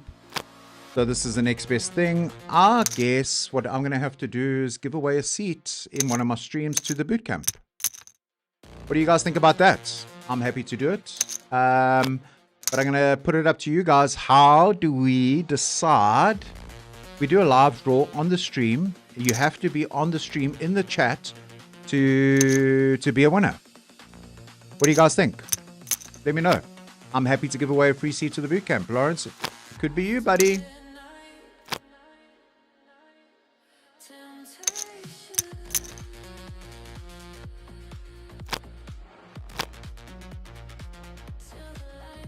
Right, I think we might have laddered up. Yes, we have. We are 10 players left. 2 away from making the final table, and that's what I said we were playing towards at a minimum.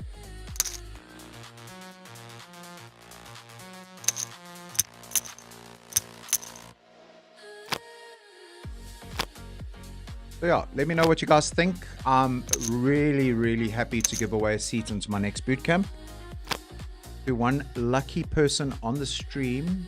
We just got to come up with a really cool, creative way. You got to be on the stream.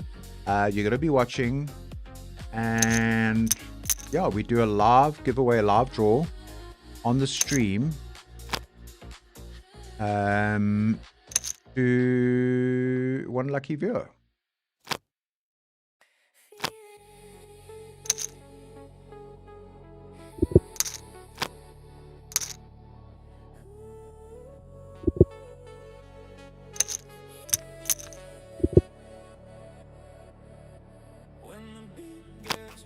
Being a bit naughty here, limping under the gun with King Jack. The run out is not favoring our hand, so we are going to fail here. Could be sub 10, it is a jammable hand. We're looking to see some cheap flops and yeah, flop well and get some chips.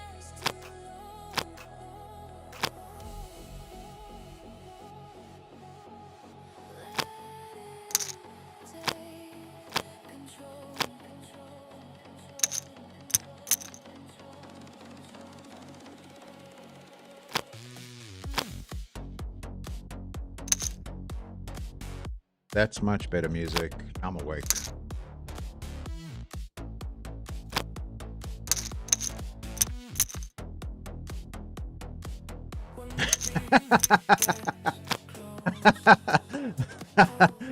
Yaku, FOMO, couldn't go to sleep. I came back for the double up. Queens, let's go, baby. Yaku, you made my day, buddy.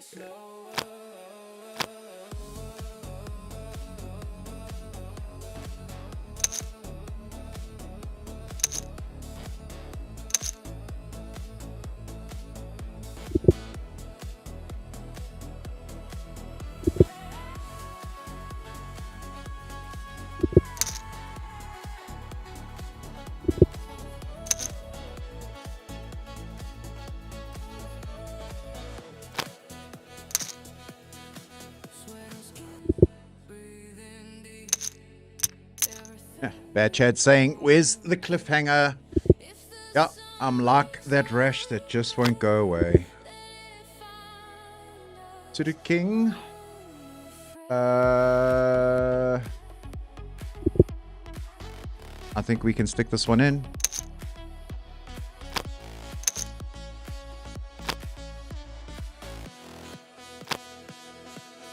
We're just looking to get the fold. Nothing fancy.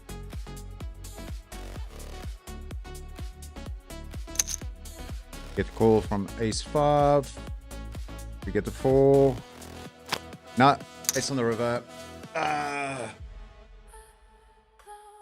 Oh, that's our night.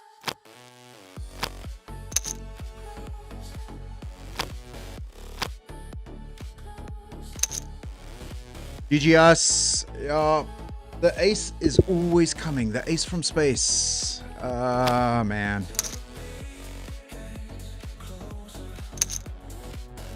Six big blind jam. No, 6 big blind jam. King 4 suited. 5-handed. I'm okay with that. It is what it is. So yeah, guys, that is that. 12:30. It was a grind of note. We jumped in late on PokerBet. We spun up a decent stack. And yeah, spun up a decent stack. And yeah, 4.5 hours later, didn't quite make the final table. It is what it is. But yep, GG us. I'm quite happy we managed to find a cash. Some money into the bankroll. Gives us some playability for later on in the week. But yeah, guys, really, really, really appreciate all the love and support coming through. Yeah, getting a lot of yes, let's do it, and giving away a seat to the boot camp. Next boot camp is going to be on the 3rd. Let me just double check my dates here quickly. Last day of January, 1st of February. That's what I did schedule it as. 31st, Saturday, 31st of January, 1st of February, 2 days with yours truly grinding it out, bootcamp style. We will probably look to get about 10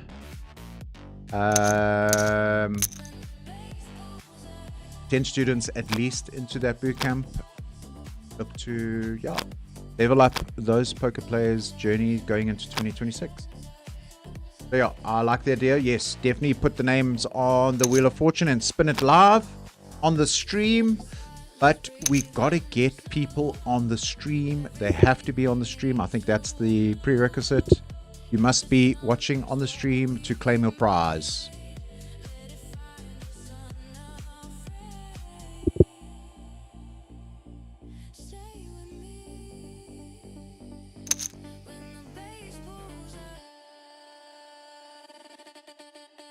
The whole September calling me WesBlom. Right, guys, I am gonna sign it off from here. Really appreciate everybody. Good game. Thanks for watching. It's been a blast. Yeah, I've had a lot of fun, and I really appreciate everybody that's been sticking it out with me over the last 4.5 hours. As always, Let's go, baby.